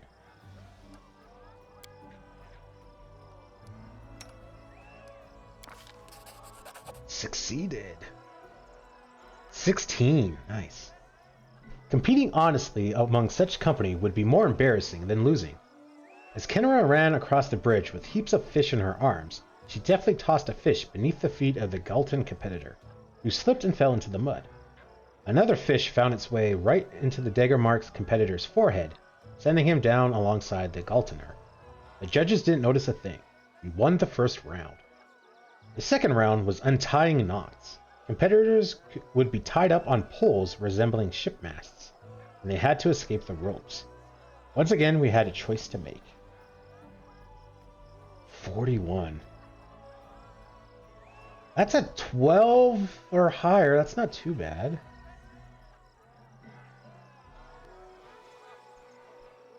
Perception check passed. Trickery 20. We noticed a sharpened coin glittering in the Daggermark competitor's mouth, and the Galton participant had a blade in hand. We exposed the cheaters, leaving us with fewer rivals. Yeah. We're totally going to be rats. The judges escorted the cheaters out of the arena, the crowd laughing and whistling all the while.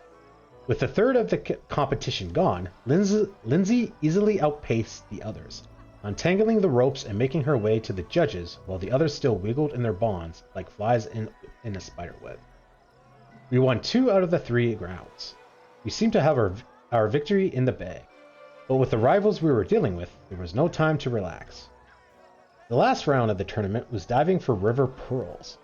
Huge tubs were filled with mussels and river water, and some empty jars had been placed on sets of scales.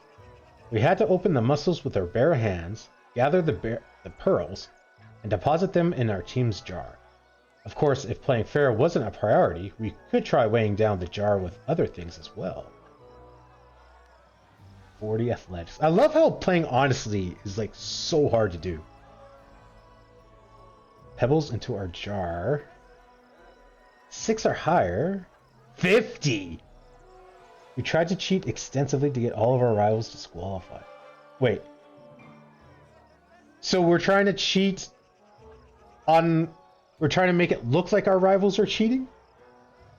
50 trickery. How the bloody hell could you do that? We tried to cheat by slipping some pebbles into our jar. Bingo! Lindsay bravely dove into the muddy water and started opening shells, breaking her nails in the process. She put fistfuls of pearls into her jar as fast as she could, slipping in an occasional pebble, pinch of sand, or dollop of mud when possible. Once time was up, her jar was the heaviest. a victory for us. Soon we stood on the pedestal as the judges awarded our team the victory. We were wet, muddy, and smelled of fish, but we grinned with joy all the same. Oh, I love how much we cheated.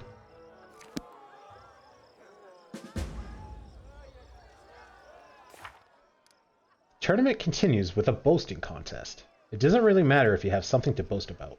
The main goal is to make your story sound super exciting, so the crowd wants to hear your tale over everyone else's. In order to join the competition, we should talk to the Master of Ceremonies. Yada yada yada.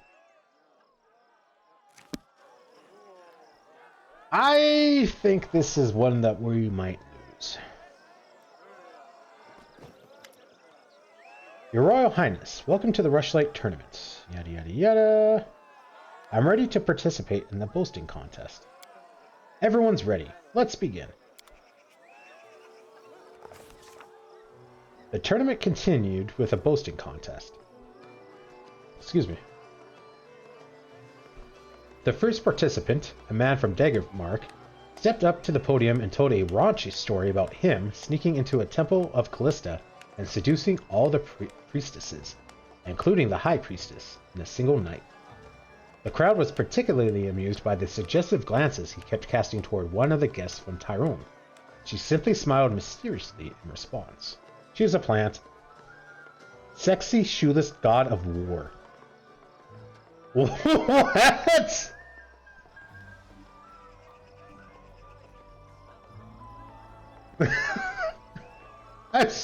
I want to know what they're talking about. The second participant was a guest from Galton, who told a completely implausible tale about his travels across other planes, where he battled undead hordes and defeated a blood-curdling monster. He was an average storyteller at best. You'd be lucky to get a C for that story at the Academy. But the listeners were inexplicably elated. Suspiciously, we looked closer at the crowd and, of course, we spotted a bard using some tricks of the trade, and likely a little magic, to aid the Galton man's performance. 15.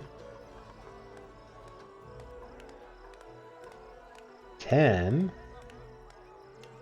Stabbed him in the back?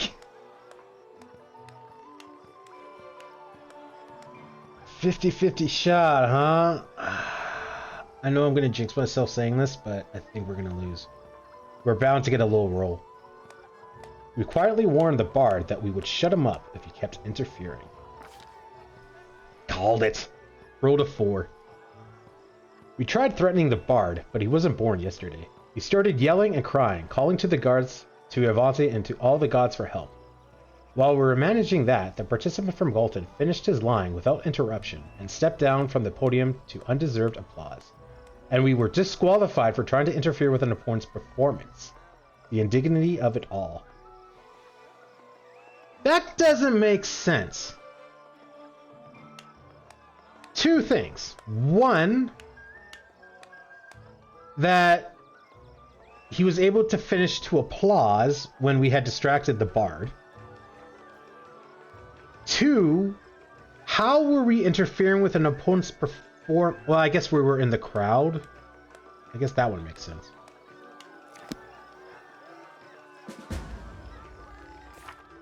The first two contests change from year to year, but the final one has been the same since the very first Rushlight tournament. The traditional drunken melee.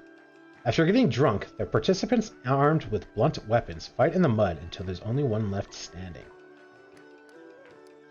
Or I could just punch someone because I'm going to do more damage that way. Oh, we're way over here. I'll go ahead.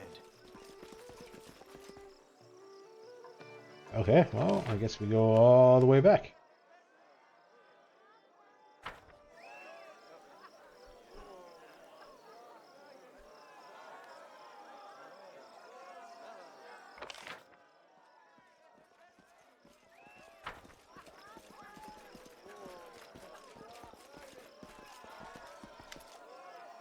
I am ready to participate in the drunken melee. Then let's begin. It will be splendid. I forgot to save it.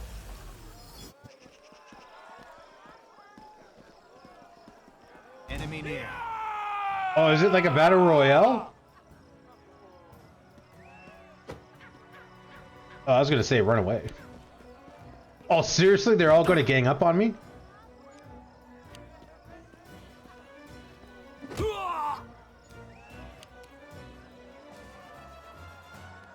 Ability usage is forbidden. Really?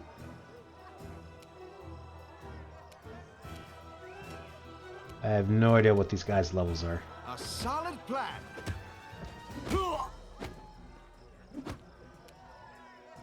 Okay, you're a little wiry. Wiry.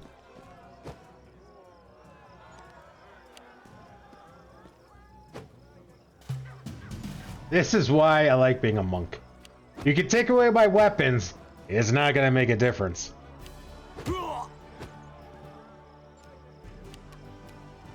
Forwards!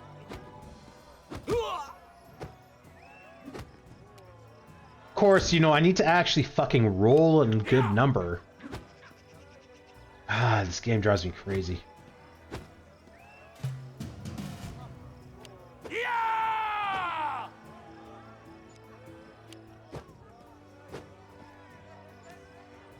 I should have used like a key point to use like bark skin on me before this happened. Aim carefully.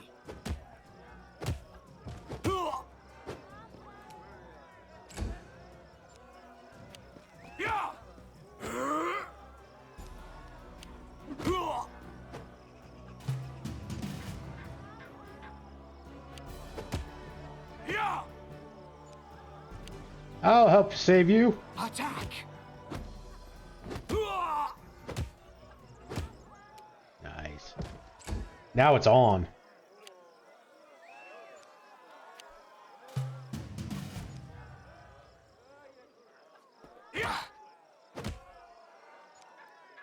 A 19 and a 20. Like, of course he hits me. A solid plan.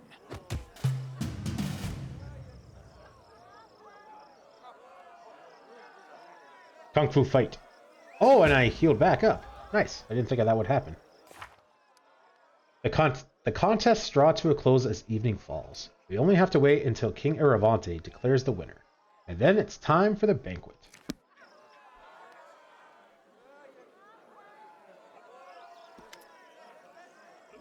The tournament is finished, isn't it? I'd like to know who won. Yes, Your Highness. Yes, His Highness is about to make a speech announcing the winner. Look, everyone's gathering around now. I am willing to bet $5 that he's going to declare himself the winner. Lords and ladies, another Rushlight tournament has come to an end. I'd like to thank all of you who honored this event with your presence.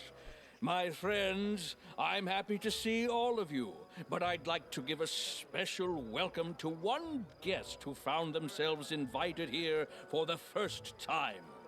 Today, we had the Baron, no, excuse me, it's King now, isn't it? Of a majority of what was once the Stolen Lands. Thank you for coming, my darling. I can call you that, right? I thank you with all my heart. Now it feels like he's trying too hard. I first learned of him from my friend Stefano Mosconi. To be honest, his report was less than flattering. Impassable swamps, monsters galloping about, and a complete absence of any valuable resources. Nothing more than a dirty hole ruled by another bandit lord, hardly worthy of your attention. That's what he wrote back then. I'm so happy he was wrong. See, the one thing that I don't want to say drives me nuts, but it annoys me more than it should, is when I first became Baron, and I came across some of these Pitaxian people, and I think some other people too, but majority of Pitaxian people. People basically saying, "Oh, this is your kingdom? It's just a swamp." Yeah, because I just became Baron like 2 months ago. I can't turn a swamp into a thriving kingdom in 2 months. Like, you've got to give me like 10 years. Truth be told, even now traveling that domain is a less than pleasurable experience. Some roads have appeared, but their safety leaves much to be desired. Take the sad story of a poor Toman Henvaki from Gralton. He set off to those lands and hasn't been seen since.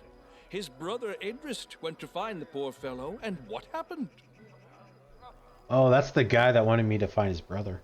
The Baron found the body in the blink of an eye, almost as though it was stored in his cellar. To be fair, it wasn't blink in the eye. It did take like 2 months. Granted, because we still had to upgrade our kingdom and all that, but... And the hunt the Baron put on, clearly imitating my tournament, it was beyond description. While guests were out hunting hydras and owl bears, the latter came from behind and ate at the banquet table, along with all the servants. Some celebration, right?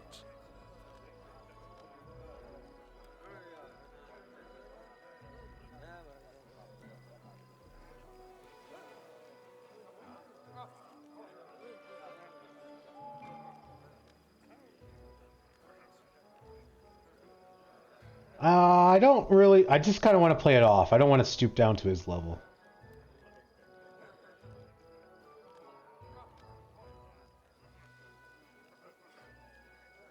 It's all like a 50-50 chance.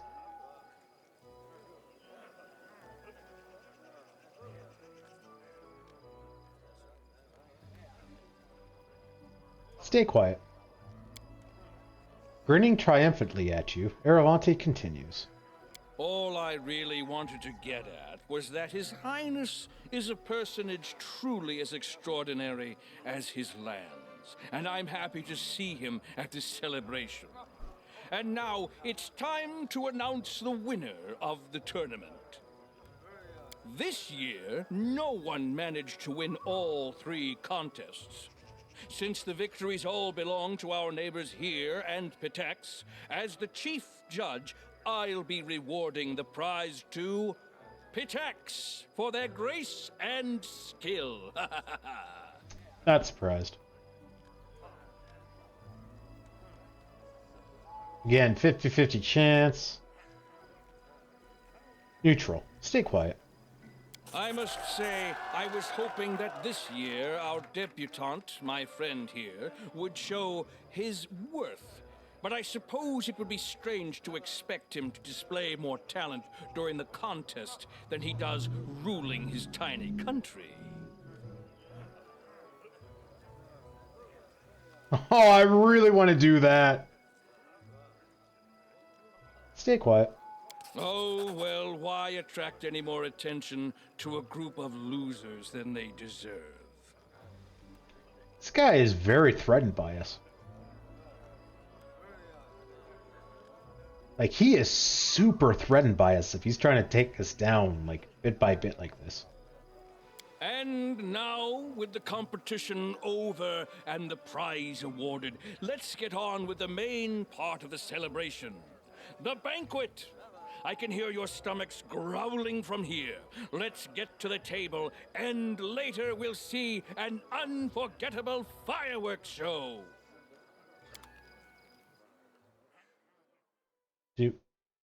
Do we get to actually see the fireworks? Because I kind of want to see the fireworks.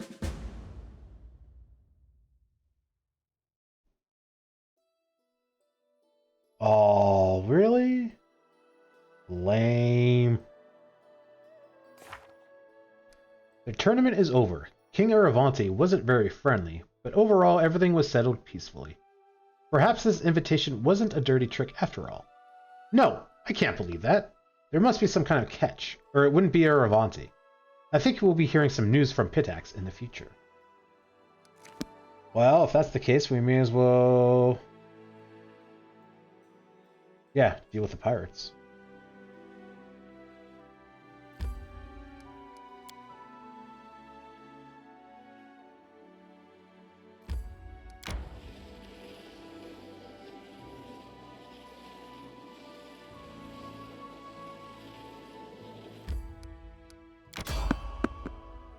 There's someone on the road. Our travels brought us to the little town surroundings in pursuit of the dastardly river pirates who have preyed upon the innocent merchants and travelers. It would have been nice to march in, knock in some skulls together, and call it a day. But rumors suggested we were heavily outnumbered. Even worse, the villains had set up their camp in a defensible position in sight of their boats, protected by the river on one side, a thicket of forest on the other side, and a sticky swamp on the third. Add in a bunch of sentries watching for intruders, and we were in trouble. Thank goodness our fearless leader had a plan. I did not expect this to be a book. I thought this was actually going to be an area that we just go in, kill 20 guys, and move on.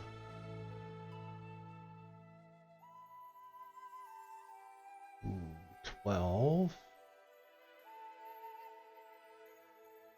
11.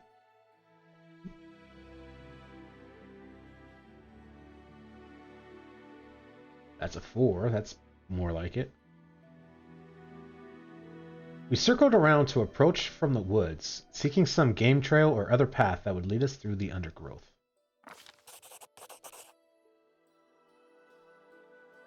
Yeah, we could have done mobility. Yeah, no, we could have done everything with a 15.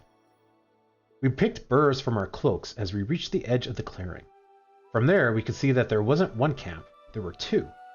The second was several hundred feet away, judging by the campfires, which meant we could vanquish pirates in one camp before the other could respond.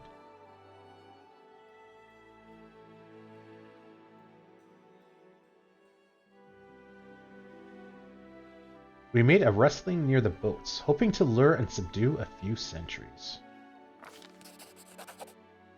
Nice. It was exactly the plan you read about in Dashing Tales, and our enemies fell right into our trap. We quietly dispatched the sentries before launching our attack on the remaining pirates. Oh, okay, so I guess this just lets us, determine how many bad guys to put on the map.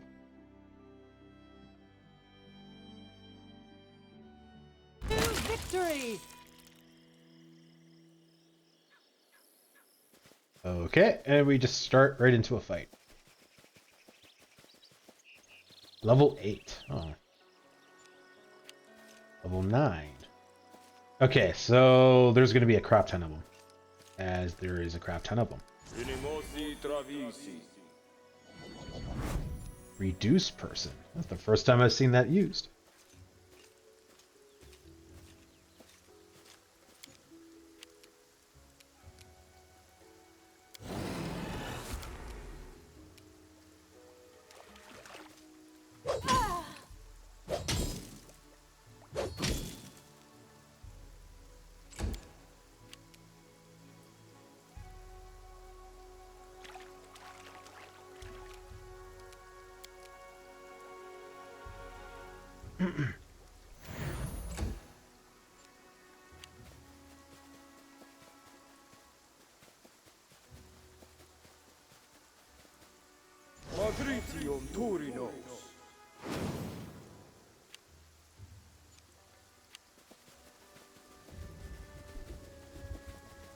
You're so tiny.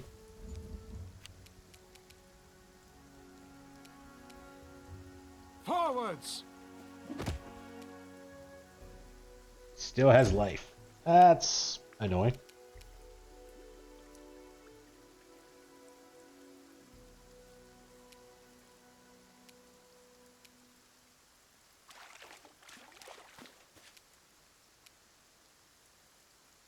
No, I want to go... Why are you insisting to going this way? Go this way. Let us strike as one! Fuck this game. Jesus Christ. Just go that way. That's all you need to do. But no, you have to go this way because reasons.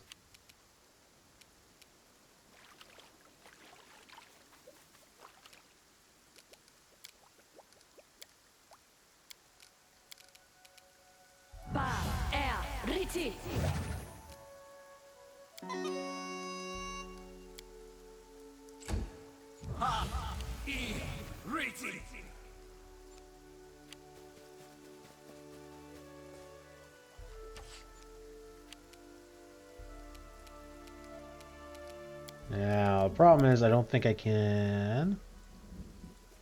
Oh, I think I can.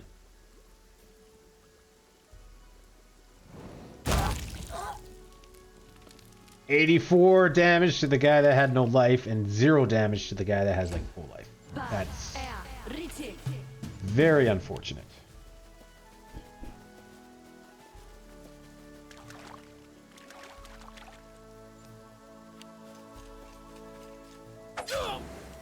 Ow!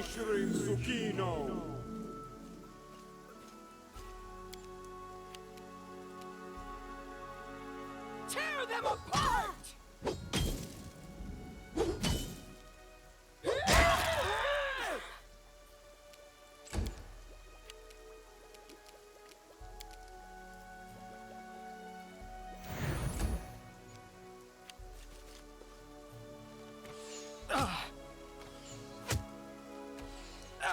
How does he only need a 5 to hit me?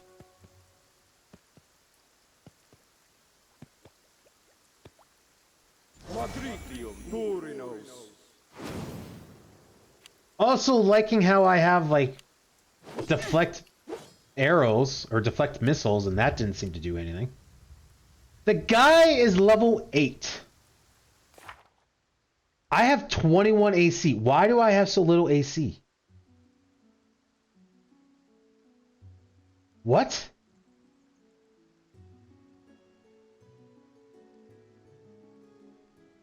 Takes -2 AC. Takes an additional -2 to all attacks made by the rogue. That doesn't make sense. -2 because of belligerent injury. I have like 38 AC. What happened to my AC? There's no way.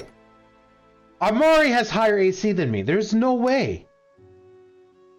What happened to my AC?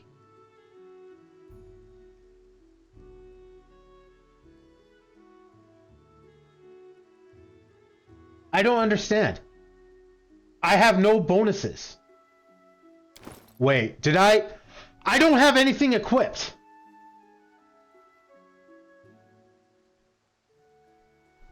Are you fucking kidding me, game? And I probably can't do this in the middle of a fight.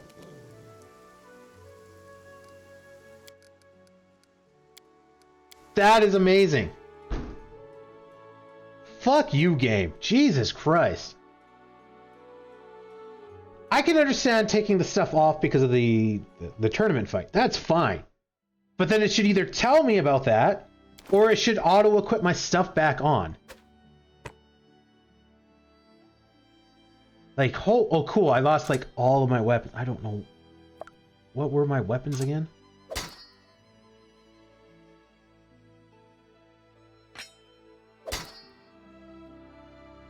Then a sigh, I think. Alright, because that's bludgeoning, slashing, piercing. Yeah.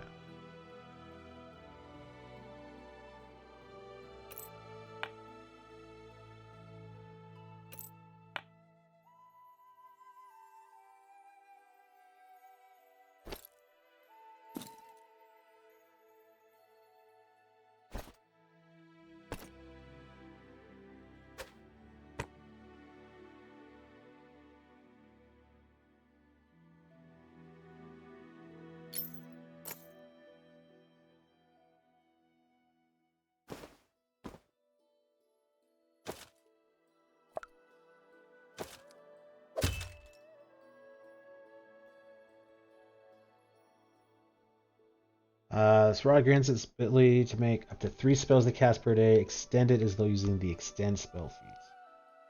Lasts twice as long as normal. I don't think I have anyone that uses that.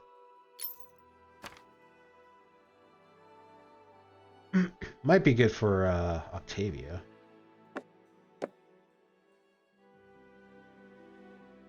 Okay, I think that's everything because I didn't have any armor equipped. I had you two equipped and that. Yeah, so now we're up to 36 AC. That's better. It's still not quite as high as I thought. I thought I had like 38. But at least that's a lot better than like 21. Although, in all honesty, having 21 AC with nothing equipped is pretty damn good. But, yeah, it's just super annoying that the game... Now we gotta do those checks and all that again. Fuck.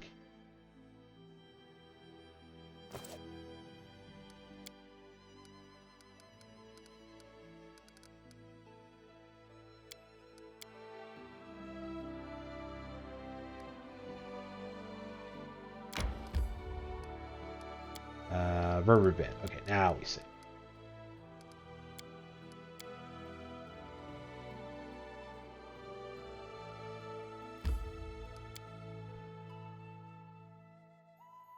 Or not? Yeah, because I thought as soon as we walked into that area, we got the storybook immediately. It wasn't even a, do you want to enter this area? To make an epic pose, I need inspiration.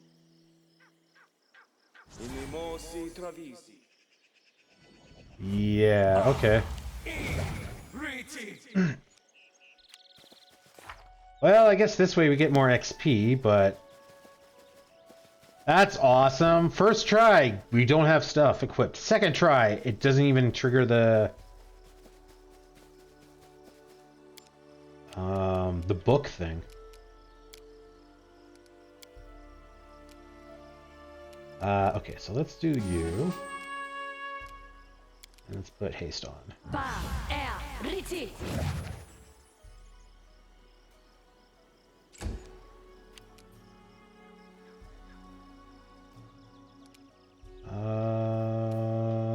Sure. A solid plan.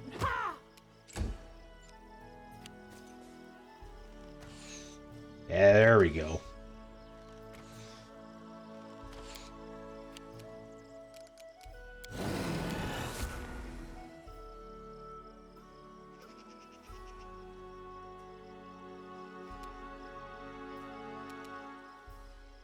I don't understand how that's not a charge. I mean, granted, we're not running directly at them, but even if we're running at an oblique angle to them, if we're in range, it still should be a charge. Yeah.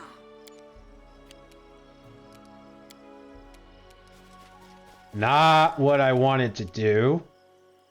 Thanks, game. Strike is one. Try to do a charge, but you know, whatever. We'll just click past the button somehow and just have the cursor jump.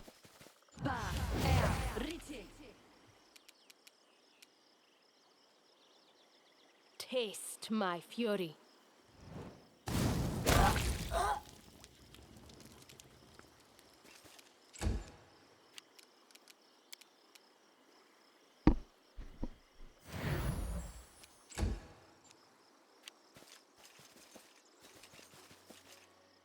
That's not good.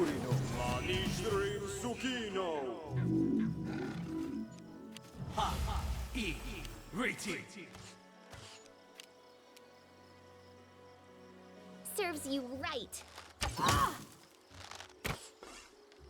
Natural 1. Love it. And a 2! And a 4. Like, I love these rolls. These are awesome rolls. Forwards!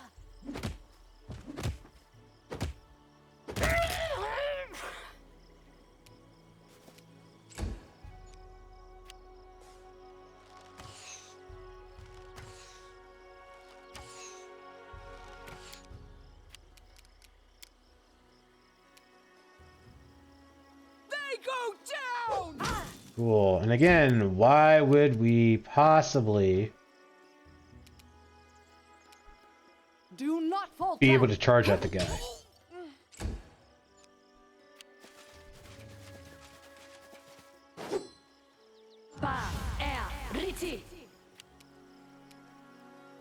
This is going to hurt.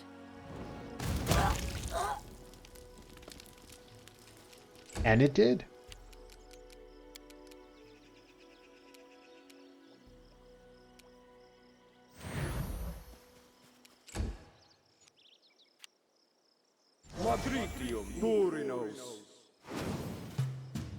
I feel like the skill checks during the book probably gave us a lot more XP than fighting the extra few guys. I have a feeling the skill checks was like 5,000 XP and these guys are giving us like 200.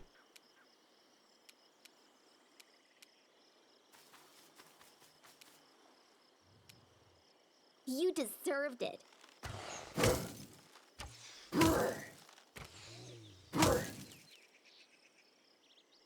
That was 3 attacks, wasn't it? You're not hasted? Why aren't you hasted? Valerie isn't hasted. What the hell? Aim So carefully. confused what's going on. And a natural one. Succeed. Awesome game.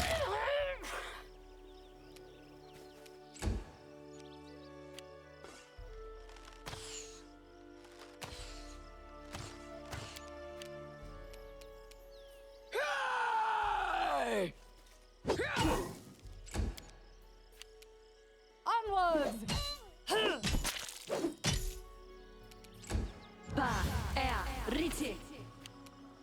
Oh, they're casting slow. That's probably why we're not hasted.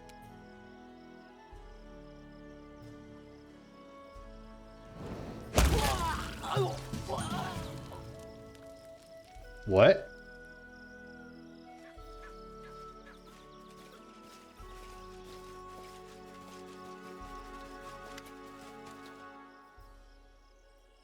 A voice cuts through the din, roaring with such indignation that the fighting momentarily stops. What's going on in here? Who dares attack my camp? The speaker is a suntanned woman wearing light blue traveling cloths with high boots, and an embroidered heroine adorns one of her sleeves. She draws her weapon and takes a menacing step forward. I don't know who you are, and any patience I have to hear your excuses is as short-lived as you are. If you have something to say, make it good. Behind her, you can see more combatants approaching, but you have a few moments before they arrive.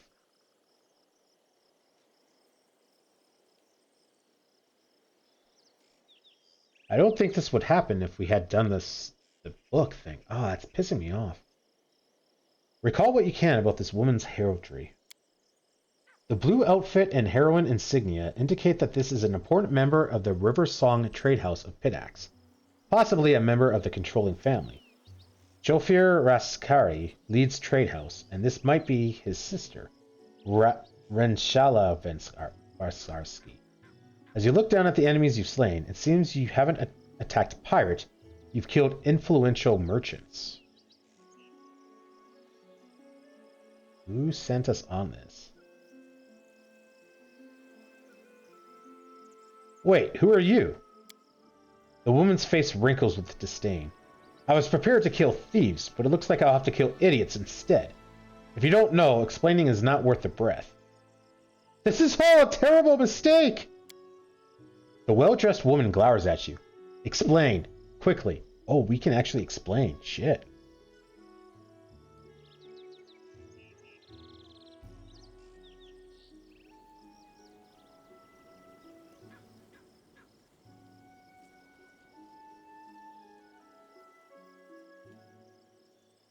$13.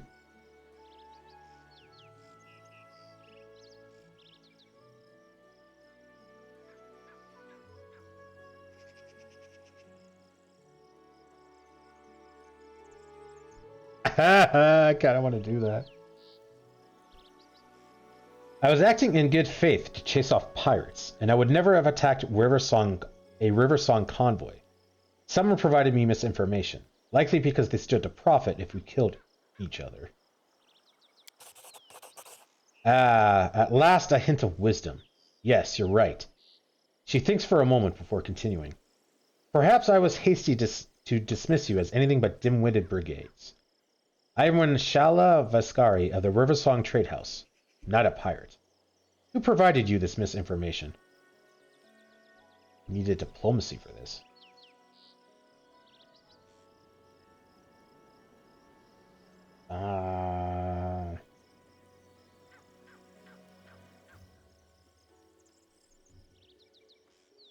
Try this. It seems like Ervante is the bad guy in this chapter.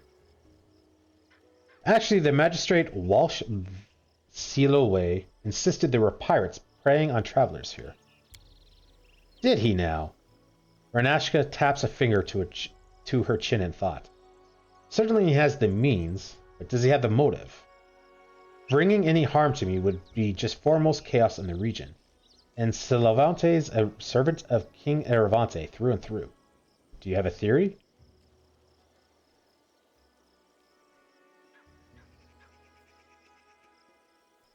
If he knows you travel with so many guards, maybe he hoped I would die during the attack. That's certainly a possibility. You must be flattered to have such powerful enemies.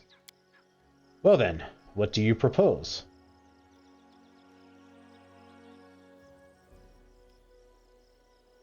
We join forces to uncover the truth. Renshala's smile grows slowly as if she's contemplating devious possibilities. Very well. I will return to the city, and when you are ready to confront others about what transpired here, I will join you. She hands you the scroll from the magistrate. Piece together your case and get to the bottom of this mystery. For now, though, give me space to bury the dead.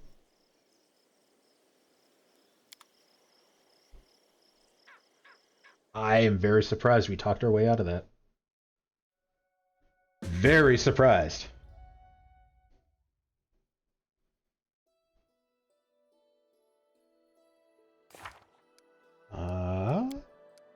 Enemar set us up, or was it someone else? We need to meet the dramaturge in Pidax as soon as possible and find out what's going on. Can we actually get into Pidax?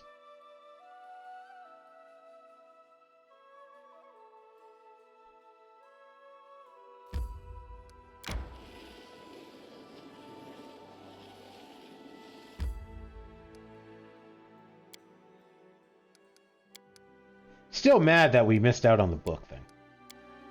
Because like I said, I'm pretty sure we're getting like 5,000 XP for passing skill checks. And like the extra one guy that we might have been able to kill probably only gave us like 200 XP. This time, Magistrate Wallace Siloway didn't even bother greeting us. Meeting the unfriendly gazes of the Pitaxian soldiers, we decided to turn away. Okay then, I guess we go back to the capital.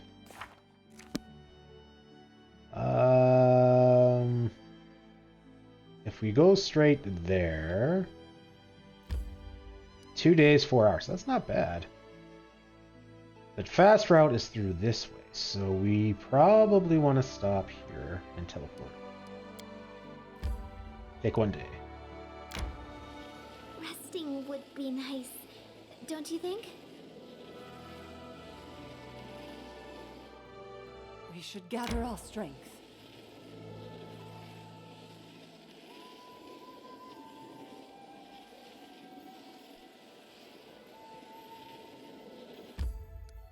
Teleport.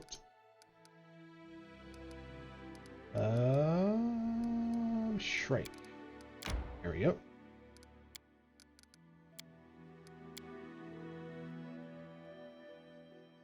I'm hungry. When we stop? And go to the main square to sell stuff.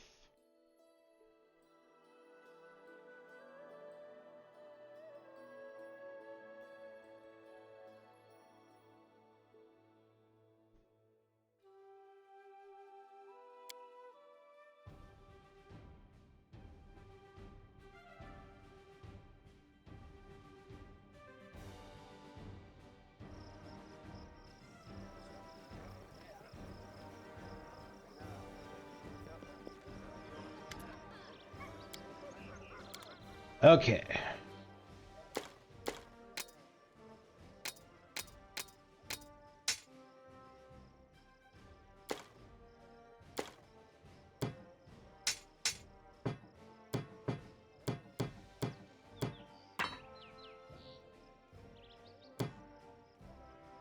We want to keep that.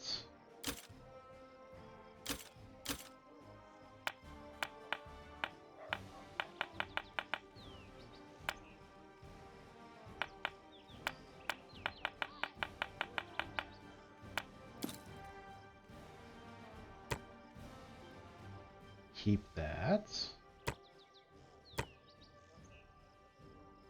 Sell that.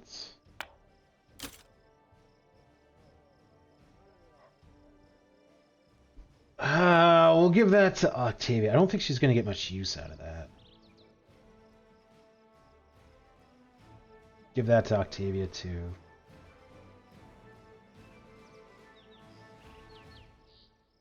We'll keep that. God damn you, auto-scrolling son of a...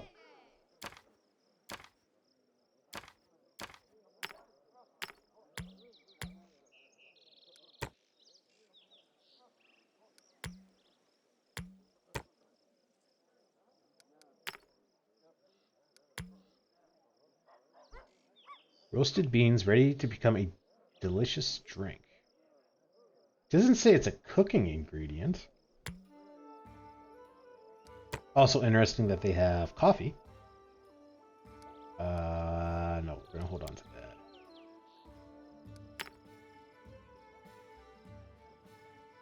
that. Dinosaur pearl? Oh, exquisite pearl. Wow, I totally misread that.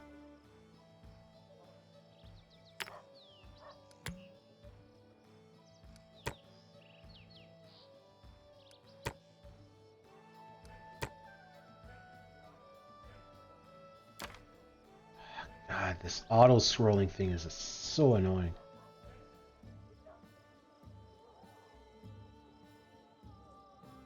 Note from Sellaway. I don't remember reading this. Ranasha of the Riversong House. Your trade house remains one of Pitax's prides, bringing wealth and traffic to our noble city. While your independence is admirable, the River Kingdoms are no longer a place where free spirits and a fast blade are enough to ensure the safety of so prosperous a family. Twice you have spurned His Highness King Ervanti's offers of protection, and as his agent, I extend that offer once more, with a warning. The hordes of me grow increasingly restless, and tales of that monarch's ruthless savagery are confirmed more every day. As his gaze turns south to Pitax, Pitax is to the west, not south, but okay. We would do well to stand together. Set aside any quarrels you may have with the king and accept his guiding hand in these troubled times. Ever the servant of Pitax and his people, Magistrate Walsh Selray. Okay, we're going to hold on to that. That would explain why he sent us after her.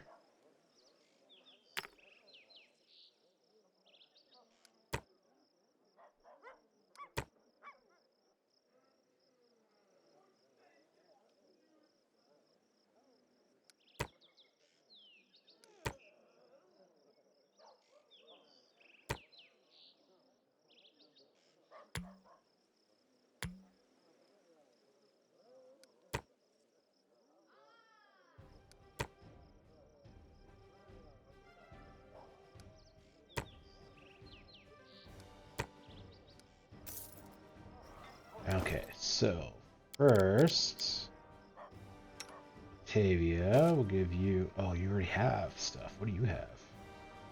Archery. Oh yeah, that's. Nah. And then Jathal.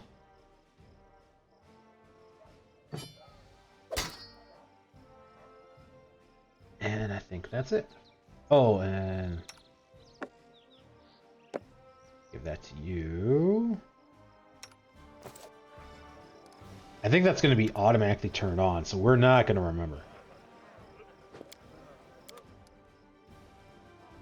That's going to be a total pain in the butt. Okay, I think that is everything to sell. Nice.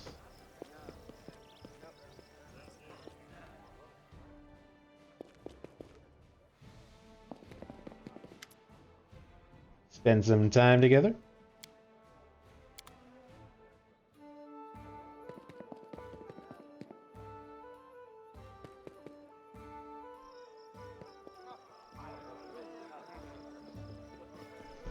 Okay. And while we're loading into this, I'm going to take a 2-minute break, grab some water, go to the bathroom. So I will be right back, guys.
I'm back. Thanks for waiting, guys. Amari! Come to the tavern after the council. We need to talk. About my damn tribe, and Nylek. And about the ghost. Will you come? I will wait. I will try not to get drunk, but I really want to. Right. Still have to deal with the ghost with her. Harm? Rudrin Skejej looks much better than she did on your first meeting. Back then, she could barely stand for the wounds she received fighting the golem. Now, the dwarf stands proudly at attention for you in polished armor. Your Highness, my dear Sir Harum, deeply respected servant of Rotus. The Skejej clan has sent me to you to express our gratitude for everything you have done for us, and present you with this humble gift. We crafted this for Sir Harum personally, from the metal of artifacts unmade by him. Rudin hands a small but heavy chest to Harum and bows. Received a helmet. Harum frowns, trying to hide his confusion, then nods and accepts the gift. Well, I'm glad you're all right. It's nice to see someone manage to make something useful out of those worthless scraps. Why did you present it to me? Whoa, what the hell is going... Why am I walking? What's going on? Professor. Oh, okay. I can't believe you lied to me this whole time. Don't try to deny it. I've heard everything. How you covered for bullies. How it wasn't even Aravanti who fired you. It was Attila. How could you? Lindsay, please, calm down. I didn't deceive you. You never even asked about the circumstances of my dismissal, remember? It's a, sensitive subject. I may not have been a good enough student to be one of your favorites, like Eladane, but I do remember the basics, like the 7 types of lies, and I definitely remember your lectures on lies of omission. You wanted me to write a book about all the atrocities going on within the halls of the Academy, and you left out a pretty big one. You never told me a student died because of you. What other sensitive subjects have you been avoiding? Lindsay, I beg you, please, let me explain. How much of what you and Lindsay wrote about the Academy is actually true? There is no direct lie. I admit that, in some cases, I may have concealed or misrepresented some details to protect the innocent. But believe me, it was with noble intentions. Aravanti's atrocities are no secret to anyone, and this book may well bring about the fall of a tyrant. But I cannot allow the Academy to perish alongside Aravanti. There are too many innocents, wonderful artists, poets, and composers who have been tainted by Aravanti's crimes against their will. They stand to lose everything if we publish the truth in its entirety. So, to put things simply, the book is full of lies, isn't it? Your innocent colleagues all pandered to Aravanti, and you wanted to shift all the blame onto him alone so they could come out clean? What I wanted to do is protect the little good that King Aravanti brought into this world. The Academy is more than just wrongdoings and bullying. It's made up of many brilliant artists who have the potential to change the world for the better. Should we freely trample flowers just for happening to grow out of a muck heap? Aribald, is this true? Yes, Your Highness. I'm afraid it is. As I devoted all my attention to developing the talent of my students, I fear I neglected their moral development, and this led to tragic results. But with all due respect to Headmaster Gitarin, I don't believe in incorrigible villainy, especially not at such a young age. Shaylin teaches us not to renounce those who stumble, but to give them a chance to reform. I traveled to your lands in the hopes of a new beginning, for my students and for myself. Lindsay, what do you think? I don't know. Teacher, you told me so many things that the world isn't made. You told me so many times that the world isn't made of things. It's made of stories. And we ourselves are made of the stories we tell and believe. But shouldn't those stories also be true? You said that people are essentially animals who love stories. Did you really mean that people are just lying beasts? Well, what is the truth then? a precise statement of past events? We're not news hawks or historians, bound to precision for the sake of precision. A bard must take into consideration how her story will affect her audience. Truth and fiction are our materials. They're as valuable to us as rough marble to a sculpture. The same story used to evoke anger, envy, or fear can be turned to inspire bravery, love, and hope. Both versions told in full truth. The events at the base of the story aren't what's important. What's important is the lesson your listeners take from it. Lindsay turns to you, baffled. I don't know what to do. I want to burn the manuscript, store it over, and write the whole dirty truth about the Academy.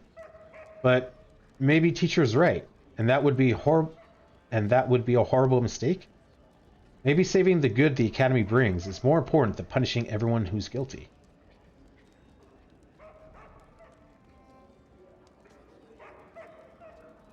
That's a lawful good choice. Really?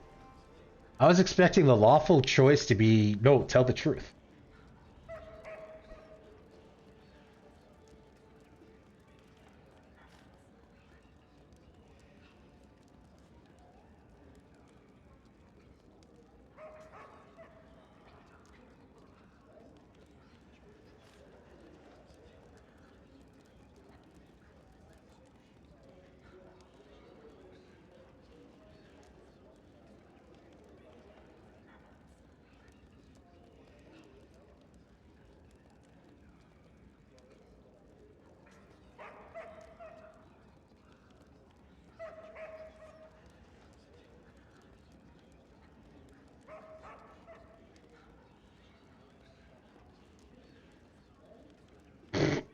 Yeah, it does kind of have an evil tint, but didn't really think about that. I don't know. I kind of want to go with this.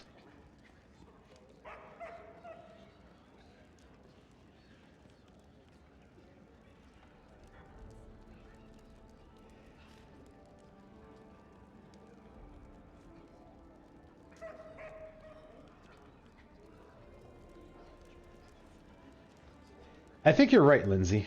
So many beautiful words, but it all boils down to this. Arrowbold, you're trying to protect the guilty from being punished, aren't you? Arrowbold lowers his head. I suppose you're right. I was so concerned with mercy, and a great injustice occurred as a result. I'm sorry, Lindsay. You've taught your old teacher a lesson today. We'll rewrite the book.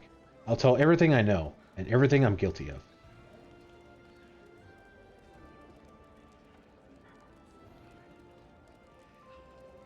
From your main project? What's her main project?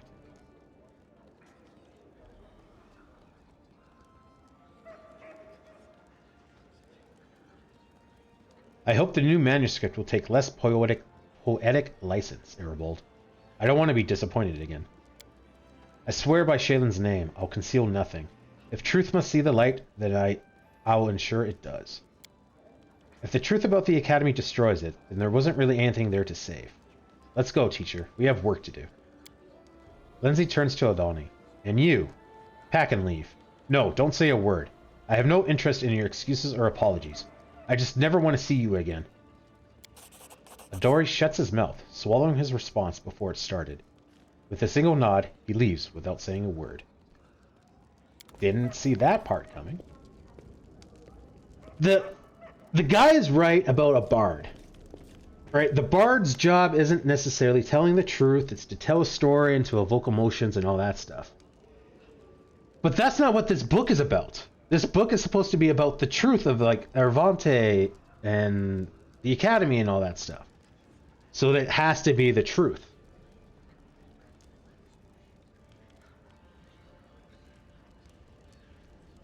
I am a lawful person.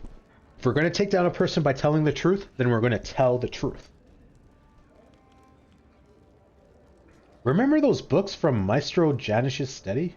We'd hoped to find something about our past in them. Yeah, okay, now, yeah, I remember. Well, we did.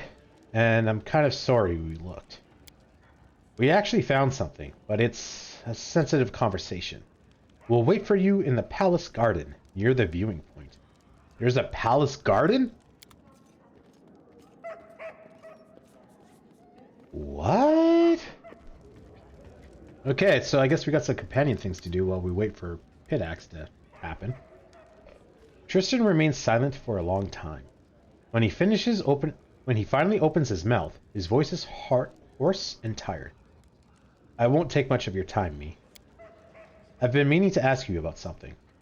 This might seem stupid, or arrogant, or just insolent.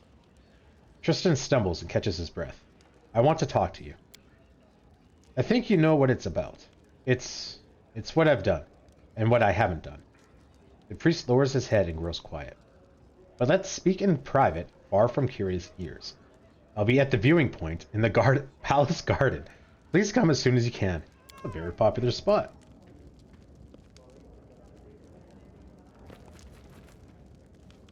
Okay, this is probably about the curse. No matter what curses the denizens of the First World cast upon you, no matter what cruel tactics they use, you repel all of them with valor. Bravo, your highness. Accept this humble gift as a sign of gratitude from your subjects. I will take the money after we just spent a crap ton of it. Enzi chuckles carelessly. Whatever Nerissa has planned, I'm sure we can handle it. Each of her attacks is stronger than the last, but we're getting stronger too. And you jinxed it. The next one is going to be bad. Tristan's whisper is barely audible. In any case, it won't be long.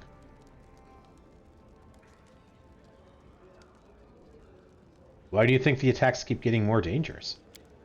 I think Nerissa has been playing with us. If she attacked at full strength a few years ago, when the barony of We Stole These Lands was still in the cradle, we couldn't possibly have endured. I bet she still needed to keep us alive for something. But now that we've lost our usefulness, she's decided to finish us off. Yeah, because again, if she needs to destroy 100 or 1,000 kingdoms, we need it to be an actual kingdom. But then why attack us? Why not just wait and then just wipe us out? I have a different theory. This curse from the Bald Hilltop is an unstable portal, a bridge between Glorion and the First World. And the more it is used, the more firmly anchored it becomes, which allows Nerissa to send more and more powerful armies. That's a good in-lore reason. I think both of you are right. The stability of the portal does play an important role in the increasing power of Nerissa's attacks. However, it is true that she allowed the barony of We Stole These Lands to get on its feet, at least when it was newly formed. How soon until Nerissa is able to bring the full power of her army down upon us? I'd assume her strength has nearly reached its peak. We might not be there yet, but the next assault will surely be especially dangerous. Can we use the portal on Bald Hilltop to get to the First World and battle Nerissa? Alas, not yet. The passage between worlds is not reliable. We can't be sure of where it will take us, or if it will activate at all. Such is the nature of unstable First World portals. Such a portal is unreliable even for denizens of the First World. We only see a small portion of the hordes that Nerissa sends through the portal to attack us. Nerissa doesn't care what happens to the countless who goes missing. However, with each attack, the portal becomes more and more stable. I would imagine that soon the passage will become a steady bridge between Glorion and the First World. We only need to wait for that moment to attack. That sounds dangerous. We must prepare for Nerissa's next attack. We will prepare well. Just let her try and come at us again. We'll beat her back to where she came from. I'll cap our victory by writing a song about her. A really funny and embarrassing one. Everyone in the First World will be singing it for her.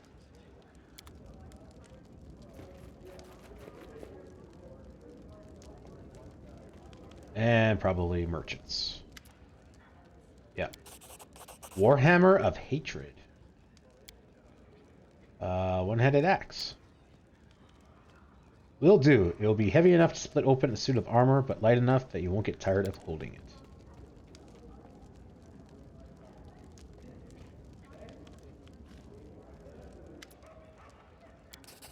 Vest of Mirrors. Thank you for the gift.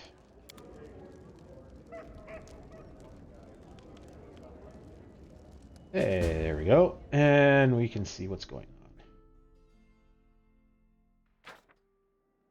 on. Creeping Death. Yep. 13 events. Jesus. Former friends. Many of Bearvoy's patriots dislike the fact that these lands have become an independent state. Oh, right. Failure! Come on, duelist. The people of Bevroi insist that the motherland's interests are more important to them than gold. They continue to harm the kingdom, turning neighbor against neighbor. Many people listen to the muckrakers and have begun to complain that these lands are filled with bandits and rogues. The bribe offered by the treasurer to the muckrakers appear to have been too small. Jesus, we've got a lot of stuff going on here. The Law of the Pike. Failure. The Order of the Pike ignored the councilor's complaints. The people laughed at the councilor's poor attempts and are now treating the Hell Knights with respect.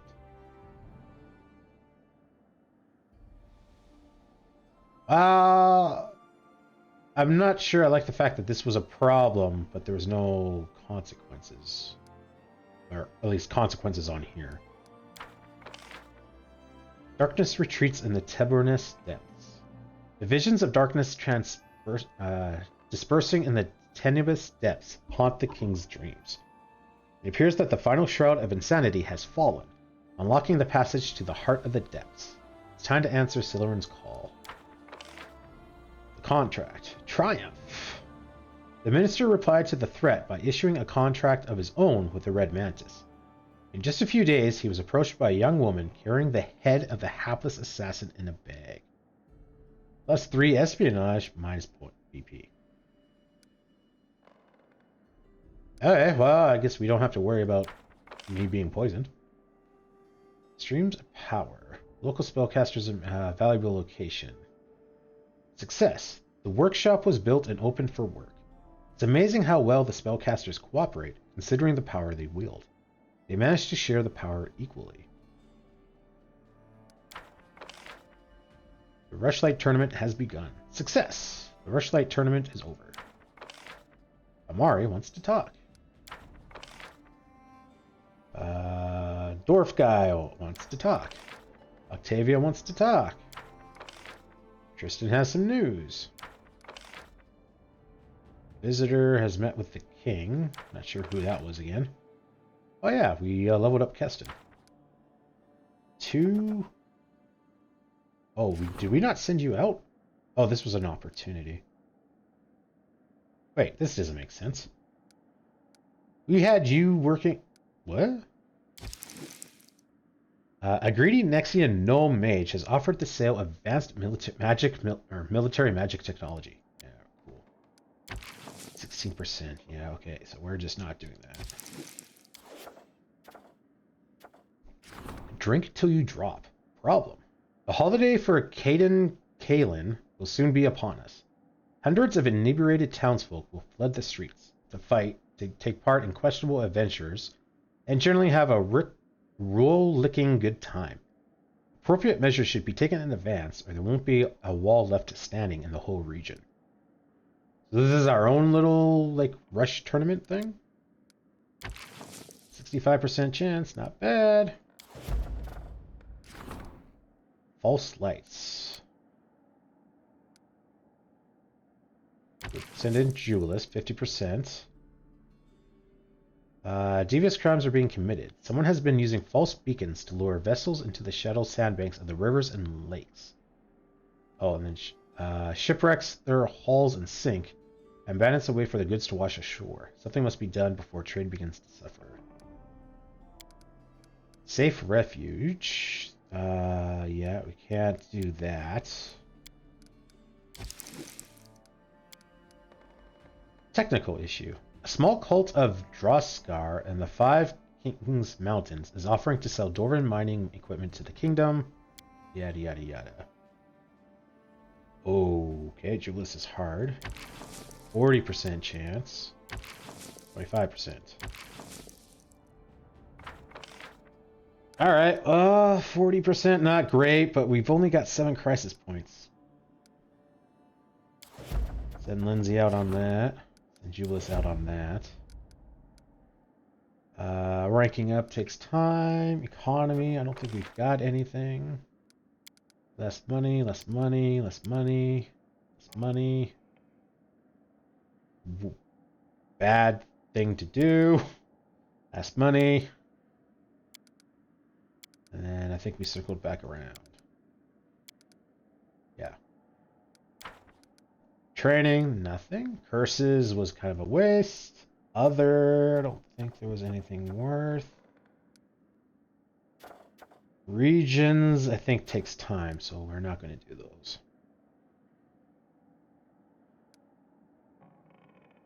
Okay. Resting would be nice, don't you think? Yeah, we'll get there. Warhammer of Hatred. +1 Giant Bane. +1 Warhammer is particularly efficient against ancestral enemies of the Dwarven race. Damage increased by 1d6 against orcs and goblins, and 2d6 against giants. Interesting. Don't think that's any better than what Valerie has. This, I think, is a +3. Deals 2d6 damage. Yeah, okay. Yeah, so that's not worth it. Vest of Mirrors, light leather. If the wearer of this +3 leather armor has the Bardic Performance ability, allows them to use it for 4 additional rounds per day. It also grants them the ability to cast Displacement spell 3 times per day as a 5th level wizard. Yeah, that's gonna be... Oh, this adds to your trickery, though. How heavy are you? 20 pounds?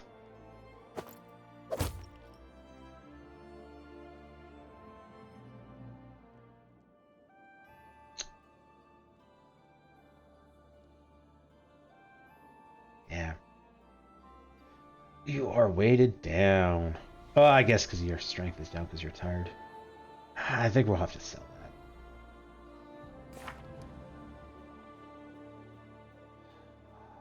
Trickery was so high, though. Metal Reborn. This helmet gives its wearer 5 damage reduction bludgeoning and a +6 enchantment bonus to wisdom and charisma. Damn.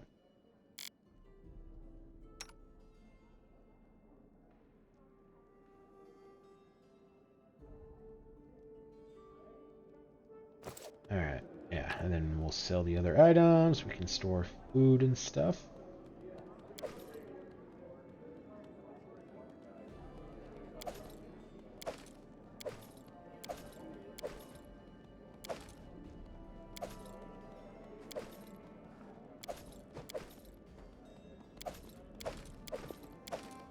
Okay, got you. You.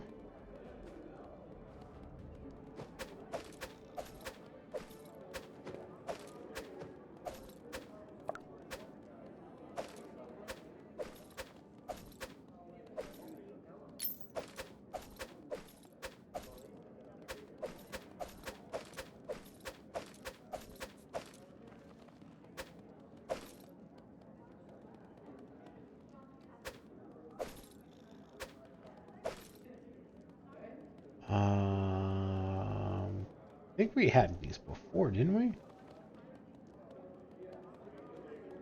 Oh, maybe we'll give it to him when we try to give him the Dryad stuff. Alright, let's do that then. Brought some relics. Are any worthy of a story? Dryads. Before losing my eyesight, I could not help but shed tears when I looked at the sky. So many worlds. Yeah, we've done that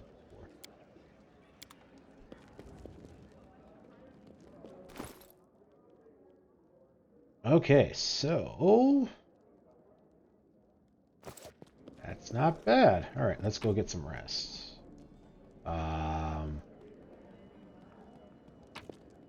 Why am I opening up my box if I'm just going to bed? That's a little weird.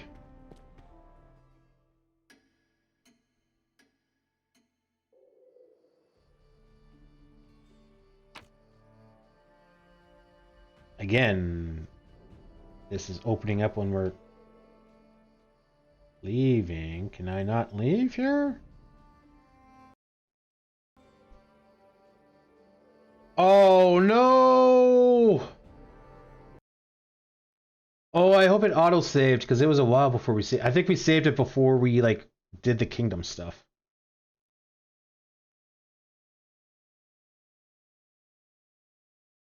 Oh, the game was acting weird. That should have been a red flag, I guess. Come on. There's just a few more things I want to do before we call it a night. Granted, those few more things is probably going to be like another 40 to 45 minutes, but because I want to get a handle on the companion quests and then maybe save it when we're about to go into an area for them. Come on, why is this not?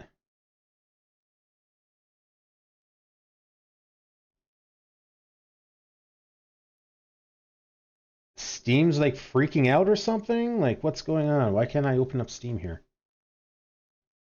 Hello?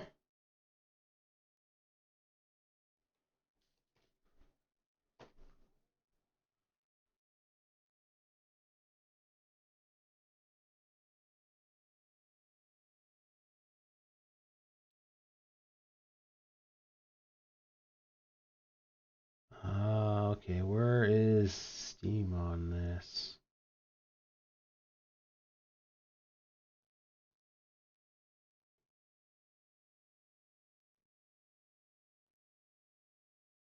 Nope, that wasn't it. That is a lot of Steam stuff.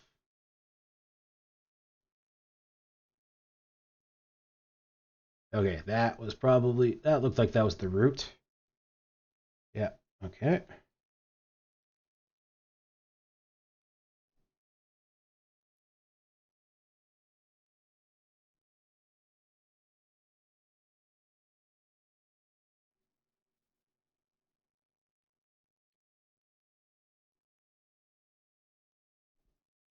Okay then. I think maybe Steam freaked out there and yeah.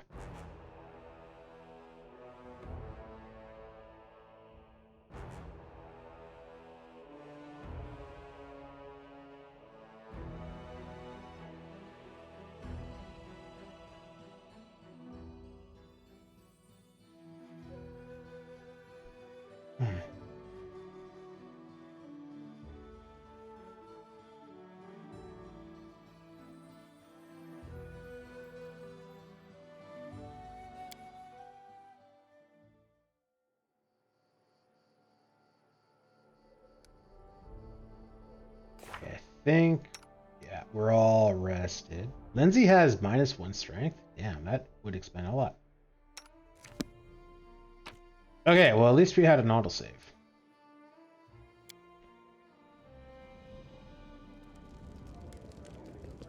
Okay, so let's go. I'll go ahead. And sell some stuff. Then we'll go to the tavern to talk to Amari.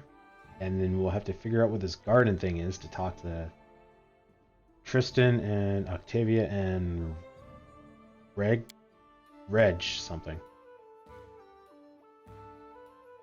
I don't remember the guy's name.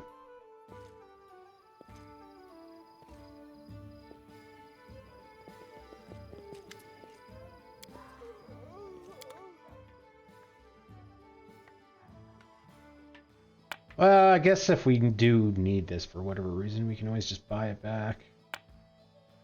Not great, but it is an option.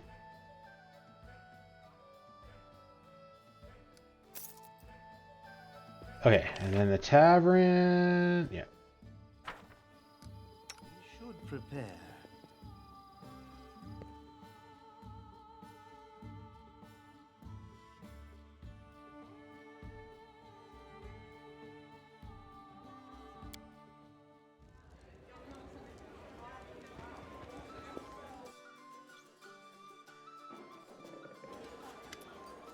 Remember that evil spirit who haunted the 6 6 bears? The one we drove away? Well, don't think I'm crazy, but he visited me in a dream. Says I'm a thief because I stole his sword. Remember? That big one? Armok broke it. Also says he has all my tribe as hostages. All of them. Nylek too. Says they will be dead if I don't return the sword. Did you really steal that sword from a giant? Well, oh, no need to lie now. I found it. I lied to everyone. I took it in battle.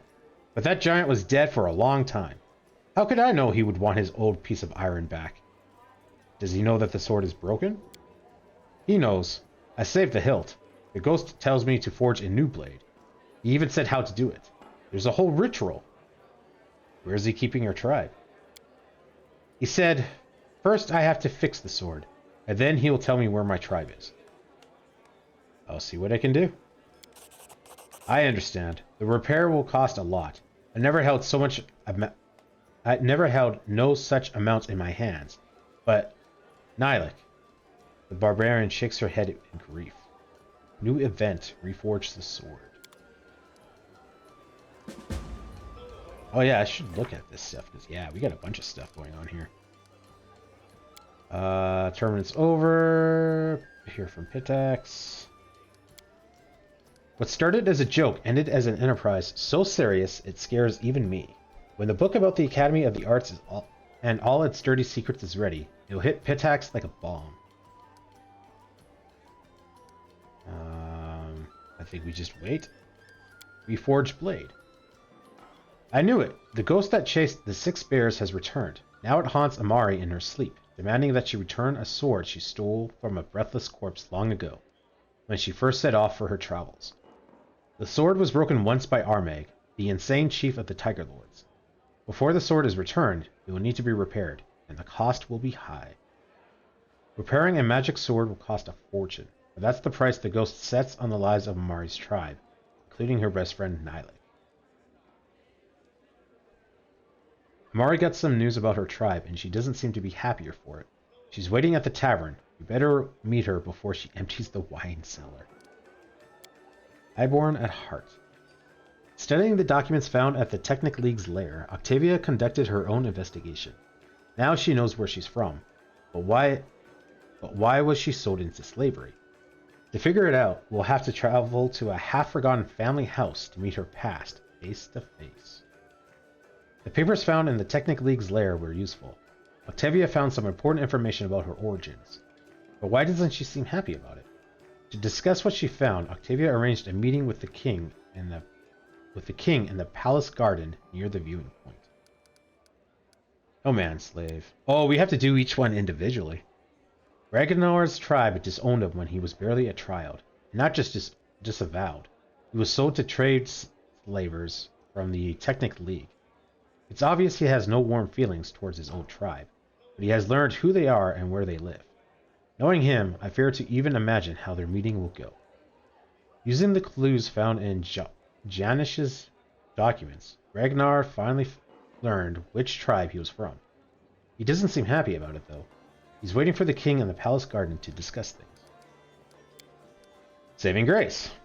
Oh, it's not easy for Tristan. Even despite the forgiveness of the Baron, the poor fellow is tormented by guilt over the ones he's hurt. Luckily, the servant of Serene found a way to heighten his conscience, even if it doesn't help him return to his goddess. Tristan morosely asked to speak with the Baron at the viewing point. Whatever he wants to talk about seems serious. Nerissa keeps sending new armies to challenge our kingdom. It's getting harder and harder to endure, but we're holding on. Ha! She messed with the wrong heroes. Next attack draws near. We must muster our strength and prepare for a fight.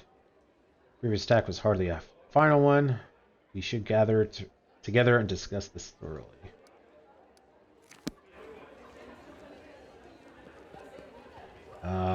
So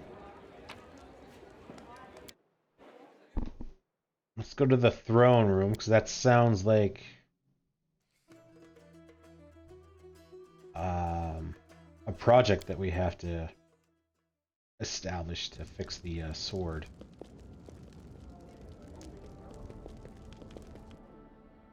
Although it doesn't have an exclamation mark, so it doesn't look like there's anything new. Okay, I lied. Reforging the sword. After a duel with Armag, Amari's sword has become unstable and unusable. It must be repaired. 45 days, damn. 100 BP, that's not too bad. I don't know who I want to use. I don't really want to use Castle because he's our general, and there are a few times where I want to send him out. Also, he's kind of low, so I want to upgrade him. So I guess maybe Octavia, because Storyteller is high, so we'll want to use him for problems. Octavia is also high, but not quite as high. Yeah, okay.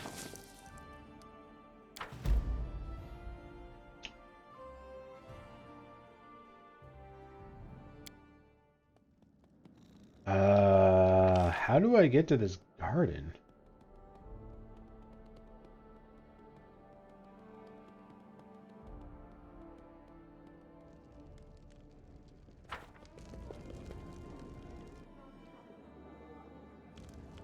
The path is clear. That's not what I want to do. I want to do the door.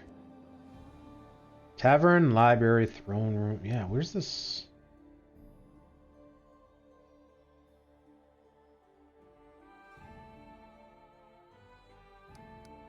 Main square? I might have to Google this.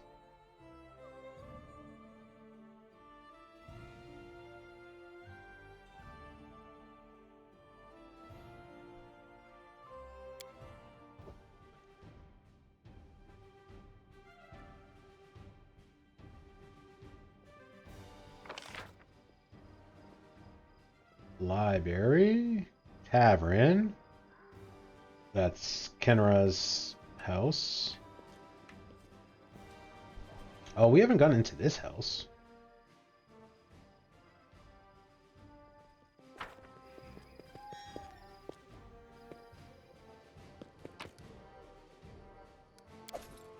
Okay.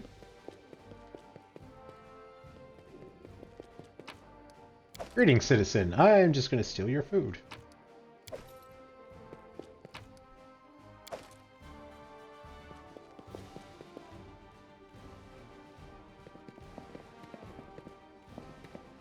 My deepest regards, Your Highness. Yeah, I'm just totally going to ransack your house. The Curse of Ancient Iraba by Haston Ume. I think I read this.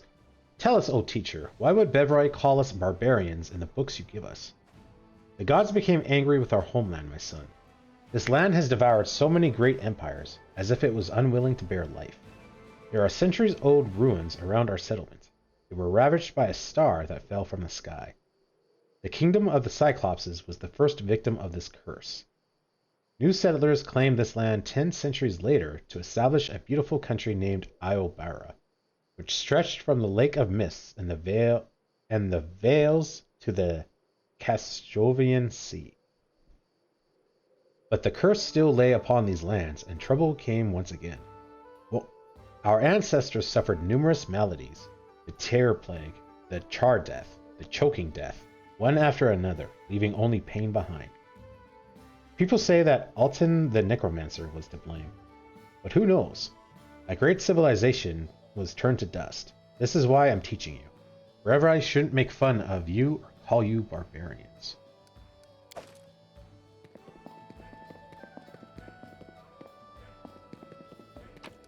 Reading the king himself. What a lucky day. You're stealing from us? Oh, thank you. Prodigal sons. Can't say that word. It's done, I said. Milliken studied me with narrowed eyes. You look awfully clean, he said. Where's the knife? In answer, his first shouts went up from the inn. Oh, we read that. Yeah, that's them running away and yada yada yada. Okay, well, I mean, cool. We looted a couple 100 coins worth of stuff. Not great.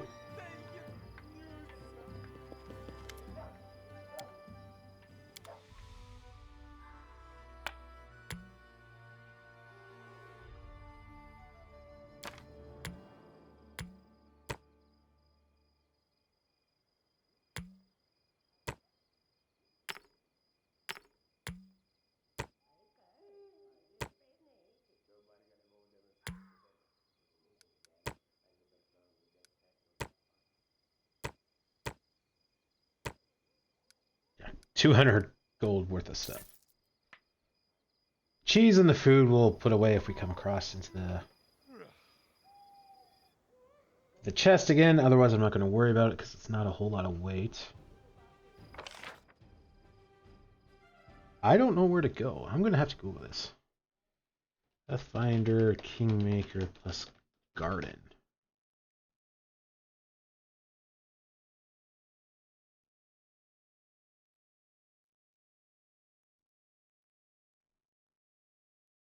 Northeast, where the Overlook is.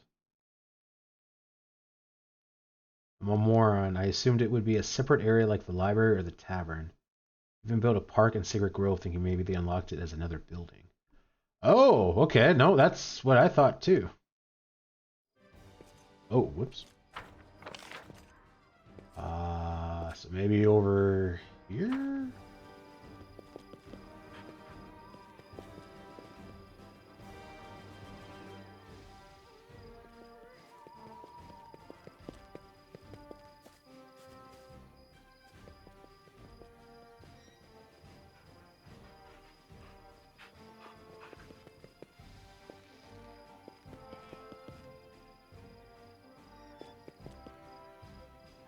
I'm confused. He said northeast, but the Overlook is over here.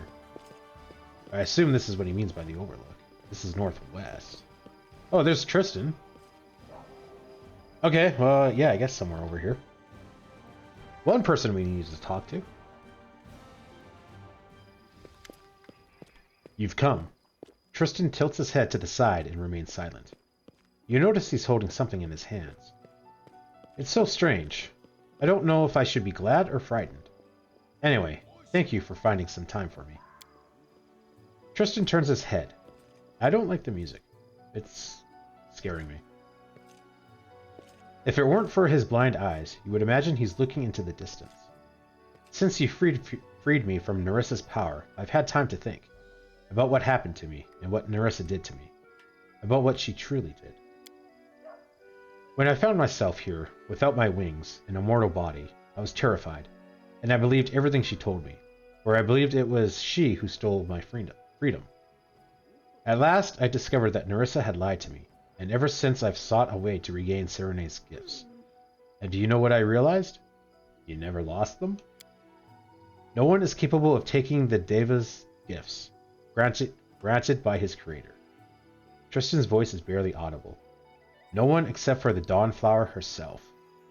Oh, he's thinking he got abandoned by his god?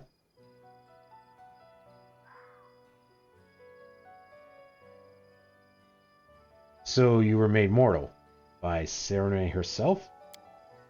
Tristan nods. I found no other explanation for what happened to me. Nerissa's power is great, but not so great as to turn angels into mortals. I wanted to know if the way back to Serene is open for me. I spent endless hours in prayer, asking for but one thing. A sign, a vision, a portent, a single word, and all I got in return was silence. Tristan smiles crookedly, hiding his grieving grimace.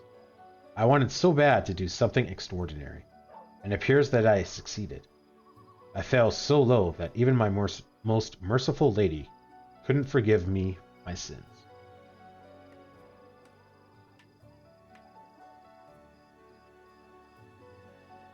But the goddess still grants you spells.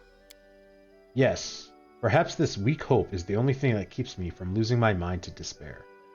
Or this meager pittance, but an eternal reminder of what I've lost. Tristan stops. No, my merciful lady may be strict, but she's not capable of such unforgiving sanction. Tristan straightens himself. Anyway, I didn't ask you to come listen to my whining. I do not wish that my mortal deeds will end at deception and betrayal. It has cost me so much. Tristan shows you his hands. You see a crumpled leaflet. One of the invitations for the Kingdom of the Cleansed. Kingdom of the Cleansed. That was that cult that we went to and he fireballed like 90 civilians. I wish to put an end to at least one evil that Nerissa spawned, and I'm asking for your help in this.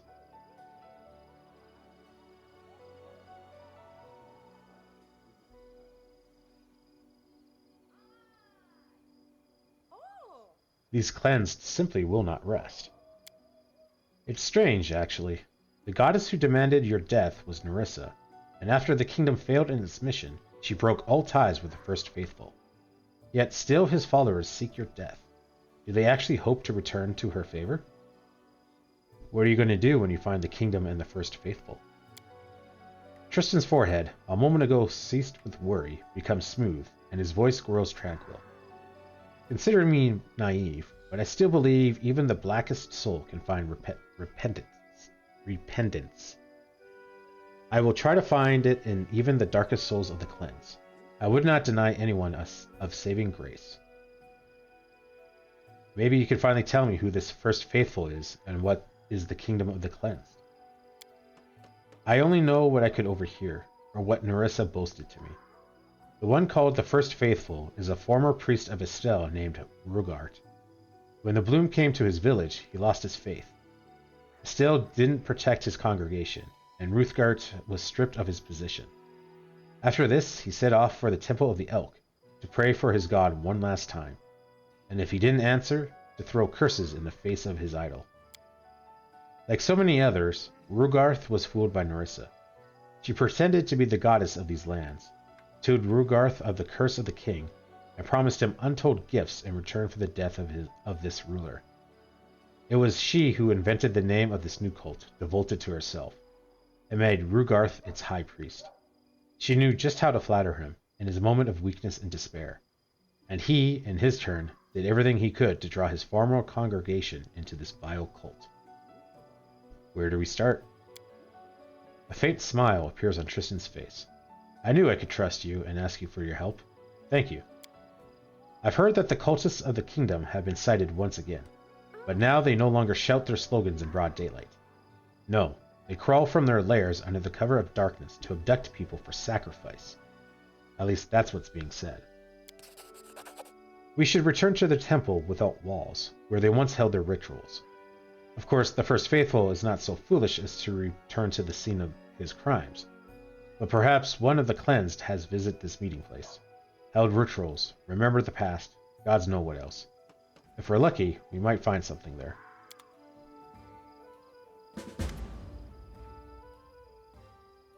Tristan gives you a friendly nod. How may I help you, me? So what happened to you calling yourself the Chosen of Serenai? Tristan lowers his head. This was yet another lie I was forced to tell you. It was Nerissa who protected me from harm, unwilling to lose her agent, her Skylark. I'm so sorry. All this Nerissa's story. How did she capture you? My overconfidence and my foolishness are to blame for that. Once I believed I deserved so much more than Solar Flame Goddess assigned to me, and eventually I paid that price for my pride. How did you get to Glorion? I've been traveling amongst the worlds when I noticed something strange. How should I describe it? It was like something had pierced time and matter, leaving a slight trace. I should have turned back and told my brethren about my discovery, but I was sure I was able to find a reason for this strange phenomenon by myself, so I decided to go for it alone. The trace led me to Glorion, to the Temple of the Elk, and right into Nerissa's hands. She proved to be much stronger than I, and defeated me in a heartbeat. Before I had time to realize what was happening, she put me into a magic slumber, filled with nightmares and visions. How did Nerissa do it? What did Nerissa do to make you serve her? Tristan hesitates. She threatened she'd destroy my immortality and deprive me of my divine powers once and for all. I didn't dare confront her. It was in her power to kill me, and then I'd go to Farzama instead of my goddess. Of course, all this proved to be a lie, but you should understand me. When I awoke from my slumber, I was already trapped in a mortal body, and this crazy fae bragged her power over me and threatened me with eternal damnation. You mentioned Nerissa sending a vision to Johad. Tristan touches his face. It is so.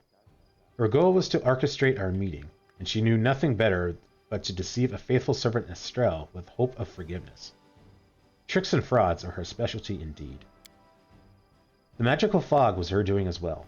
She wanted you to go where she needed you to be, wanted to gain your trust, fill your mind with lies, set you up for a fight with the Stag Lord. She fooled us all, playing our feelings of faith and duty, and I played my part in this heinous act. Why didn't you tell me who you were right away? Nerissa demanded unconditional submission. I didn't dare to confront her and put my divine sparkle at stake. A single step in wrong direction, and Nerissa would destroy the very essence of me. She forbade me to uncover my true identity and made me do what she wanted me to do, to help her create that flower, to plant it. But she never forbade me to help you fight the bloom. This is a weak excuse, but I did all I could to make sure my deeds don't do as much harm as she expected. You know what she's looking for? Why does she make all these plots and schemes? Alas, no. Nerissa trusts no one. She is reluctant to share her plan even with her sisters. You'll have to expose her plots and schemes by yourself. Enough of that. Indeed, I would wish to leave it all behind, once and for all. I should go. Tristan bows his head. A pleasure. I don't think that was anything new. I think we went over that before. Okay, that's one person.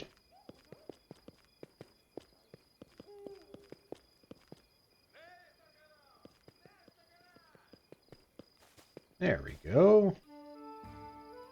Let's talk to Ragnar first. Ragnar stands beneath a tree, gloomily looking down at the city below. Ah, there you are. Well, we found my tribe. Now we just have to go have ourselves a friendly chat. The half-orc clenches his fists. How did you end up figuring it all out? Oh, that's another story entirely. We looked through Janish's books for a while. Found out where he bought us, from whom, who helped him. We got all we could from them, but checking up on the information would have meant traveling all across Numenera and half of the River Kingdoms. As you might recall, it wasn't exactly quiet here at the time. Not that it ever is, right? But you know we'd never leave you to clean a mess like that yourself. We ended up hiring a pretty brave crew headed by a good scout. We can't do everything ourselves, right?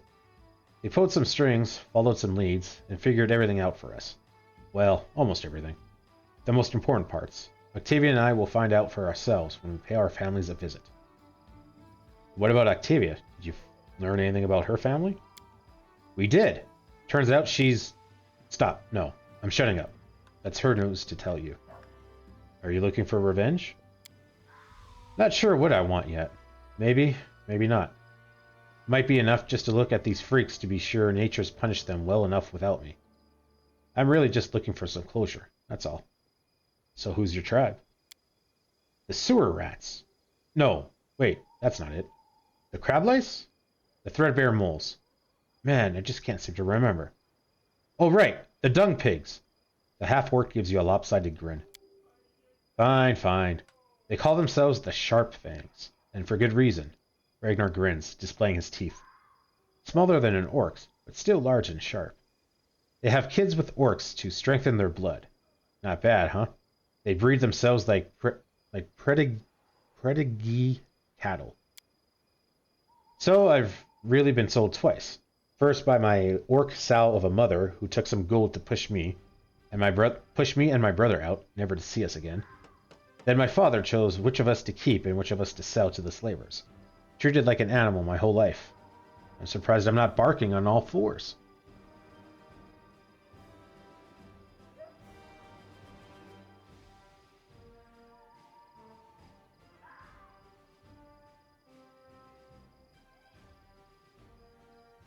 They tried to turn you into an animal, but you kept your humanity.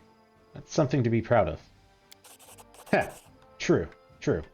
You just can't break Ragnar. Alright, let's go meet your tribe.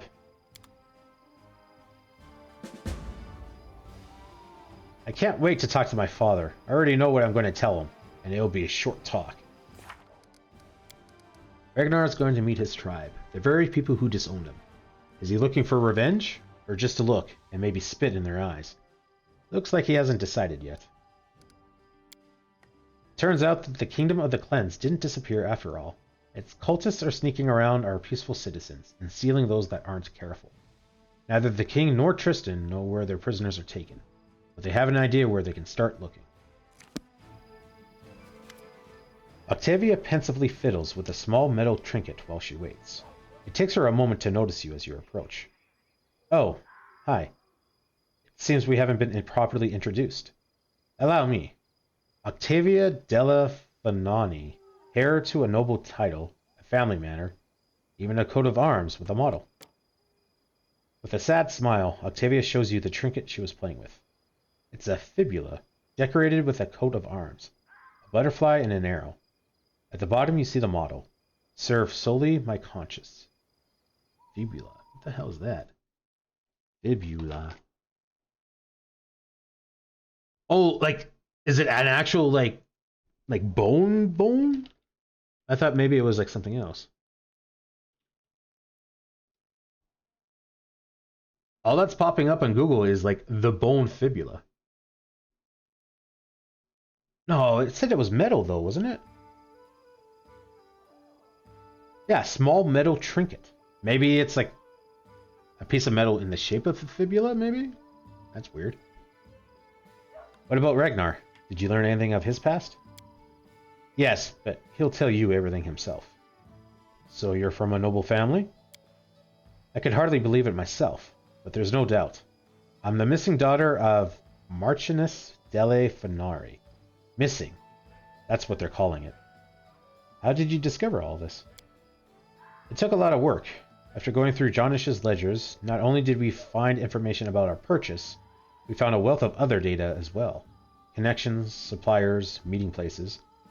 But tracking it all down ourselves would require crossing half of the river kingdoms in all of Numera, and we couldn't abandon you.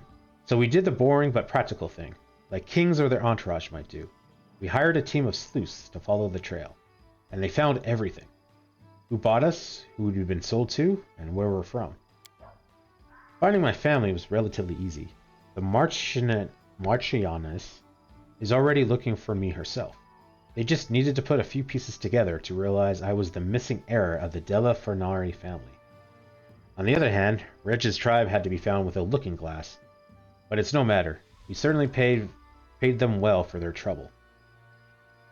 So, her parents are looking for her, but still sold her into slavery? I'm not understanding this.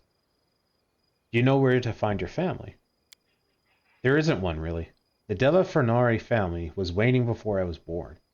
My mother's the last one. She's living in Pitax, in a small townhouse. I'm going to pay her a visit, and I'd like you to accompany me.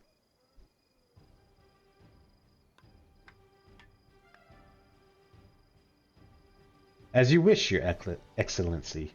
It would be an honor to serve you on this excursion. Octavia looks at you, confusion written across her face. At first, she seems a little offended, but moments later, she's bent in half with laughter. Excellency. Oh, I can't. My Excellency. A high-born Marchioness of the highest rank. Phew. Octavia wipes tears of laughter from her eyes. Don't make me laugh so hard. Just look at me. Devils take me. What kind of Marchioness am I? You don't think I'm going to Pitax to inherit a title, do you? But thank you, anyway. The title's not important. I just want to see my mother.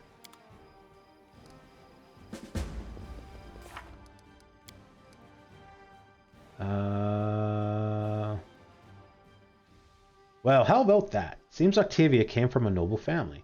She's the daughter of Marchioness della Fanari, who currently lives in Pitax. Now Octavia wants to visit her mother and learn why she was sold into slavery.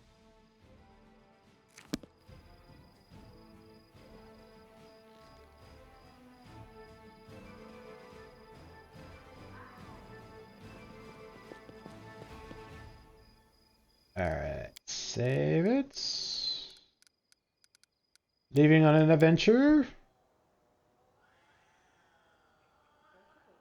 Let's do Regis thing first.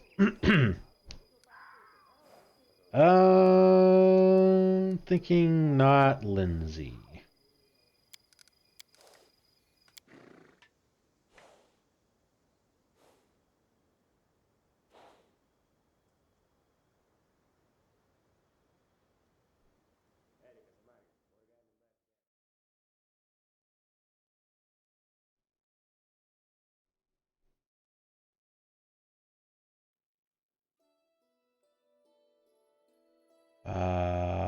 That's Tristan's thing. Magical prison.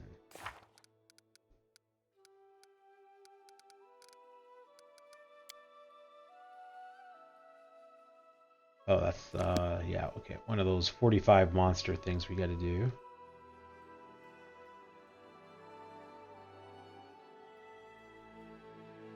I wish I could zoom out more.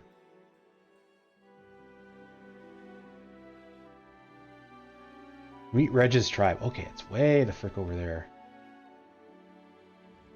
Luckily, we have teleport.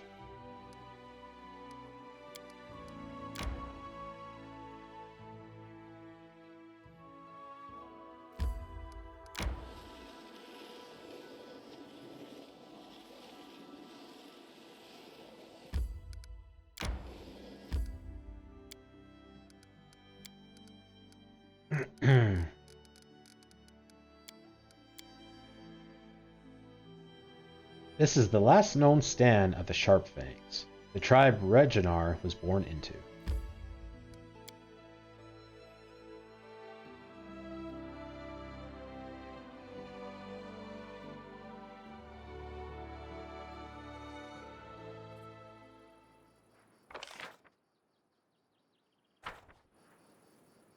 Oh. Lovely. Okay, well, I think I'm going to call it here. Kind of a good breaking point. And on the off chance there's an actual fight in this, you know, might take a little bit of time. But yeah, I think next time we will go through the companion quests.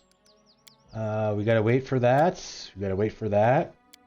So then we'll do Octavia's thing. We're set up to do Ragnar's thing and then Tristan's thing. And then I guess maybe do some kingdom upgrades while we wait for the next Pitax thing to happen. Because we can't do Octavia's thing because we need access to Pitax, which I assume we'll get whenever the next story element happens. So yeah, maybe we'll just do some kingdom stuff while we're doing that. Maybe we'll do some magic prison thing. I'm curious. I'm wondering if it's going to be 45 like really easy guys like goblins.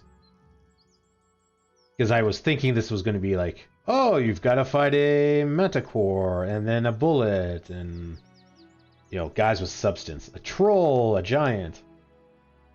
But it seems like this is only in one spot. I thought it would be 45 spots throughout the map, but looks like it's just the one. So maybe we'll do that too.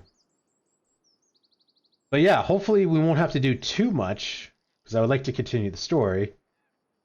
Especially after yesterday's like 9-hour stream of like no story. I thought we started last stream with the dealing with the curse. So I thought, you know, maybe a few weeks after we dealt with the curse, game time, we would get whatever event would happen to start the next chapter, but it didn't happen. And then, like I said, we kind of did a year's worth of kingdom upgrades, dealt with the curse again, and then we finally got, I guess, this Pitax thing. War of the River Kings. Oh, wait. War of the River Kings. Oh. We might be going to war with Pitax then. Because the next thing on Kingdom is to, like, take over a place. Proceed with seizing a territory. Ooh. Anyway, I got distracted by that. So hopefully we won't have another like 9-hour stream of doing stuff before the, you know, next part of the quest will kick in. But yeah, we'll just have to wait and find out then. Thank you so much for playing with me, guys. I appreciate it, and I will see you next time.